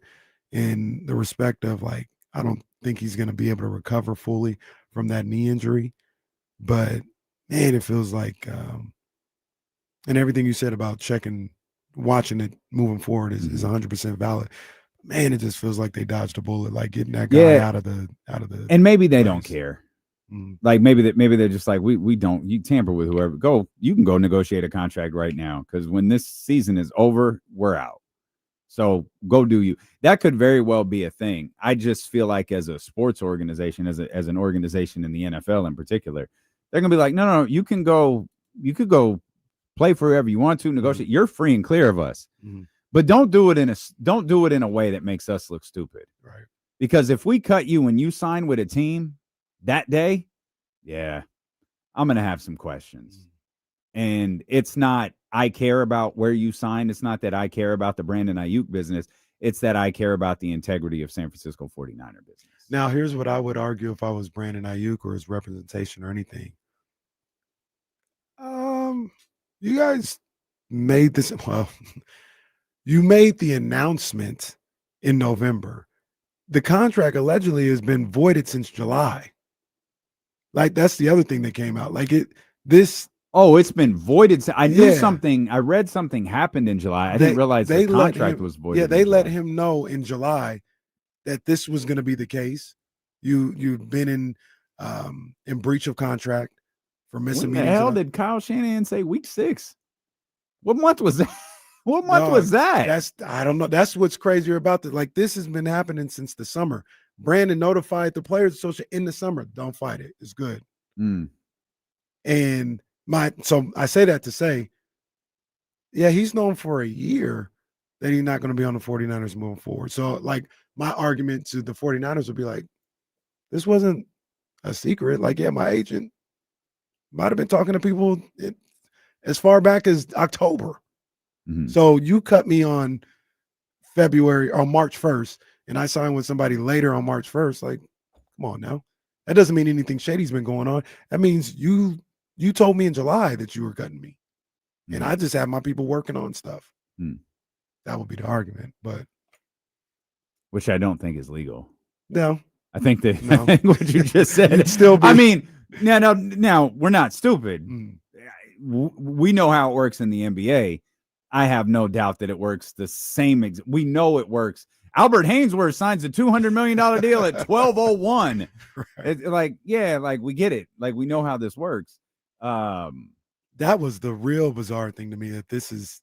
Yeah, I completely misunderstood the July thing. I thought the July thing was when the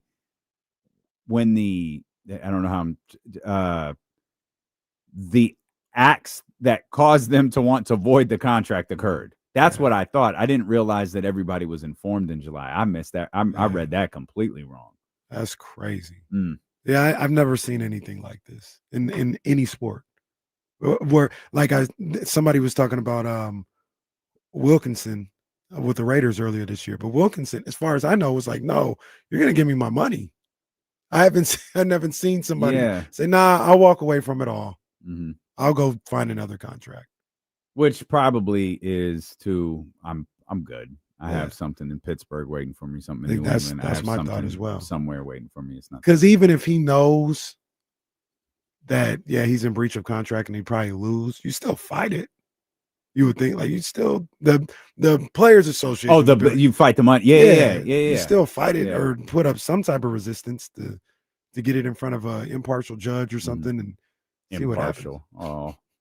Oh, who's side? The judge on the NFL side, NFL player side. Is Roger Goodell. NFL's team. Isn't it Roger Goodell?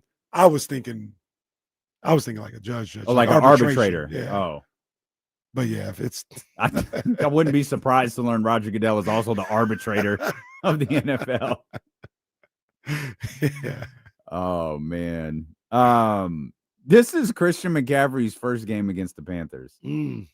It's funny, we take that stuff for granted because it happens so often in the NBA. Like, oh, so-and-so's return. Russell Westbrook's revenge game against Denver. This is like his second time in Denver just this year.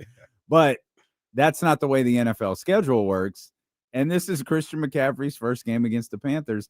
I feel like Christian McCaffrey has been a 49er for a decade. Yeah, it feels like a lifetime line. Like, it feels like he's always been here. When in fact, he's been a member of the San Francisco. Like, that happened during the show. That happened during this 5-year span. But yeah, his first game against the Panthers tonight. Thank you, Carolina. Thank you. Christian Yeah. McCaffrey's been a godsend.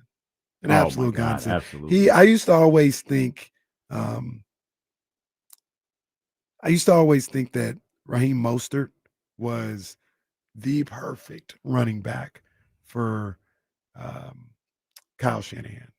And he was a damn good one. Like, he had the speed, the one cut ability, could go from 0 to 60. Like, he's a damn good one. No.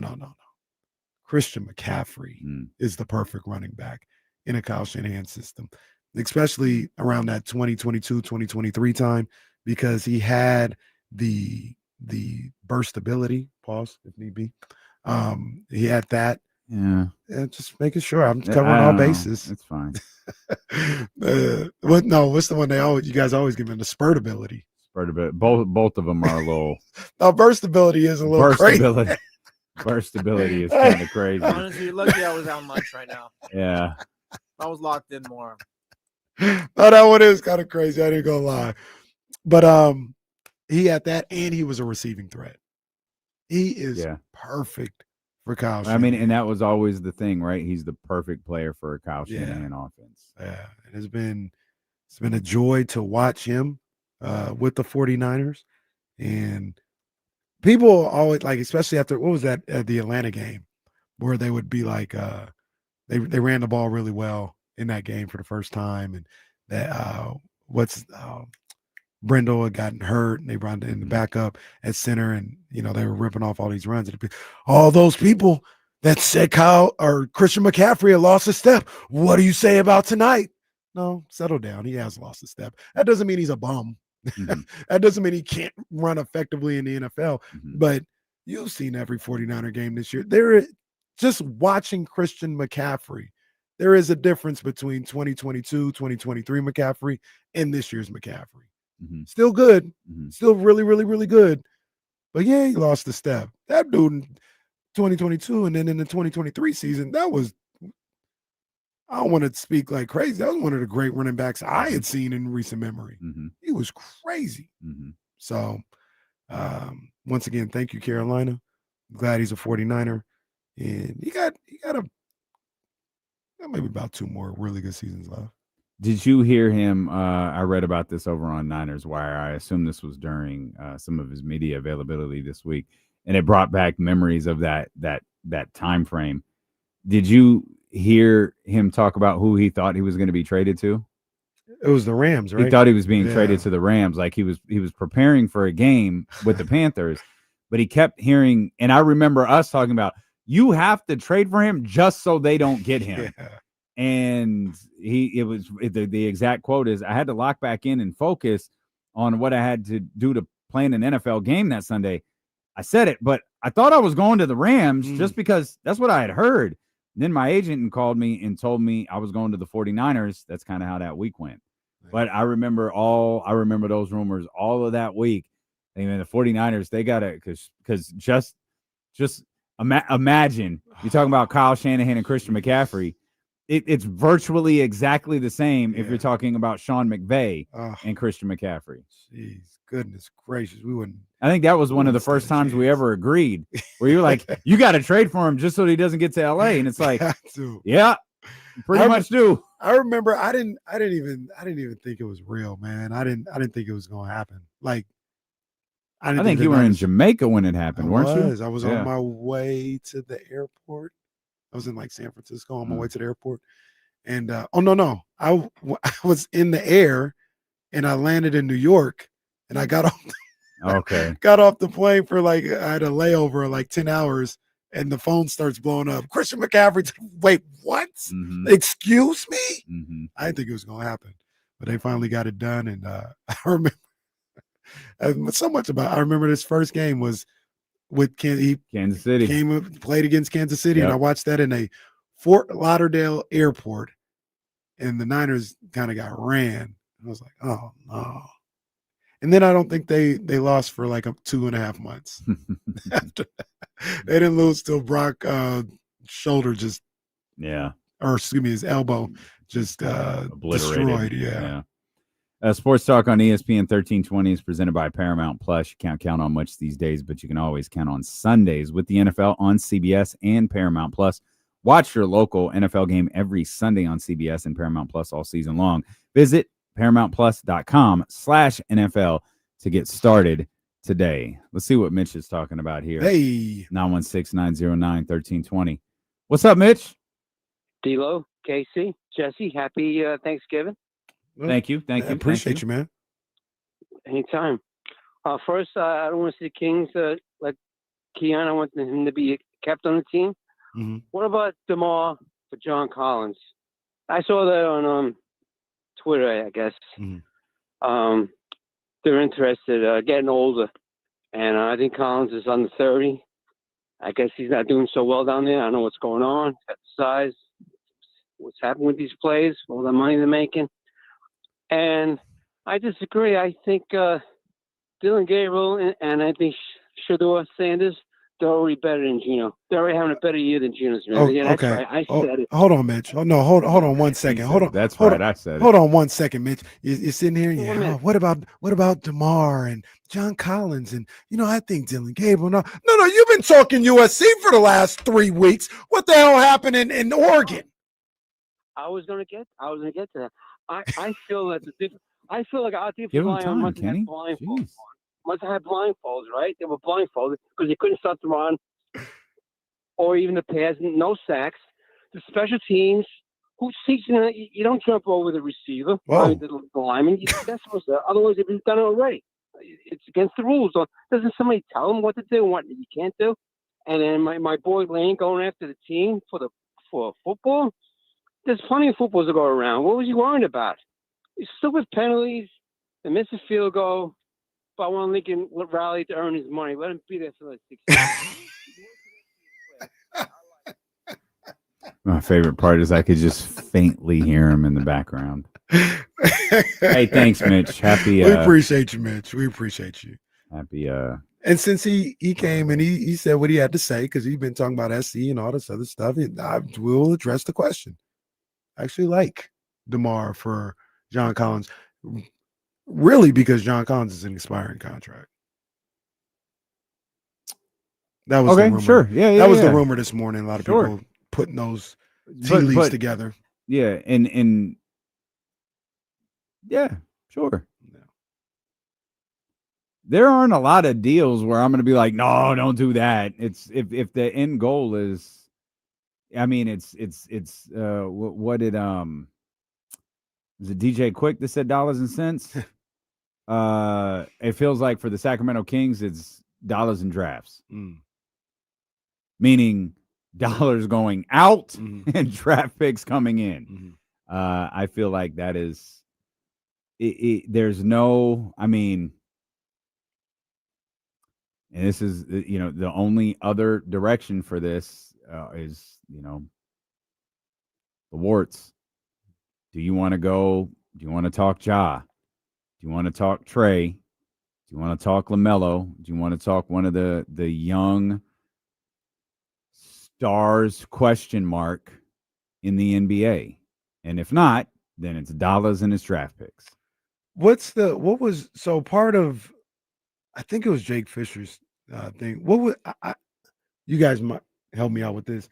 What was the deal with reportedly, Zach LaVine kind of, I don't want to say vetoed Trae Young coming here, but the report was, and the thought was they had a Trae for Zach LaVine deal in the works, and Zach kind of was like, nah, I don't want to do that. The Bulls have one? That's what I'm sorry. saying, When Zach LaVine, when Zach LaVine was here, that's I saw something vague. If anybody knows, I missed that. But something, because then it got. When did that happen? The off season? I don't know, because it got back to this conversation about De'Aaron and how De'Aaron was tipped off that the Kings were shopping him because of the Zach. Maybe it was when Zach was in Chicago or what, but the whole Rich Paul angle of it all was. It was something weird.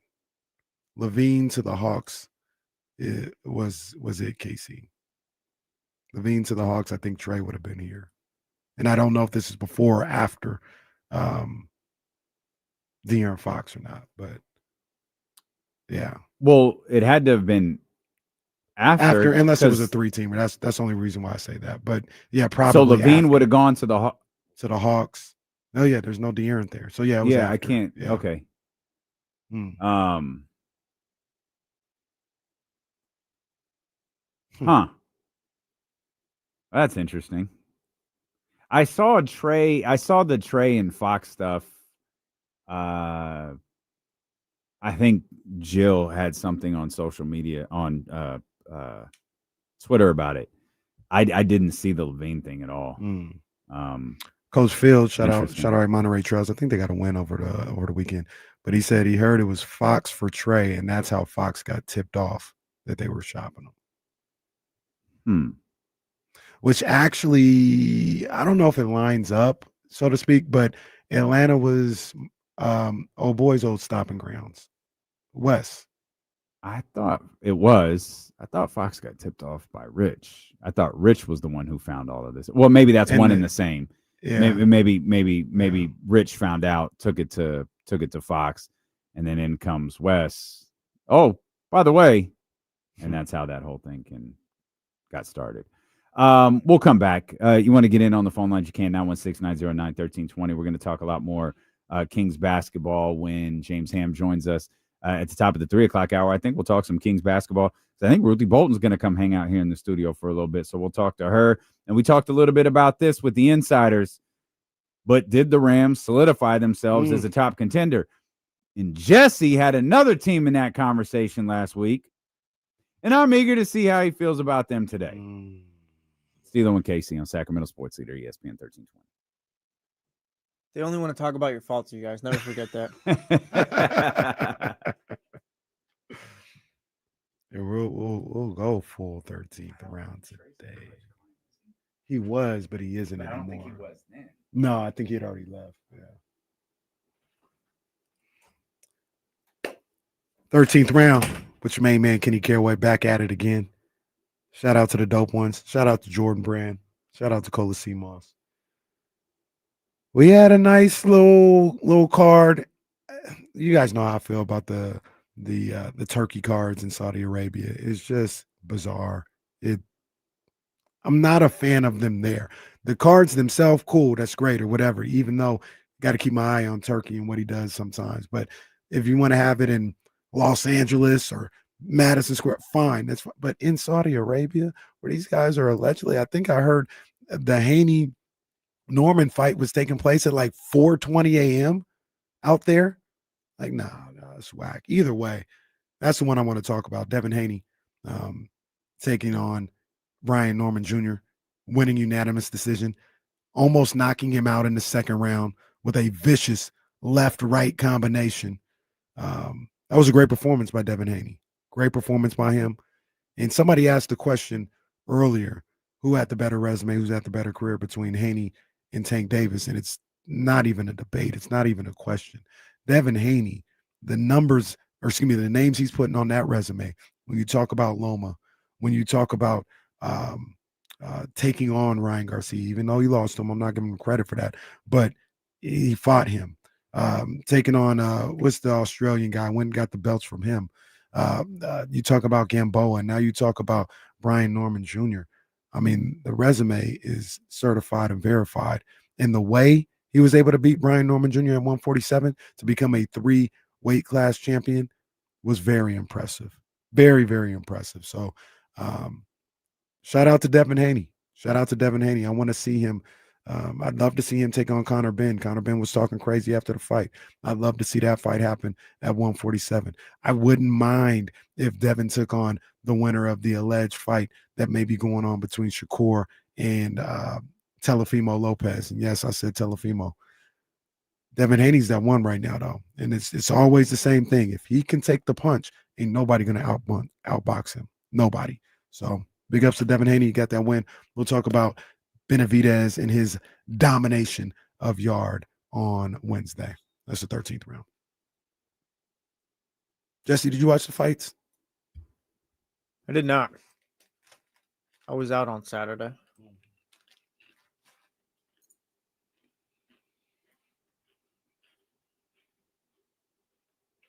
Honestly, the only thing I'm concerned with in boxing is keeping Canelo from fighting Crawford again. Understandable. Shout out to the young boy. That was good. That was good. That was impressive. Shout out to the young boy. Cambosa, that's who I'm thinking of. I couldn't remember his name. Cambosa not even that good though. I'm gonna give Devin the credit because he went back to back in Australia and handled it. But Cambosa, that was easy work. Such easy work for Devin Haney. He's not on his level. Not even close. You agree? Yeah. I've been saying that.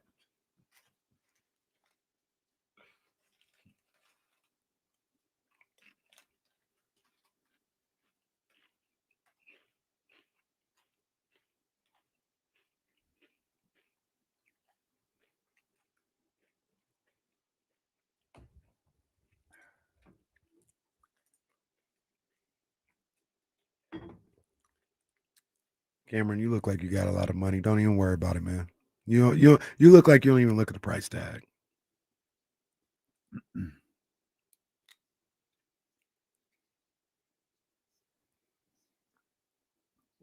Kings and Timberwolves tonight at the Golden One Center. Talk to James Ham. At the top of the hour, I think James said he was just going to go grab something to eat. I think he'll just be back here in studio if I remember correctly, which makes me signing off of that computer extra stupid. All right. Real quick. Someone last week said there are two teams that have separated themselves. Okay. Well, no, go ahead. Go ahead, dude. All right. Wow, you turn on me today, huh? Oh, wait a minute. Hold on a second. You started today saying I was treating you like Charles Manson or something like that. Because I said I had my eye on the Dallas Cowboys last Wednesday. I think it was when Casey was out, whatever day that was. You said you had your nobody wants to talk about how I got that right. That's what not the Eagles take. That's what because I was like, I don't remember him. So I was gone. Oh yeah, you were gone that day. Yeah. All right. Remember, I was on the insider. I was like this, and that. I was like, oh, you idiot! They played the Raiders. Like, okay, I'll try again with D'Lo, and then yeah. After that, I don't know. I don't feel any worse about the Eagles. No, if anything, after this weekend, like the Eagles are still like because I'm waiting on them to figure it out offensively, and I don't know if they will. But you got Saquon, AJ Brown, Devontae Smith. You got a lot of guys there. So if you Saquon just hasn't been able to. He hasn't gotten going yet. He hasn't gotten on the hope. But that kick that he had last year back, and it was going to be tough to replicate that. Right. But Brody's not even. I think he's rushed for 100. He's only rushed for 100 yards once this season. It was against the Giants. Oh, that Giants game. Oh man, who did they fire today? Their defensive coordinator. Yes. Oh man. What is that? 5 blown fourth quarter leads this season. Oh man, Jeez. that was I was Jameis. I was pulling for you, dog.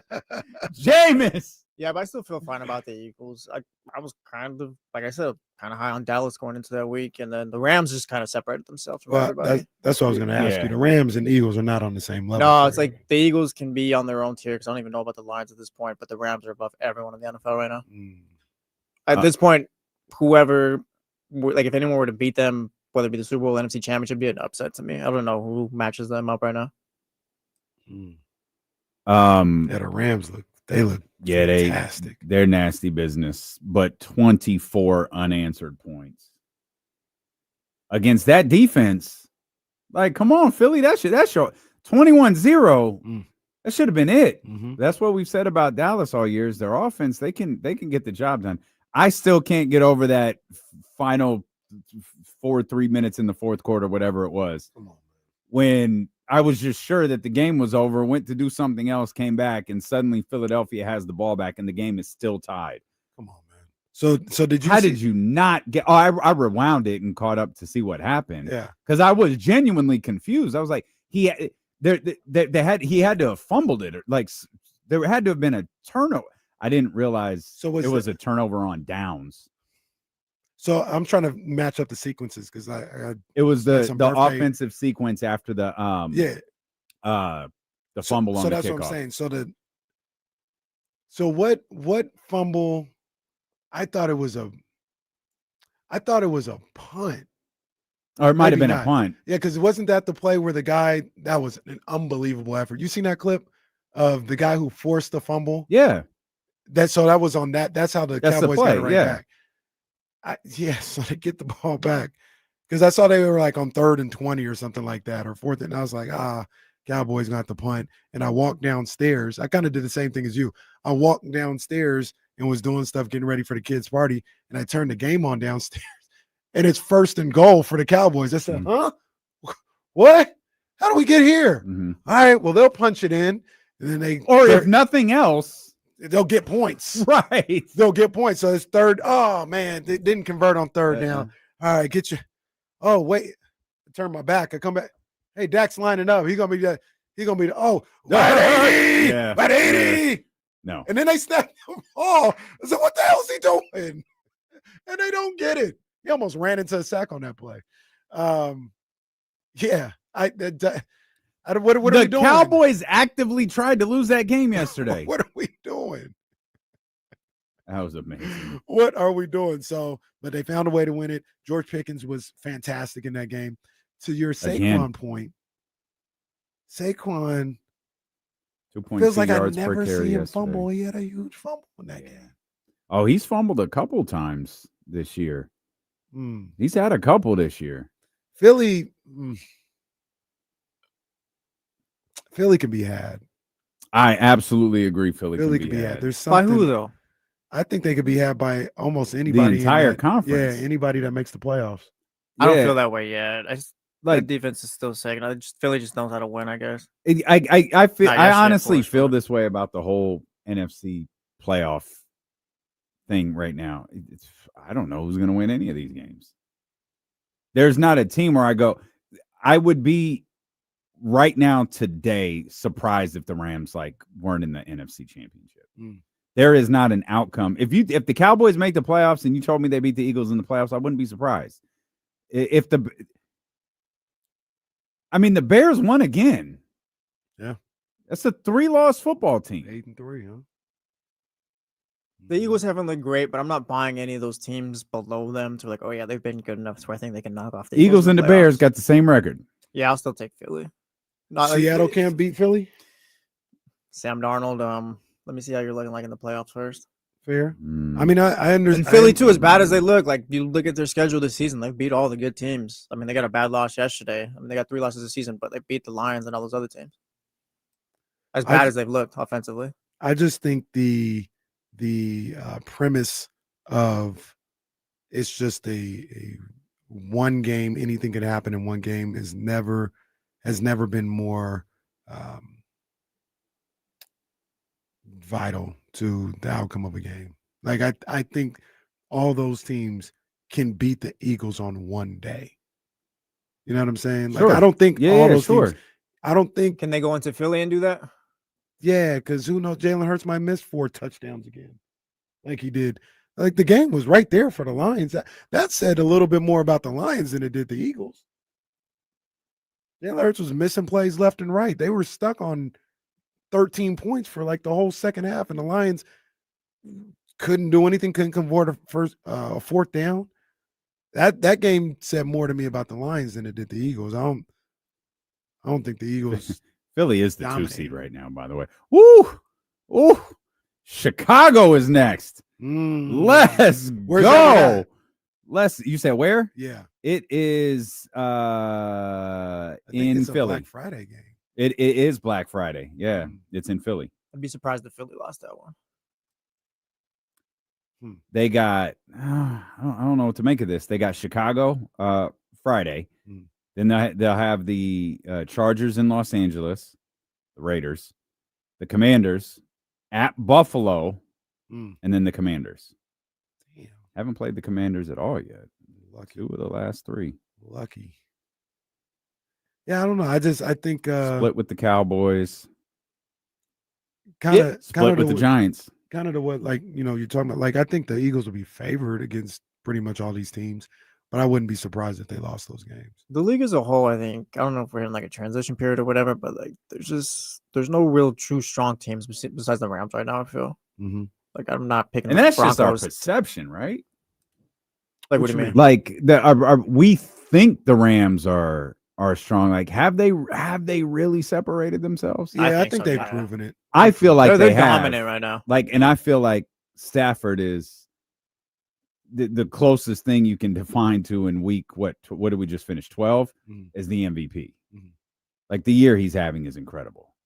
Yeah. So this game's on Amazon. Is that where Black Friday is? Damn, Friday gonna be popping between this and brilliant. college football. Jeez. That really is low key brilliant. Get everybody to open their Amazon app on Black Friday. It is brilliant. True. Black Friday, which started last Friday. Yeah, I just Big got Jeff some stuff Bezos on guy that. over there. Hey, it's Christmas I time, just man. got some My Black Christmas Friday. spending is a lot different than last year, so I'm taking advantage of every Black Friday offer that is out there. If you got any Black Friday offers, send them this way. Gonna need all anything with K-pop Demon Hunters, send them this way. Gonna need them. Gonna need all of them. Bluey reigns supreme in the household. Right now. Yeah, that Everything's too. Bluey. That too. I think we're getting ready to go see Wicked for Good at some point this week. Rollout's been a little crazy. It has. Yeah. Yeah, I don't know what's. I don't know. I honestly, I asked Crystal about it. Hey, what are your thoughts on this? Because you're more What did pop she culture. She, I don't know. Like she was just like, yeah, I guess that's just how they are. I guess I don't know. Are they always that way? I don't know. I don't feel like they were. It's just been like Because she was every video I see is odd. Because I don't really know the actress that's with Ariana Grande. Yeah, I'm not. But Crystal was acting like she's pretty known or something, I guess. But I don't know. But yeah, it's been kind of weird. Like that's what it is. It's been weird. That's all. Not accusing anybody of anything. Just you seen the helicopter video? Yeah. I didn't see the helicopter video. What was the helicopter video? Go ahead, just describe it. Like, come on, man. No, like, they're just doing a joint interview or whatever, and a helicopter flies over, and they're like shook. Ariana goes, "Yeah, go away, not now." Okay. No, it's weird, dude. It sounds weird. They're not able to answer questions or anything while the helicopter is going over. No. I don't know. That's not my world, so I wouldn't know. It's not either. I don't know, man. Yeah, man. Movies probably gonna be good. Well, I think it's out. I think it came out Friday. The first one was the bullying film. It was, yes. It was mostly about racism. It just double check. Less with you because you never were. Still out on the Packers, right? Oh yeah. I'm completely out on the Packers. Don't even. Defense is great, but is Sunday, and we'll talk about this as the week goes along. But is that not a loser goes home, but like I believe in. Oh, it's not Sunday. It's Thanksgiving. Is that like Yeah, I believe in this team to make the playoffs. Oh, to make the playoffs? Yeah. Like the losers, like, I don't know what it's looking like for you. Yeah, losers, it's probably tough for. I'm not like, oh, watch out for the winner. No, it's like, more oh, about cool. the loser, Like, that's all. yeah, you've got a chance maybe to finish second to Chicago. I mean, you've got or but the you've got the losers- upper hand, or you're the team that has the opportunity to knock Chicago off. if the Lions win, then The Packers got 2 with the Bears left, by the way. I think we Yeah. looked at this last week. Lions got the Bears at the end of the season. I mean, if the Packers win on Thursday, like I'm backing on the Packers. I'd probably feel better about the Lions with them winning. Yeah. I don't I'm not like the the biggest. Packers at all. I think I'm with Detroit the way KC is with Green Bay. Yeah. So I think the Packers beating Detroit would just be like, yeah. Saw a tweet saying Cowboys Chiefs could be one of the highest rated NFL games of all time. I guess not counting the Super Bowl, but It could be.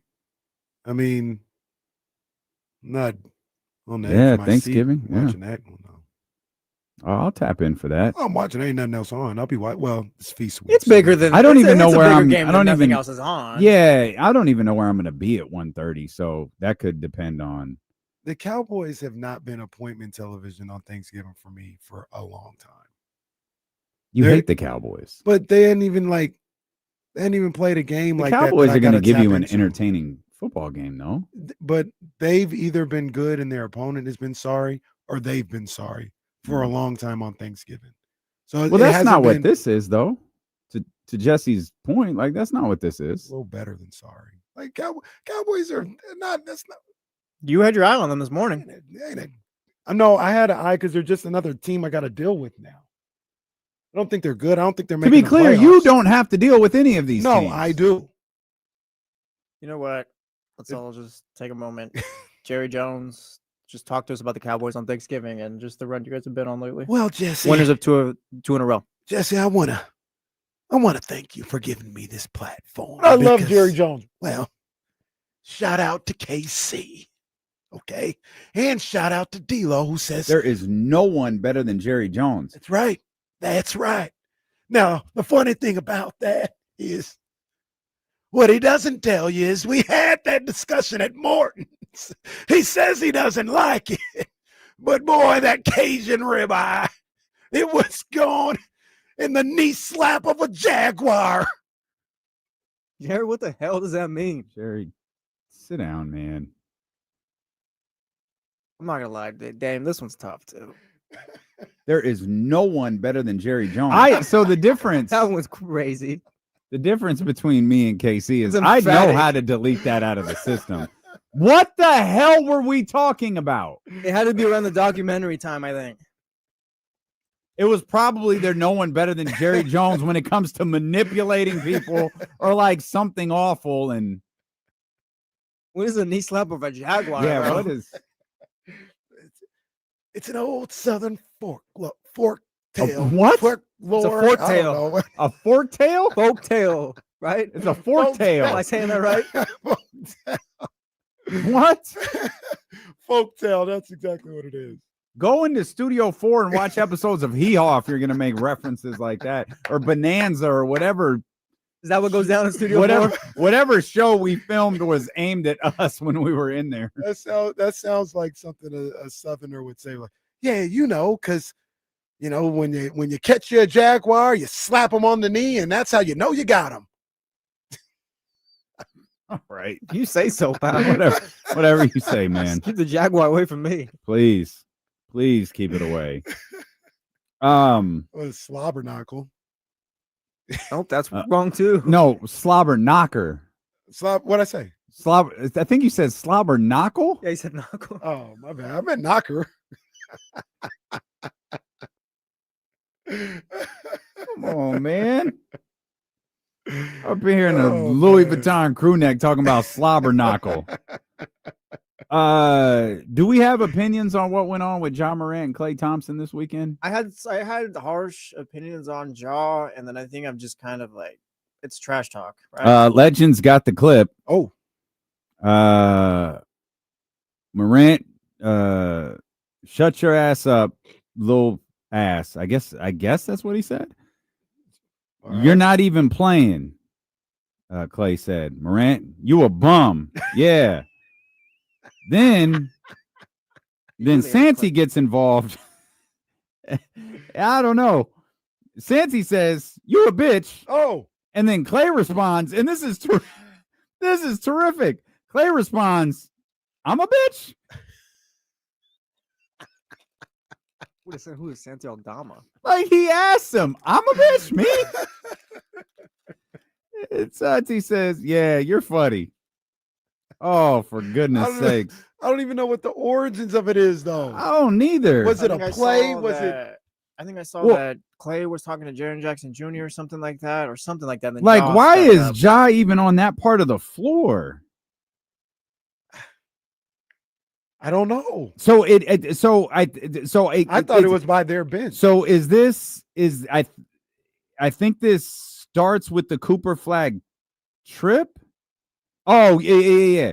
Okay, so I think Coop it was starts doing a little bit. He was doing a little bit there on the trip. Nah, he tripped him. But the way it's he not fell, the way he fell, it was. You think so? Yeah, I thought Coop. Let me hold on. I'll watch it again, but let me run it Coop back. was doing a little bit. Could be wrong. Oh, nah. I'll look at it again. Oh, I could be wrong. yeah, I think you're wrong. Like he grabs his leg and then it looks like he trips over his arm. Maybe I'm seeing that part wrong. I'm still cracking up. I'm a bitch. Uh, Well, maybe Coop sold it a little bit. that's yeah. That's Maybe he took a little bit of a find it. bump. Yeah, Maybe he took a little bit but of a bump. that's how My that's how it thing all with- started, though. My thing with Ja is I'm trying to figure out where Ja like got to that space on the floor. Because, well, I think it's that's their bench, isn't it? Yeah, but he's like, he's like standing in the key. He's standing in the key, pointing in Clay's face.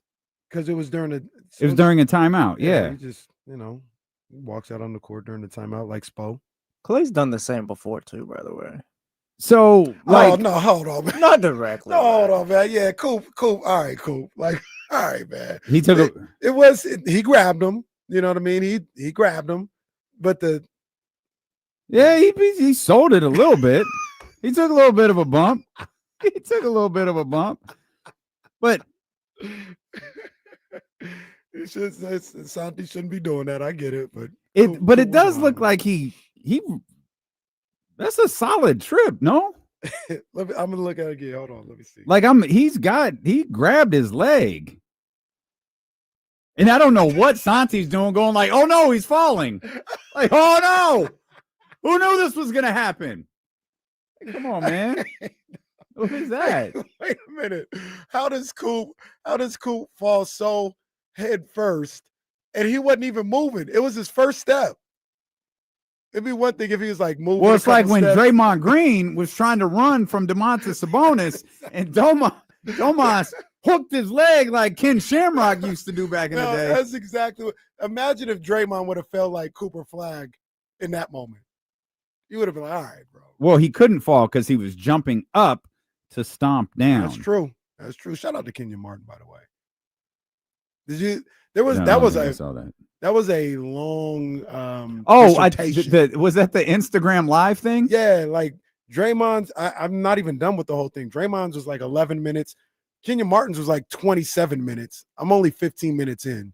Jesus. But Listen, please give me the summary. I'm not giving Kenyon Martin 25 minutes of my life. Kenyon Martin said there was 200 better forwards in the history of the NBA than Draymond Green. Did he list all of them? I think he named about 40 of them. Was it like Chris Jericho, the man of 1,004 holes? I think armbar. I think it's close to that.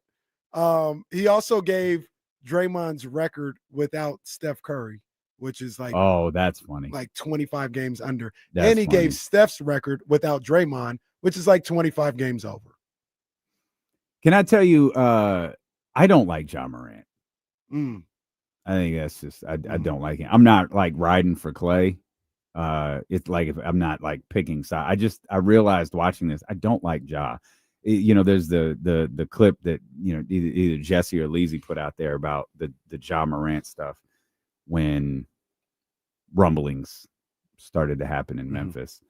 And I just don't like him as a person, a player. I don't like anything about, like, I literally don't like anything about him. And if I'm Clay talking about, like, I don't even know, like, he's just like constant nonsense. Like, he's not even playing. And I just go back to what I used in that conversation. Like, bro, you were on the verge of being a star, and your career has just declined every year since then. You're not trash. You're far from a bad basketball player, but you ain't him. Like, you're not in the Paolo, Cade, Wemby, Cooper remains to be seen, but you're not in that class. Yeah. If this was Kyle Madsen, but you're in a lower tier now. You're not that anymore. You have to work to get back there, but you can't work because you can't be healthy. And when you are healthy, you get yourself in trouble with something. And now you out here talking to me while your team's got 5 wins, celebrating beating the Sacramento Kings the other night, who are just as bad as you. Now, granted, I'm on the Dallas Mavericks, and that's no better. But if I was Clay, I would have had a lot of ammunition for that. Yeah, I just don't. And, I don't know and where I'm not though. Clay. I'm me. I think Ja was chirping at him. I think that's where it started. Yeah, and I don't know where that came from. Like, I don't know. I think that's Ja. Is it that serious though? I just think it's Ja. the trash talk. Like I feel like people like Josh is talking trash. No, Clay's talk trash. You ain't even. I'm kind of like Clay. You're not playing. Clay took shots at Rodney McGruder when he was doing media appearances when he was hurt. Like Clay, what are you getting your feelings hurt for? You did the same thing before. Well, Clay can be a bit soft. Clay, we know that Clay can be a bit soft. Yeah. We'll come back. James Ham is going to join us probably any minute. If not at the top of the hour, James will be with. There's basketball tonight. There's Kings basketball tonight. So we've got that ahead. We've got 49ers football as well. It is a busy Monday. Man. All right, we'll save it. Perfect nights. That'd be nice. That'd be nice. 2 in a okay. 2 in a row. I'll play it. 2 in a row. We'll play it tomorrow. Even I said, settle down. Maybe just the first line. Yeah. Yeah, you're right. We ain't playing that. Well, hold on. Not the whole damn song, but we need the acknowledgement. It's ESPN 1320.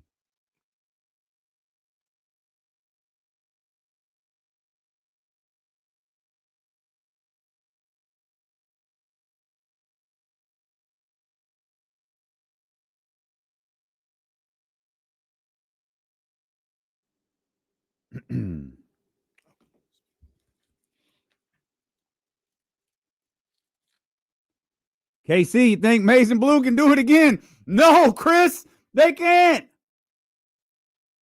Actually, Chris, they can. They very much can. And I wonder, I don't even know. We got Kings. Yeah, I don't even know that we'd get to this week. But I was thinking over the weekend, the next time Ryan Day loses to Michigan and doesn't win the national championship, he's fired. Like, if he lost to Michigan this year and won the national title, he's fine.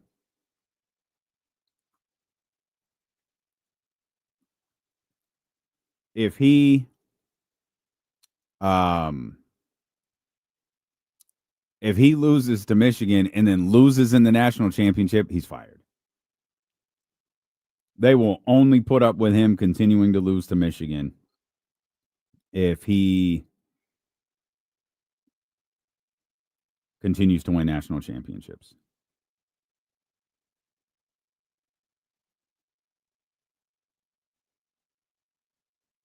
Man, out of nowhere, Bel Air is back. I think Will got kidnapped at the end of the third one.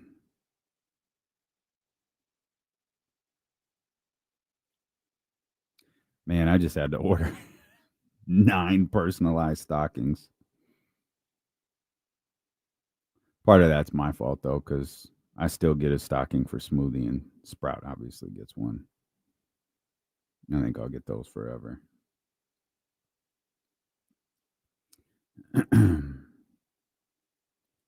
Forever. D'Lo, you going to schedule beat him in for Ohio State? Man, it's a short week. That'd be a good idea, though. That'd be a good idea. Oh, Carlton, my bad.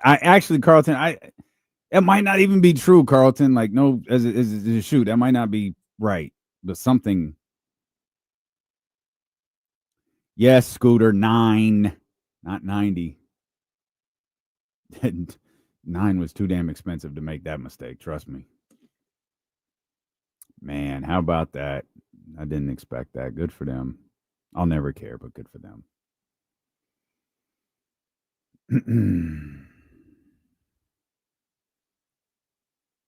Yeah, I mean, I kind of feel like that's true.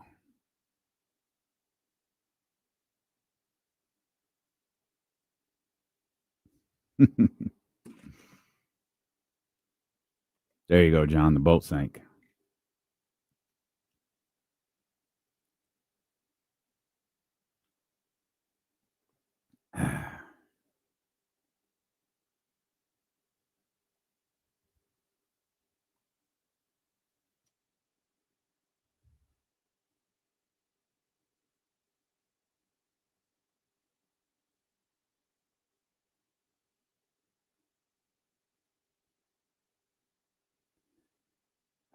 man.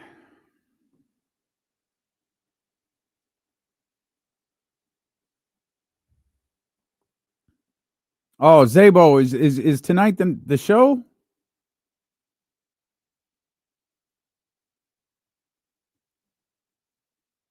Oh, Zay, you gonna be able to get to the show? I think I'm fine. Maybe you guys are just telling a joke and I'm missing it.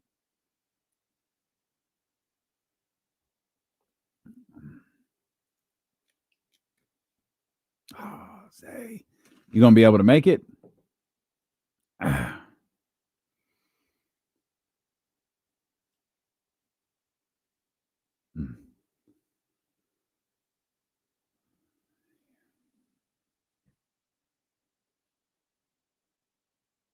Back.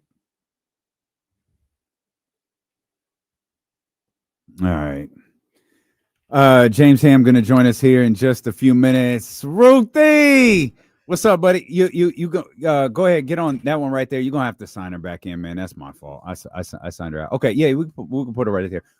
Yeah. Ruthie Bolton about to get comfortable and hang out with us here for a few minutes. James Ham coming up. Let's hit this one. Boom, boom, boom, boom. Ruthie, you about to be on camera. Everybody about to see you. We ain't seen you in so long. Hold up. Ruthie, what up, buddy? Go grab that microphone right there. What's up, man? All right, nothing but man, you the man with the plan. Hey, No, it's game not time. me. Let's go. Not me. They KC pulled you out of the gym to get in here and Hey, because I got him in the holster today. I just like, I won't hurt nobody. I got you. I Yeah. don't hurt them. Yeah.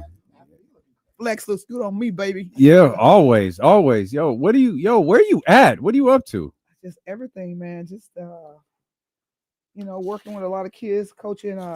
More like I'm helping my daughter's team in Mississippi, but I do a lot of speaking. Just finished. I've written like 5 books. My last one was with all my sisters, my 11 sisters, 12 of us, 12 girls. I don't know if I put one in here. Okay. Wow, you don't love D'Lo and Casey like that, man. See. All these years, Ruthie. I know, huh? All these years, we still show up I'll show up at the gym with Al, and Al be like, Ruthie did, she did that quarter-mile run in 2 minutes, so that's what you're gonna have to do. You gotta. Ruthie said you couldn't do this. Like that's what Al will always do. Ruthie said you couldn't do that. You're too slow. You're too weak. All right, man. All right. What else you got going on? Yeah, I just man, it's been just like I said, just trying to. You still buried in basketball? You still teach it? You still watch it? You still coach it? Yeah, I'm doing a lot of staff development more. I'm doing some stuff with I would say majority of what I'm doing speaking and player development and with the students in school. Like I'm doing a workshop with Twin River School District, training 100 coaches on how to good coach can change the game, but a great coach can change your life. Yeah. And the principle of coaching and the connection relationship. And but yeah, that's that. And just really being a mom, trying to take care of they're taller than me now. Oh my God. They are. My little son wild all the place. Now he's 14, but he like this. And my daughter, she's playing basketball, running track. Mm-hmm. And how old is she now? She's 16. Okay. And they doing it. Yeah, they doing. I make sure they get their push-ups in. Though. Got to. I was gonna ask you too, because with the NBC Michael Jordan interview and all this stuff that he's been doing this year, one of the last ones he did, he talked about, or maybe it was the first one, where he's like, yeah, man, I haven't touched basketball in so long. And it seems like Michael Jordan, to a certain degree, is like, yeah, I'm done with basketball. I committed 30, 40 years of my life. Like, I'm done. Like, do you ever feel like, man, I don't want to be dealing with basketball? It's interesting. Like, you were seeing someone that was so, it varies. To me, I'm still in love with the game. I'm still in love with the ambiance of it, the atmosphere. And sometimes it's like WNBA legends, and we were playing, and they was like, "Why are you still playing like you in your 30s?" They was like, and they just totally just have shut it away. But I still love the game. Yeah. I played it. I played in 55 and over. Yeah, not surprised. I listen with kicking butt, taking name. Got buckets. Like listen, it like, hey, listen, I won the MOC award. Meanest mother on the court. You're one of the most competitive people I've ever met. I can't help it. You got to know my story. When something was almost taken from you, and you just feel like growing up and in basketball, I dealt with the adversity of having to ride a bus, and then Coach Hampton tell me I probably won't play. Mhm. And when you sit there and you excited about something, and someone tell you, no, this is not yours, someone that sits on the other side of your dreams, Mhm. that was like tattooed in my mind. It really shaped my belief system. I'm like, no, I gotta have this. And so when you fight, it's second nature. Like I don't know how to turn it off, and the competitiveness. And so because I had to fight. Yeah. That fear, it's a good fear, a fear that scares you, pushes you forward, a fear that's, just like adversity make you better. I let it make me better. And so I have this grit. And so now even when I play seeing games, I don't know, I can't do it halfway.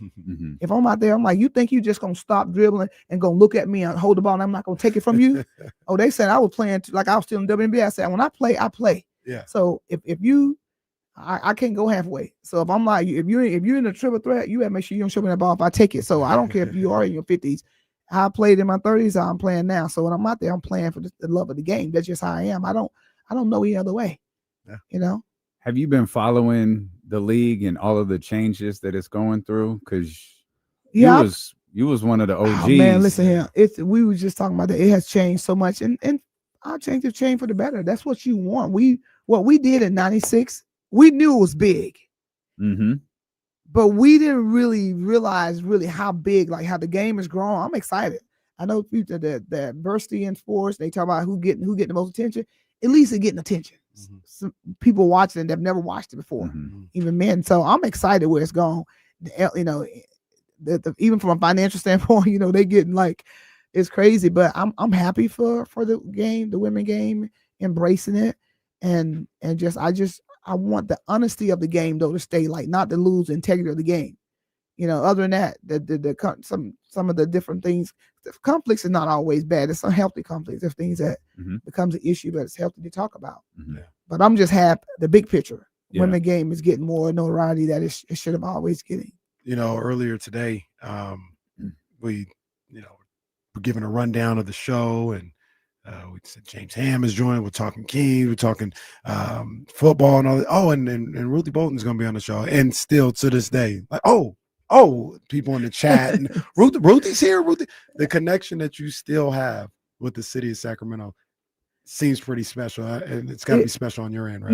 It really is. And I know it just every time when I'm here, the fans, I'll be out and about and I see them, they've never seen me before. And I really feel extremely special. I feel honored. I feel humble.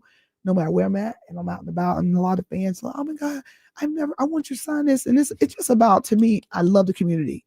And to me, I'm humble at it. And it reminds me how good the game has been to me. And to me, that component of community, I love. A couple of years ago, I got my doctorate degree, honorary doctorate degree in humanitarian, service above self. And to me, that meant more to me than just like the gold medals itself. Like for someone to recognize the humanitarian of me, and that's because this is bigger than me. This is bigger than my 3-point shot. This is bigger than my defense.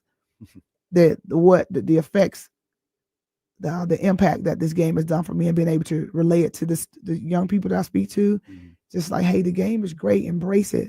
It's not to take it for granted. And that's what I love about Sacramento is that they are true, to the true fans. Yeah. And I love it. And like I said, it's something special about this place. Yeah. You said gold medal. You do have 2, right? I just 2. I should have had 3. I should have won. And I didn't make the team 92. If I had made the team, we would have won it. I'm just saying I should have had 3. They ain't I'm saying that humbly. They ain't lost since you made the team in '96. No, they ain't. Hey, listen, I know, man. We get some good stuff, and that's things I've gone back to. Makes 2028 terrifying. I know, Francis. You don't want to be the one to lose. I know, right? You don't want to be the one to lose. It's gonna be a different generation of players. Yep. But the talent is crazy. Even though international talent is catching up, but USA, there's no one should be able to beat the talent that we have. You could get 2 teams. The Olympic team, you pick a team, and you can find another team that could probably beat that team. It's crazy, the talent. That's what you're saying. So, but I think we get it now that we can't just show up at a gym and then win. Like you think about the last Olympics. I was yes. So but it's good for women international basketball. It's good for women basketball as a whole. That it's starting to, like, hey, you know what? It's game time. Yeah. Yeah, I'm gonna need it to be like Dream Team '92 and 08, like, or in 28. Like I ain't gonna be able to stomach a 1 point win in France a gold got medal my game. attention, boy. I the know way they France was played like, you that. better hit us, you better see us. I'm like, Yeah. don't just show up. We got, and that's a good thing. That's a good thing. I just did an interview with the Brazilian girls. They doing a story on them in March, International Women of Basketball, and so I had to talk about the girls from the Brazilian team. I said it would be my pleasure. When they asked me to do it, I said just tell me when. It's like I said, no, I'm serious. Now even though we won in '96, the Brazilian girls, the Brazilian team, and we have 2 girls on there, Magic, Paula, and Hortensia. Those 2 girls were amazing.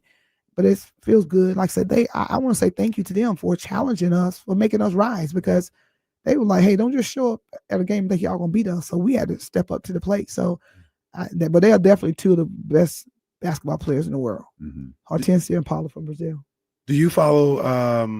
Obviously, unfortunately, there's no Monarchs to follow anymore. But do you follow the Kings at all? Like just what's going on with them now? A little bit, not as much. I'm like, I hear people talking about it a lot. I have some other good friends. Bad Ruthie.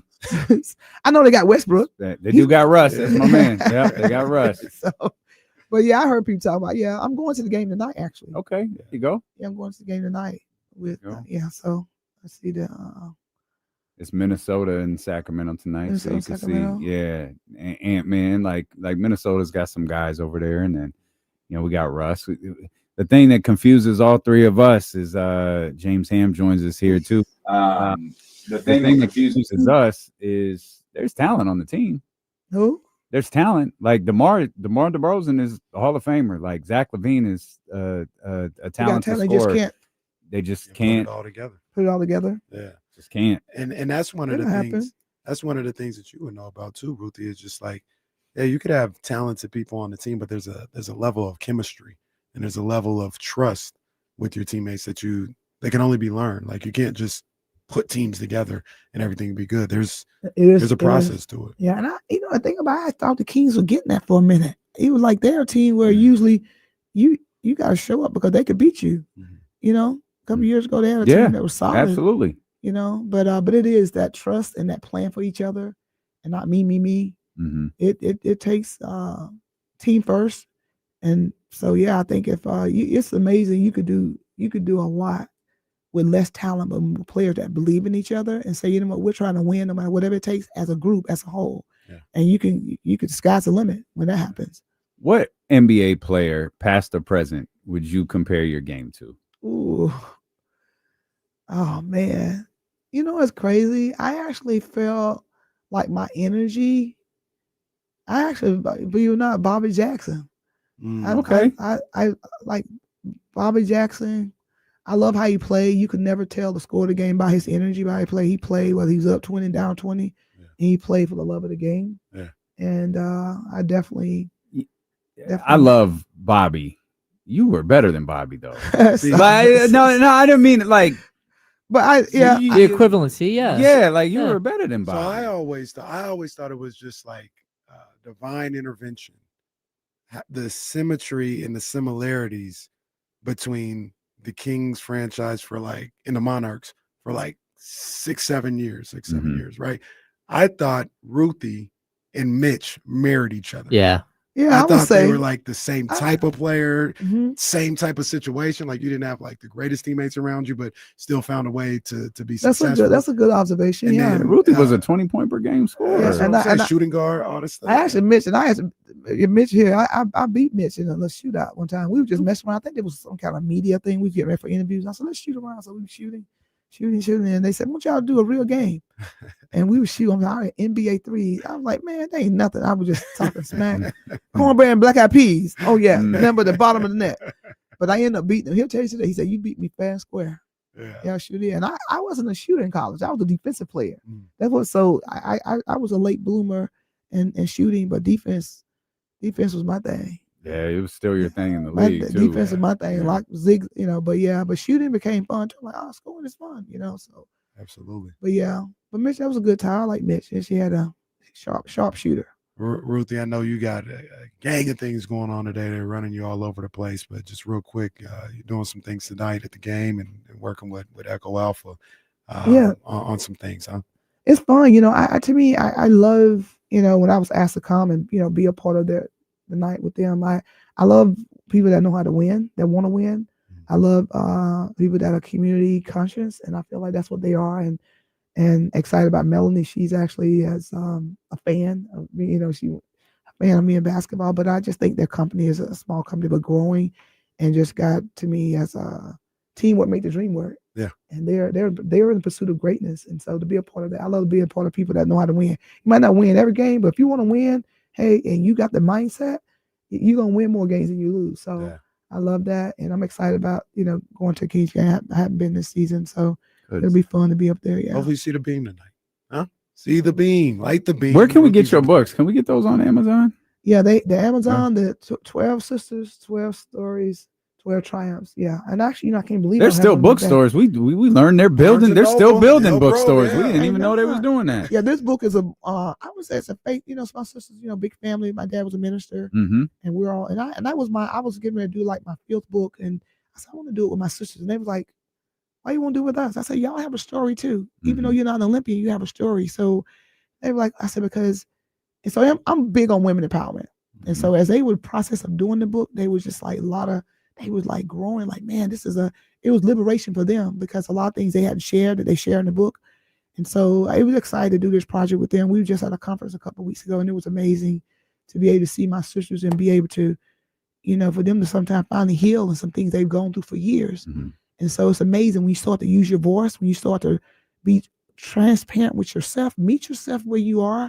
And that's what this book is about. Let 12 sisters, 12 challenges, 12 triumphs. Like we've been somewhere, but we're going somewhere. And that's the really significance of the book. And each story, we all have a chapter. And so each story would be going to be amazing. And sort of the subtopic is your I am is waiting on you. You all have an I am. What is your I am? What is that? What is that manifesto in your life? And so that's what I want women in this book to see themselves. Like, you know what? I can see myself being, the courageous and see myself overcoming challenges. So that's what this particular book is about women rising above and never quitting and say, this is my journey. And I'm going to not just go down the road, let's travel. I'm going to become a maverick. A maverick is when you make your own road. You cut down trees, you get over fence, whatever you need to do to follow your dreams. And that's what, that's what we want to encourage you to do. That's Ruthie Bolton right there. Legend. Sacramento legend. And I got to do this right here. It's game time. I just got to do it. It's full court press, baby. Full court press on right here. We already know. You ain't never going to take, she going to be on the basketball court her whole life. Man, we'll come back. We'll talk Kings basketball with our man James Ham with Dylan Casey return here on Sacramento Sports Leader ESPN 1320. Ruthie. You've been hiding out, man. I'm here.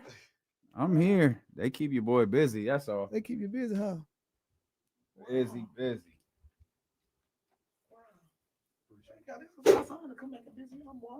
Absolutely. This is all. Y'all just on the. Yeah. Hey.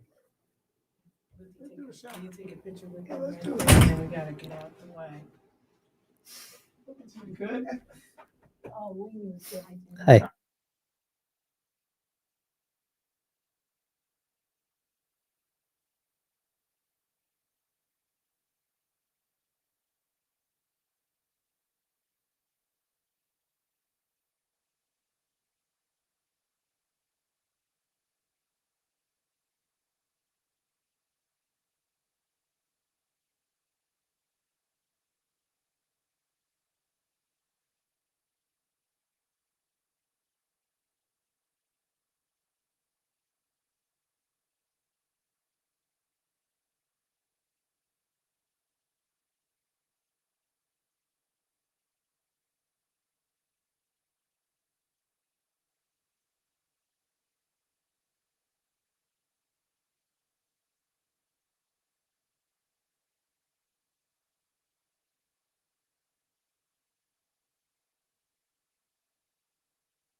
Jesse, we're commercial free now, right? Yeah. Commercial free for the last hour. Yeah. All right. I've been the DJ Complex in the mix at 5 o'clock.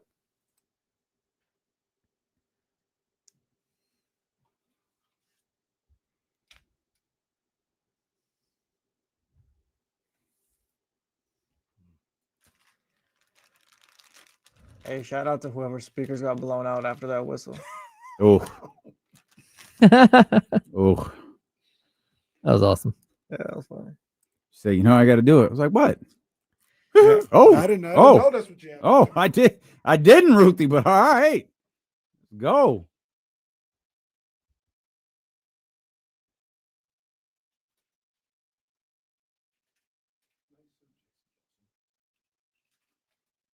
Ruthie said, flex your arm. It's like, Ruthie, they can't see nothing.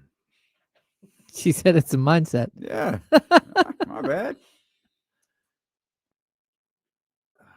So using that for everything. It's just a mindset, bro.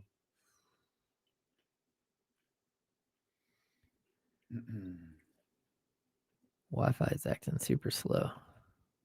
I noticed that. I thought it was my computer. Anthony Davis will miss his 14th consecutive game tonight. Did you see what's his name's already ineligible? Jay Will. Oh, Any postseason? Yeah. He's already. Oh yeah, Well, that's right the thing with Wemby. Wemby, like if he's that's gonna be tough. Yeah. Like We're talking probably 4 weeks. he didn't win Defensive Player of the Year last year, did he? So they need to dump that role. Is it really doing what it was intended to? Yeah. Or is it just there? I don't know. I don't know. Feels like it's just there right now. The intentions were good, but it's not. You know, it's the holiday season when Seth and Jonathan are climbing into the ceiling. Oh He's yeah. literally in the ceiling. Yeah.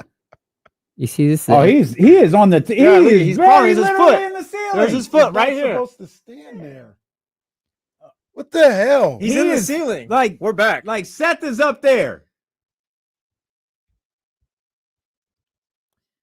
This is a crazy place, You're man. not supposed to stand on that part of the ladder. They don't even have anyone spotting the ladder. That's an I'm OSHA legit- violation. What? Terrified that Seth drops down the ceiling like like Oscar in the Office and maybe hits me or Yeah. something. Oh, Yeah. now that would be that's the classic.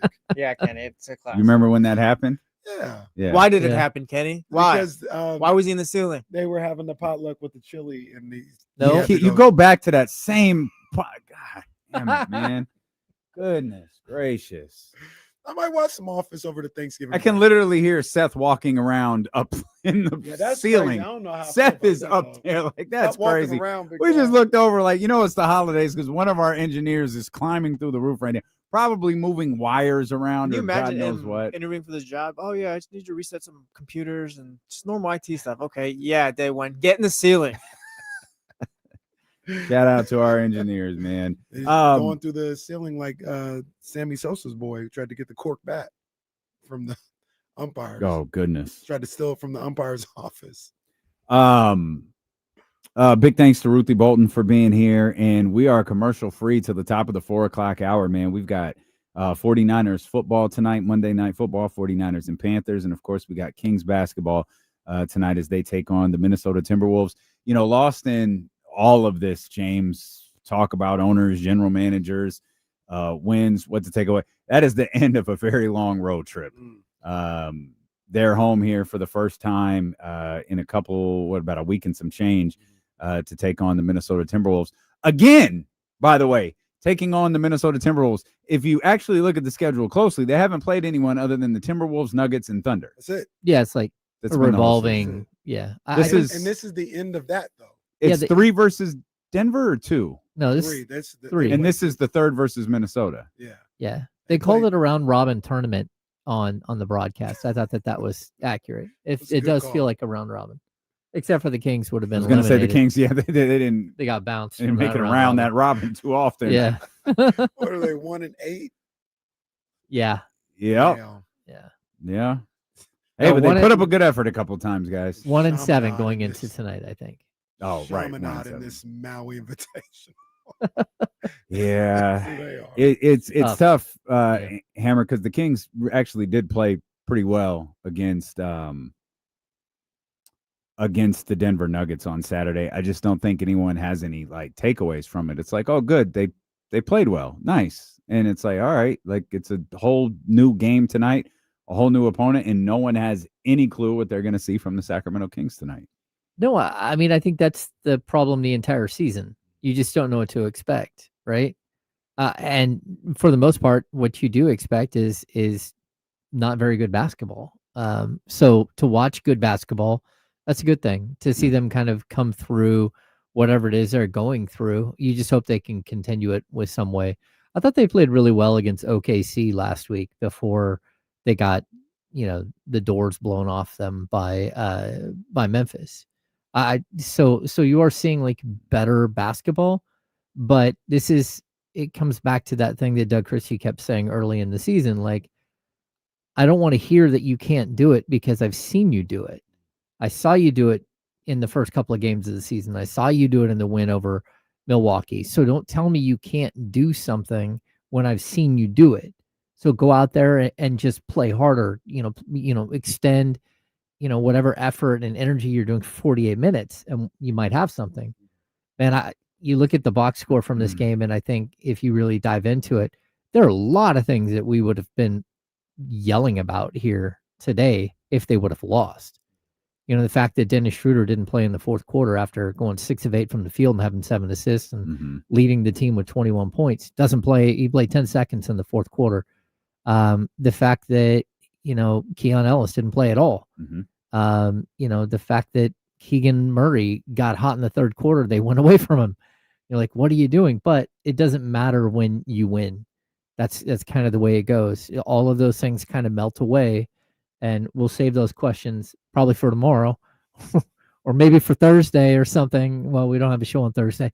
But maybe later in the week when things go wrong again. And so I'm hoping we don't continuously have like the other shoe falling. But it kind of feels like that's what the season is going to be. And we got to hold on for the wild ride and, players getting traded and just chaos because we're already in it. Talk about Keegan being hot in the third. Dennis had like 12 in that third quarter. Yeah. It was Keegan and Dennis that whole quarter. Yeah, I think Keegan had 8 points in a row at one point. Just a couple of threes and a 2. I thought like his first minute of play was so stellar. Like he just set the table. Like I think he had a steal. He had a dunk. He like everything that you wanted to see from him in the first quarter. Like he had it, and in the first like 2 possessions, and that's what you're hoping he can do. He can step in and start providing something other than what they've had, which is a lot of the same stuff. So he's different. James, did you see kind of what others saw? I think that it was a 13-point lead in that second quarter or whatever, and it felt like that's usually the time when this group this year has kind of folded up the tent and gone home, when adversity strikes.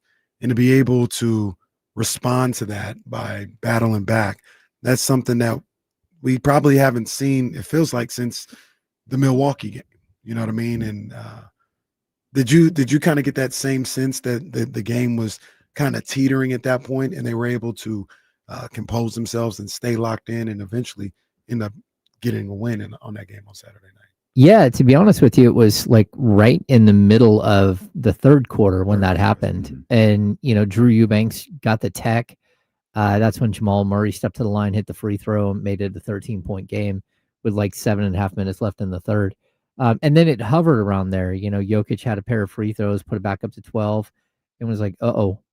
And then that's when you started having, the Keegan Murray rebound and then a pull-up 19-footer. And then, that's when he started to roll a little bit, 3-point shot, and really started to make an impact. Yeah, I thought it was a really fun game, but I think we're conditioned this season to go, uh-oh, to kind of have that oh no, here it comes.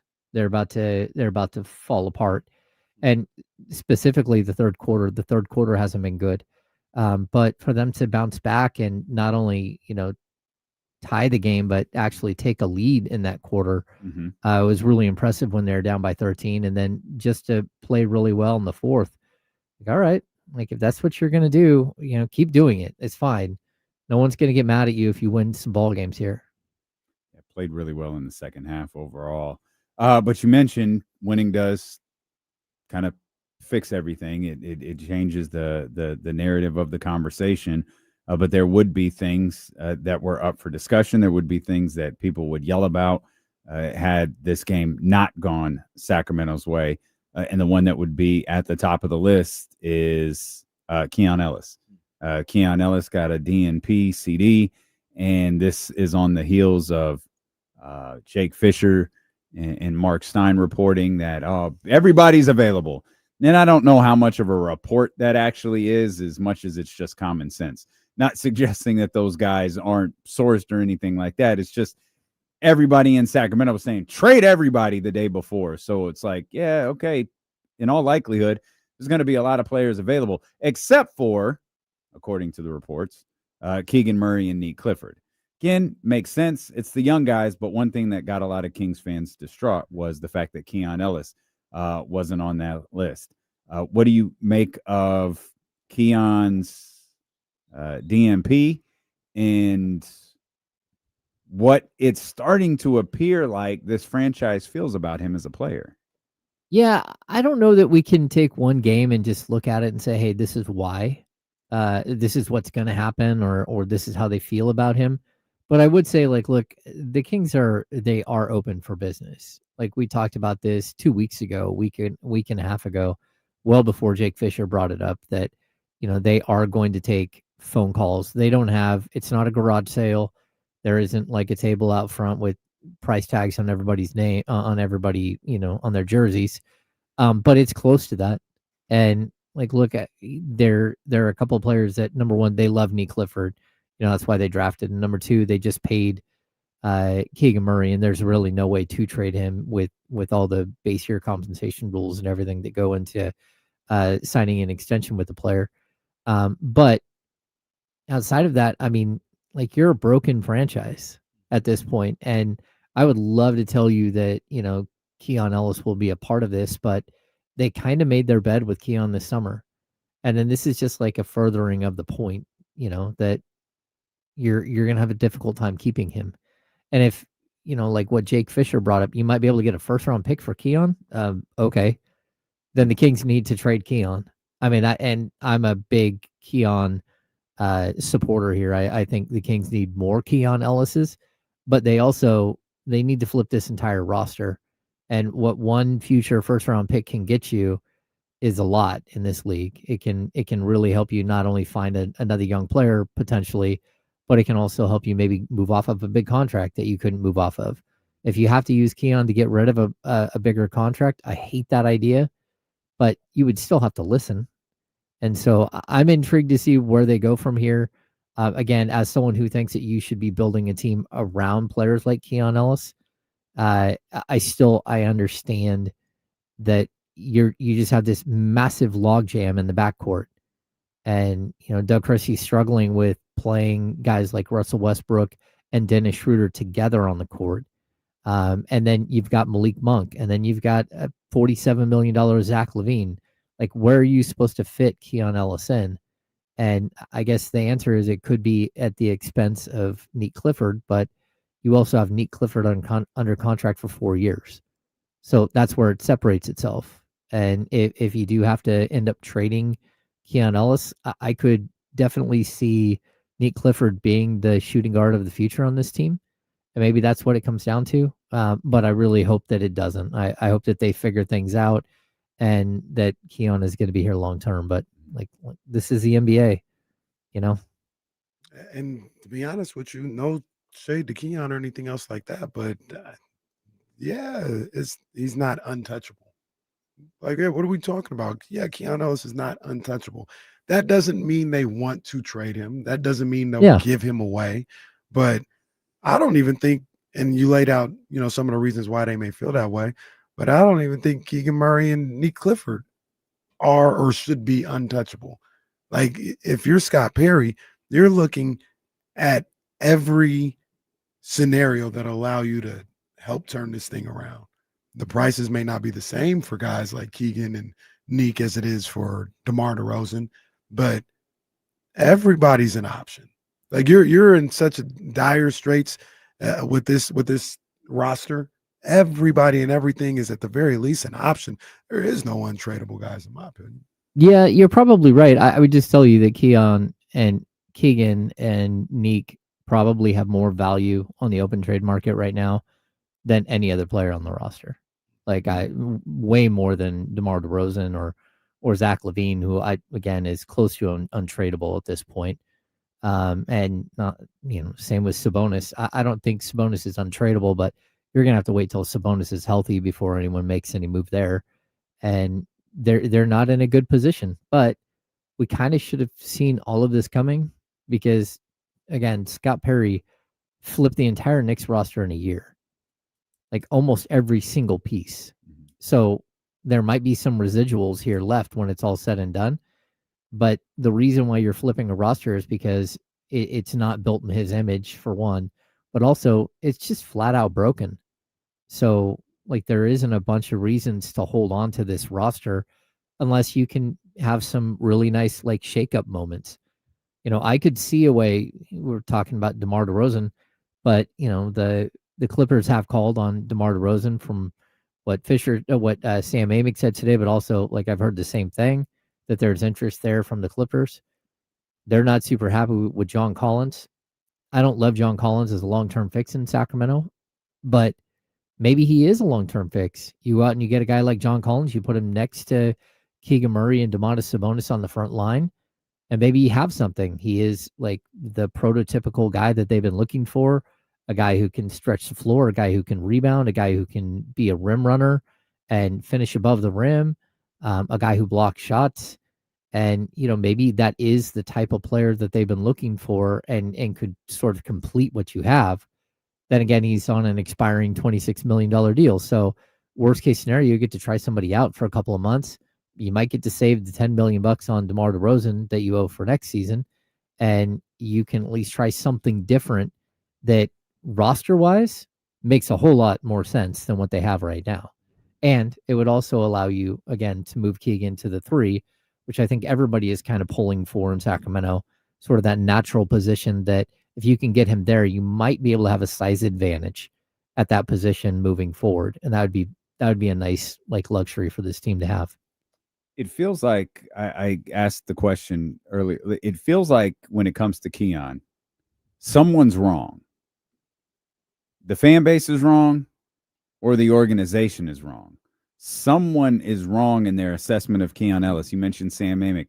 His last line of his article, his conversation with Scott Perry, he talks about DeMar, which you just referenced. He talks about Malik Monk and the Jonathan Kuminga stuff. And he, kind of goes on. He says the list goes on from there. With fourth-year guard Keon Ellis, widely seen as the most coveted Kings players among rival teams. Who's wrong when it comes to the assessment of Keon Ellis? I know when I went and had conversations with people within the franchise early this offseason, it was they knew who Keegan was and they knew that what they had there and they were going to work to extend him. But Keon, they weren't quite sure what they have. We're still talking about a guy who's a two-way player, a guy who, averages, 6-7 points a game, good 3-point shooter, really good 3-point shooter, really good defender. But part of the problem with this team is that they didn't have enough playmaking and all of a sudden they have too much playmaking. Like, I don't know if anyone's wrong as much as like the Kings assessment is probably at this point looking at 2 years from now and not today. And so if you're going to look at Keon Ellis as like a 25-year-old at, going on 26, like what does he look like when this thing starts to turn the corner, hopefully, or starts to get clear? And can you afford to go pay a Keon Ellis 10 or 12 million bucks or 14 million bucks this offseason when you're probably not going to be very good and you're already trying to get rid of all these other big contracts? So it's kind of a tough situation to be in. again, my personal thing, just like years ago when Monty McNair walked in the door and the first thing he did is he decided not to match the contract offer for Bogdan Bogdanovic. I thought that was just crazy. But it wasn't his roster. And if he would have brought Bogdan back, you're running it back with the same people. I think Scott thinks he can find other players like Keon moving forward. He can go out and get more players like that somehow. And that, will it hurt immediately? Sure. But there are other ways in which you can kind of backfill that position. And I mean, even they have a guy named Devin Carter sitting there on the bench who might be able to backfill some of what Keon Ellis does. It's not the same, but maybe you've got something there. Maybe you don't. Maybe you find it. You start cycling through second round picks again this offseason or undrafted guys, and maybe you find another guy like this. But what I will tell you is I know very specifically there are teams around the league who want Keon Ellis on their roster and think that the Kings have bungled this and are crazy for not locking him up long term. What do you think those teams are willing to give up? Like, do you think he can net you a first round pick? It seems a little rich, but do you think he has that type of value around the league? I don't think he does today because you have if you trade for him between now and December, December 6th? February 6th, you can't actually extend him until February 9th. So if you're trading for him, it's with the understanding that he could just bail on you. So that's where the value comes in. Like, how much value does he have? And you limited the value of Keon Ellis this offseason when you went out and you made the moves that you did. Now, the other side of this is that teams that are, over the cap or even like second apron teams, because Keon doesn't make any money, they might have a young player on their roster that they can swap player for player and maybe give up a pick for a guy like Keon because he only makes $2.3 million. It's slightly above the veteran minimum. But again, this is like a player that you might be able to go out and get something with, whether it's future assets. And that's, it's kind of where the Kings are at. They need to go out and not just replenish their, stock up on first round picks, but replenish all their second round picks that are gone. Like, the way you get better in this league, it's not always like the big swing for the fence move. Sometimes it's taking a second round pick and trading it for a starting level center to back up your center at the trade deadline, or going out and getting a 23-year-old small forward / power forward who's 6'9" and can do everything that you've been asking everyone else to do, who just isn't 6'9" on your roster. And that's what the Kings did last year with 3 second-round picks. They squandered those picks because they gave away Jonas Valanciunas for nothing, and they lost Jake LaRavia to the Lakers because they couldn't pay him more than the Lakers could. But that's still, it's part of the process here. The Kings don't have that type of asset hiding in their war chest right now. So going out and getting 2 or 3 second-round picks, number one, you probably should have just held on the ones you had last year instead of making moves because your season was already cooked and you just didn't want to admit it when you traded De'Aaron Fox. But also, like, it's part of the process here to build, to rebuild this franchise is to go get draft capital. It's funny to think, like, the Keon thing just boils down to, I don't think they believe he's good, because it's not just Mike Brown anymore. It's Doug Christie too. Like, they're finding ways to not play him. They're finding reasons to not play him. It's strange to me to read about how coveted a player is across the league. I think it also speaks to how lowly this franchise is thought of. You have a player who can oftentimes not get minutes or not get off the bench in the case of Saturday, and the league quotes, wants him. They're like, no, we need that kid. It's like they see something that this organization, I just don't think, sees. They don't believe Keon Ellis is what a lot of fans think he is. See if we can get a first for Sarge. Oh, for God's sakes. I'm just so, like, there are teams around the league that not only want him. Sarge played it all this year. Yeah, he played early. And, and then Doug was like, no more. Never again. Didn't he start a game? Yeah, it was no. I was at the game and he looked awful. What? Sarge started a game? Was it I'm gonna look against- right now. It but wasn't OKC. It was like on a weekday, and he looked terrible. Well, given the fact that Doug has had he did 13, not 14 start. My different bad. lineups. Okay. He did start Isaac Jones, Dylan Cardwell, Oh, he What did. was start Nick like the Dylan Clifford third- Cardwell. twice. What was Keon like the Ellis third twice. game of the season? It's like The third- Lakers. Yeah, It and was he the looked bad. Lakers. That was it. I think that might have been the last time we saw Sarge. Dario Saric played 4 minutes against the I Lakers. think that Yeah, he's played 3 games total.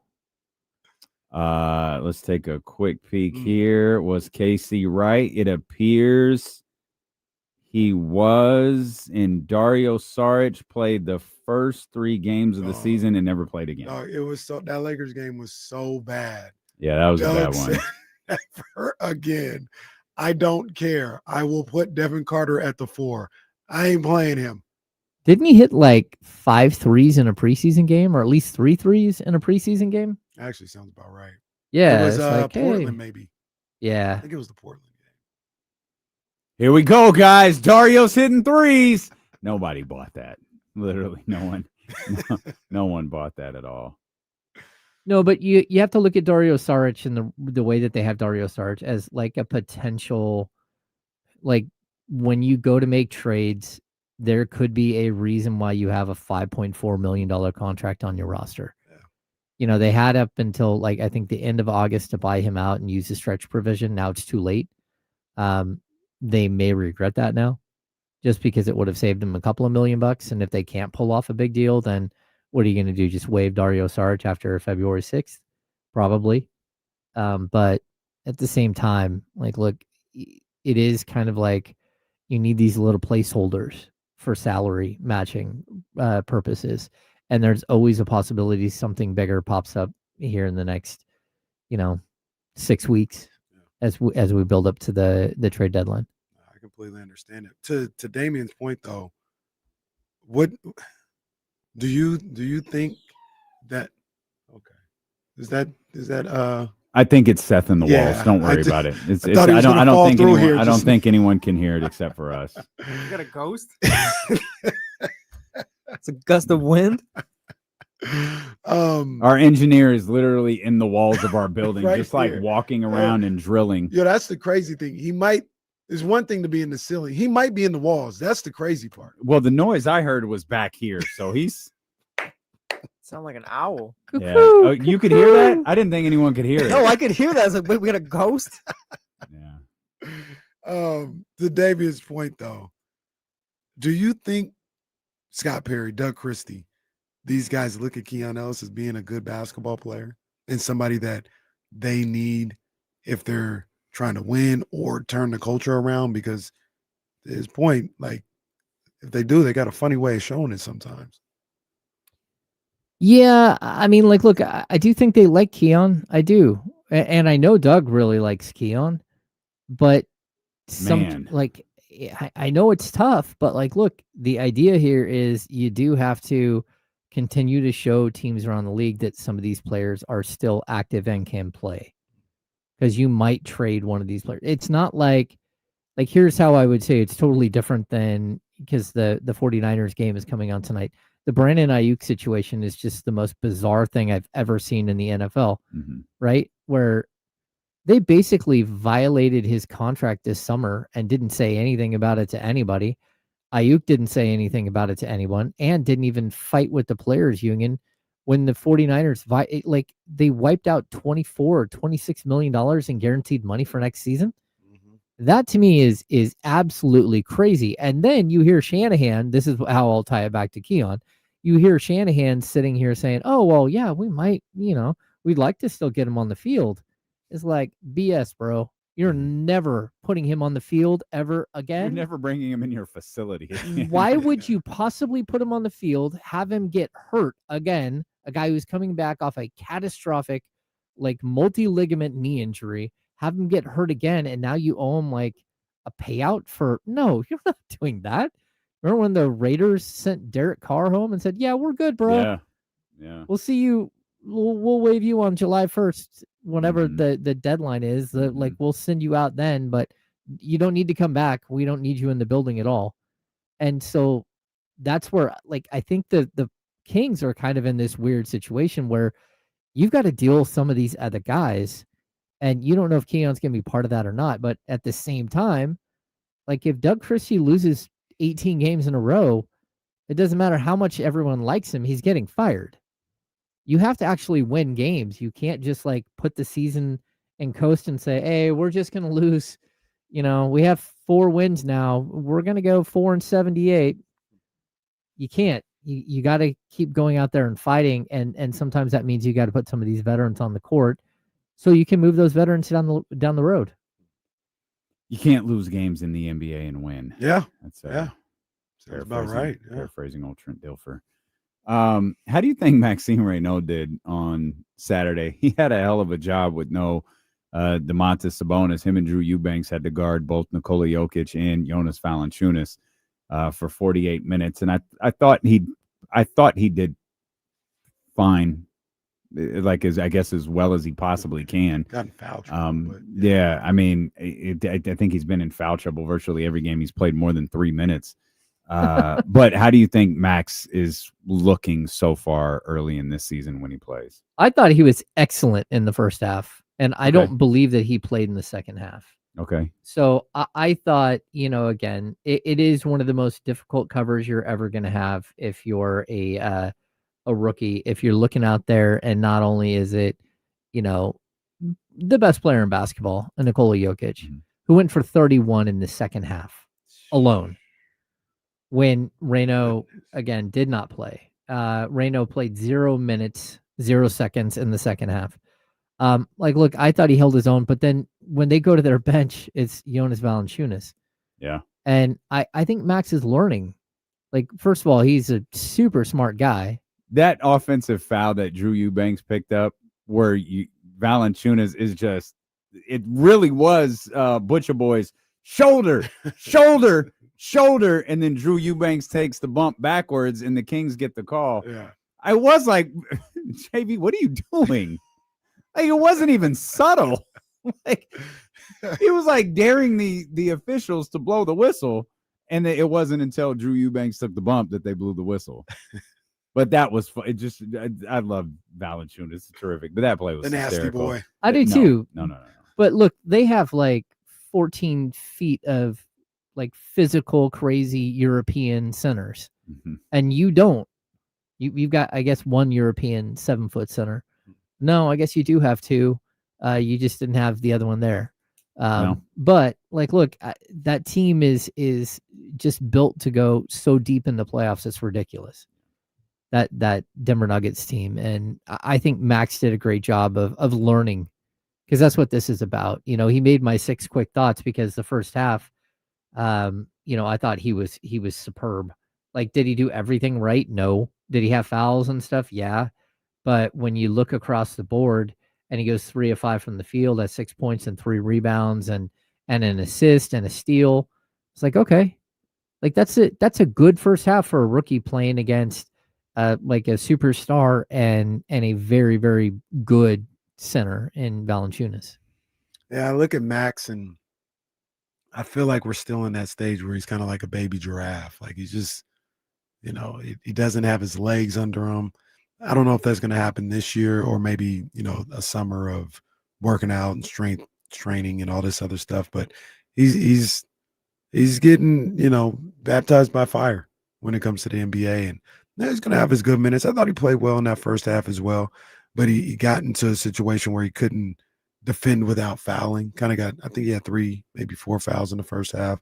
I don't know if that's why he didn't play in the second half, but he just looks like he's continuing to try to get his legs under him. And I'm okay with throwing him out there and letting him figure it out that way, playing out there on the court, playing against these NBA guys and these, these great centers in the league, and figuring out how to survive in the league and prosper in the league that way. Yeah, he just kind of looks frazzled a lot. Like, even when he's just running in space, so many things are going through his mind at any given second. And he's looking around, he's trying to direct traffic. He's doing a very good job of being vocal. He's doing a very good job of rebounding, which he did not do either in summer league or in preseason. It really does look like he's taken that challenge on to go be a better rebounder. And these are sort of the steps that you're hoping that he would take. Like we would debate this on the podcast all the time, me and Sean, but I thought that there would come a point in, December or January where Drew Eubanks' numbers were phased out and Maxine Reynaud's numbers were, elevated. And in a perfect world, he would be down playing 32 minutes a game for the G League right now and really just building his confidence, getting better. But instead, he's getting like a PhD level indoctrination into the NBA, going up against great players every single night and having to deal with it and trying to get better on the fly. So I do like the process of getting him better because, a year from now, 2 years from now, he could be a major player for you, whether it's, 15 minutes a night or heaven forbid, you might get to a point where he is a starting power forward or a starting center for you. And so you've got to at least, put some time into developing him and seeing what you have there. What do you think? Do you think we'll ever get to the point this season where you can assess what you think the team will look like that night? No. Yeah. No, because I don't know what's going to happen from one night to the next. Like, I don't know who's going to show up, who's not. And it does feel like every time someone steps forward, someone else has to step back, or just looks like they slipped and forgot how to play basketball. If you had to pinpoint why they won Saturday, what like if I said, James, why did the Sacramento Kings win that game Saturday? What would you say? They played really hard. And I think that's a goddamn shame. Because that's been such a prevailing talking point. Yeah. The last week or 2 weeks that they're not. Yeah. No, I get that. But I also. And it was obvious that they were on Saturday. The 32 assists and I think 8 turnovers as a team. Like, that's huge. Like, that's one of the first times I was watching because it started to become a trend early in the game. DeMar DeRozan finished, I think, with 5 assists, right? 7 rebounds, 5 assists. Yeah. I looked every time I thought he was going to pull up for some weird mid-range jump shot. He didn't. He passed the ball to a better shot. And I was like, oh, man, that is so refreshing. Like, if DeMar DeRozan's open, go ahead and shoot it, man. You're one of the greatest mid-range jump shooters in the history of the game. That's fine. But this season specifically, there's been so many forced shots, not just by him, but by so many of the other players. And so to watch him like realize that he was about to take an ill-advised shot and then move it to the corner to a wide open look, I was really happy to see that it wasn't just, again, Russell Westbrook coming out and getting 11 assists, or it wasn't just Dennis Schroeder getting his 7 assists. It was a team effort, and the 32 assists, there's one guy, which is Precious, who didn't have an assist of the 10 players who played. That's a good sign. It means that everybody kind of got the memo that the only way out of this is to be a better teammate. Mm. And so if we're going to see that, like an acceptance of that being the fact, the only way forward is if you're a better teammate and you look to get your teammate a better shot, then this team has a shot to pull out of this because they still have talent. Mm-hmm. It's just, the fit is horrible. Mm-hmm. And they know that, and they've got to figure out a way around fit. And that means you got to be something you're not sometimes.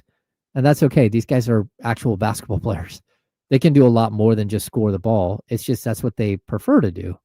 And if you force them to start expanding on who they are and what they are, you probably can climb out of this mess a little bit, especially with the back half of the season. Like from here on out, the Kings have the easiest strength of schedule in the NBA.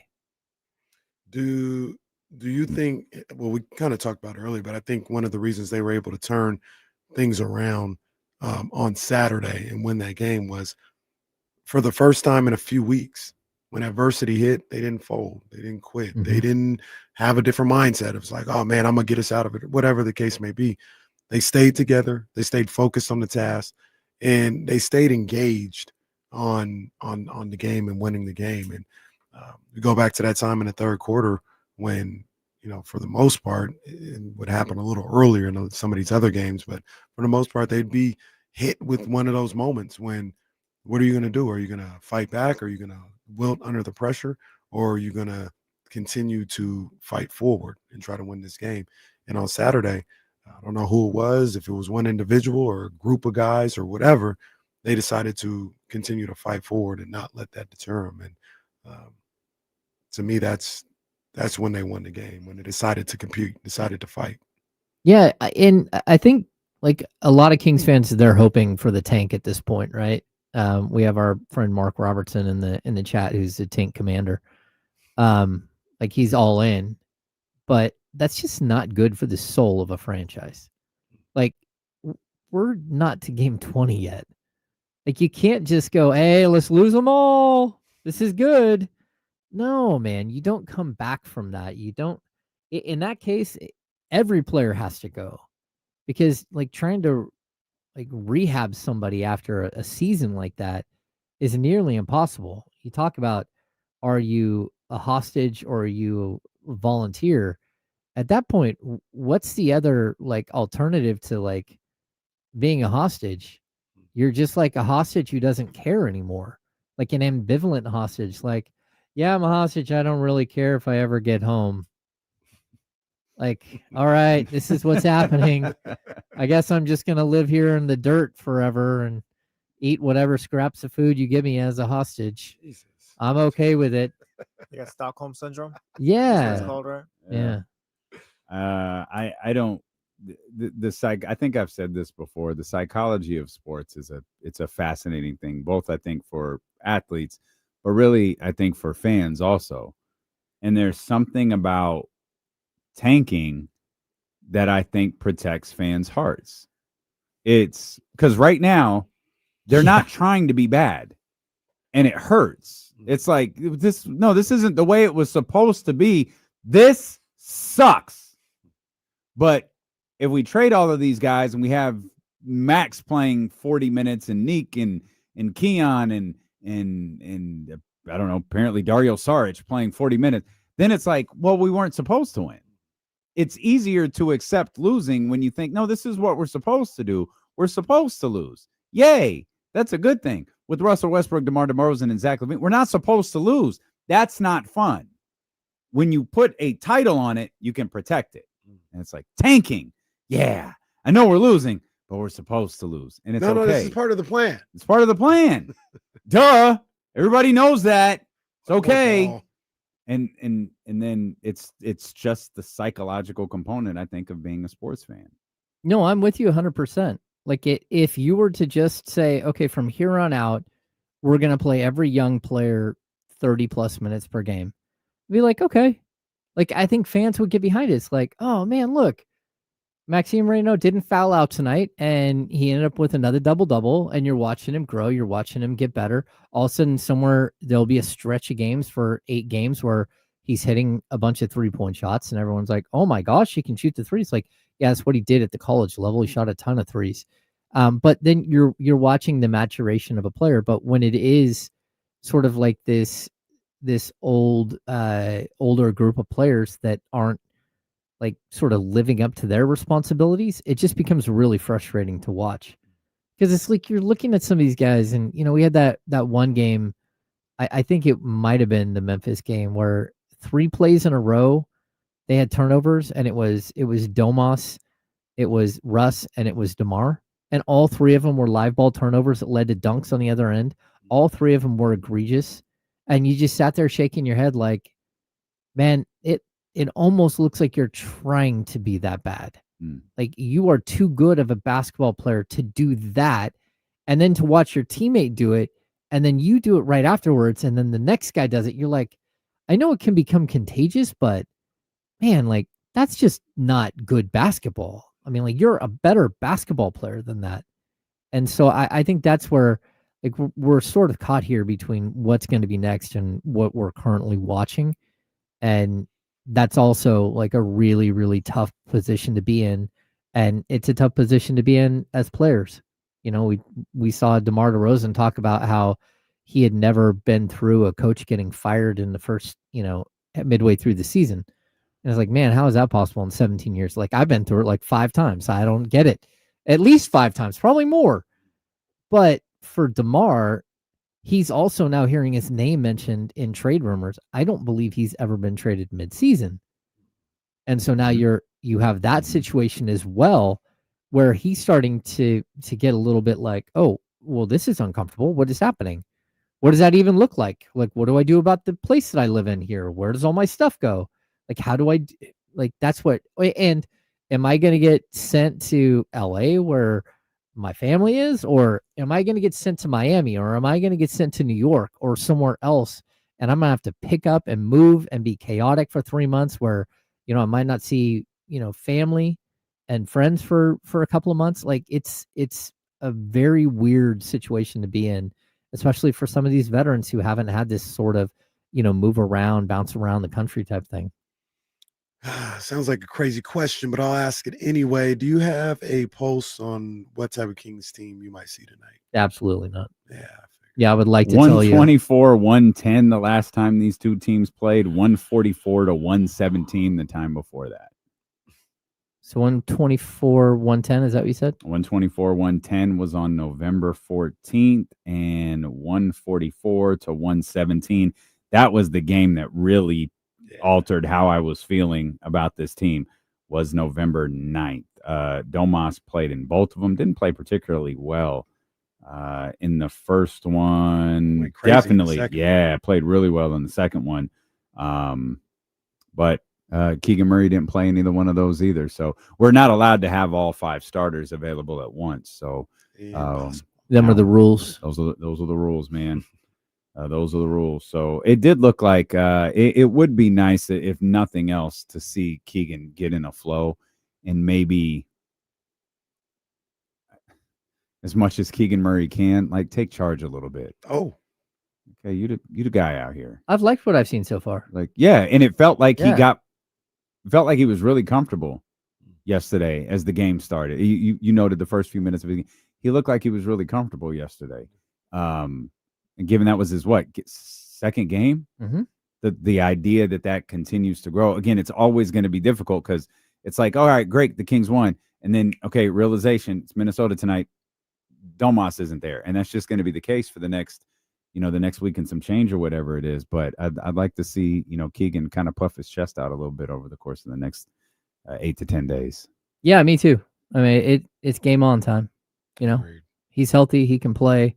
I love that Doug Christie's letting him play as many minutes as possible to get him back in shape. Yeah.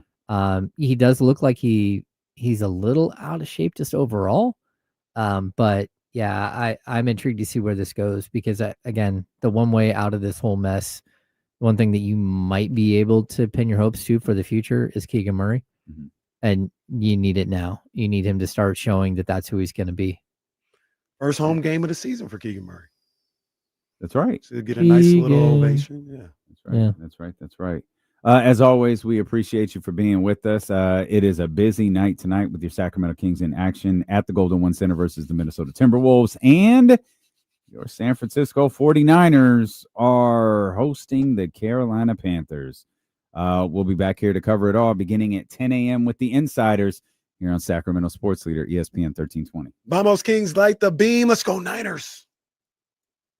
Please tell me I got that right. This game's in San Francisco, right? Yeah. Mm-hmm. No, you got it wrong. In Santa Clara, yeah. I remember saying that earlier. Like, wait, it is in San Francisco, right? All right, y'all. We got to go. James and Kenny got to get out of here, and I have a mountain of work to do because Complex is in Japan. We'll see you guys tomorrow morning. He's in Japan? He is.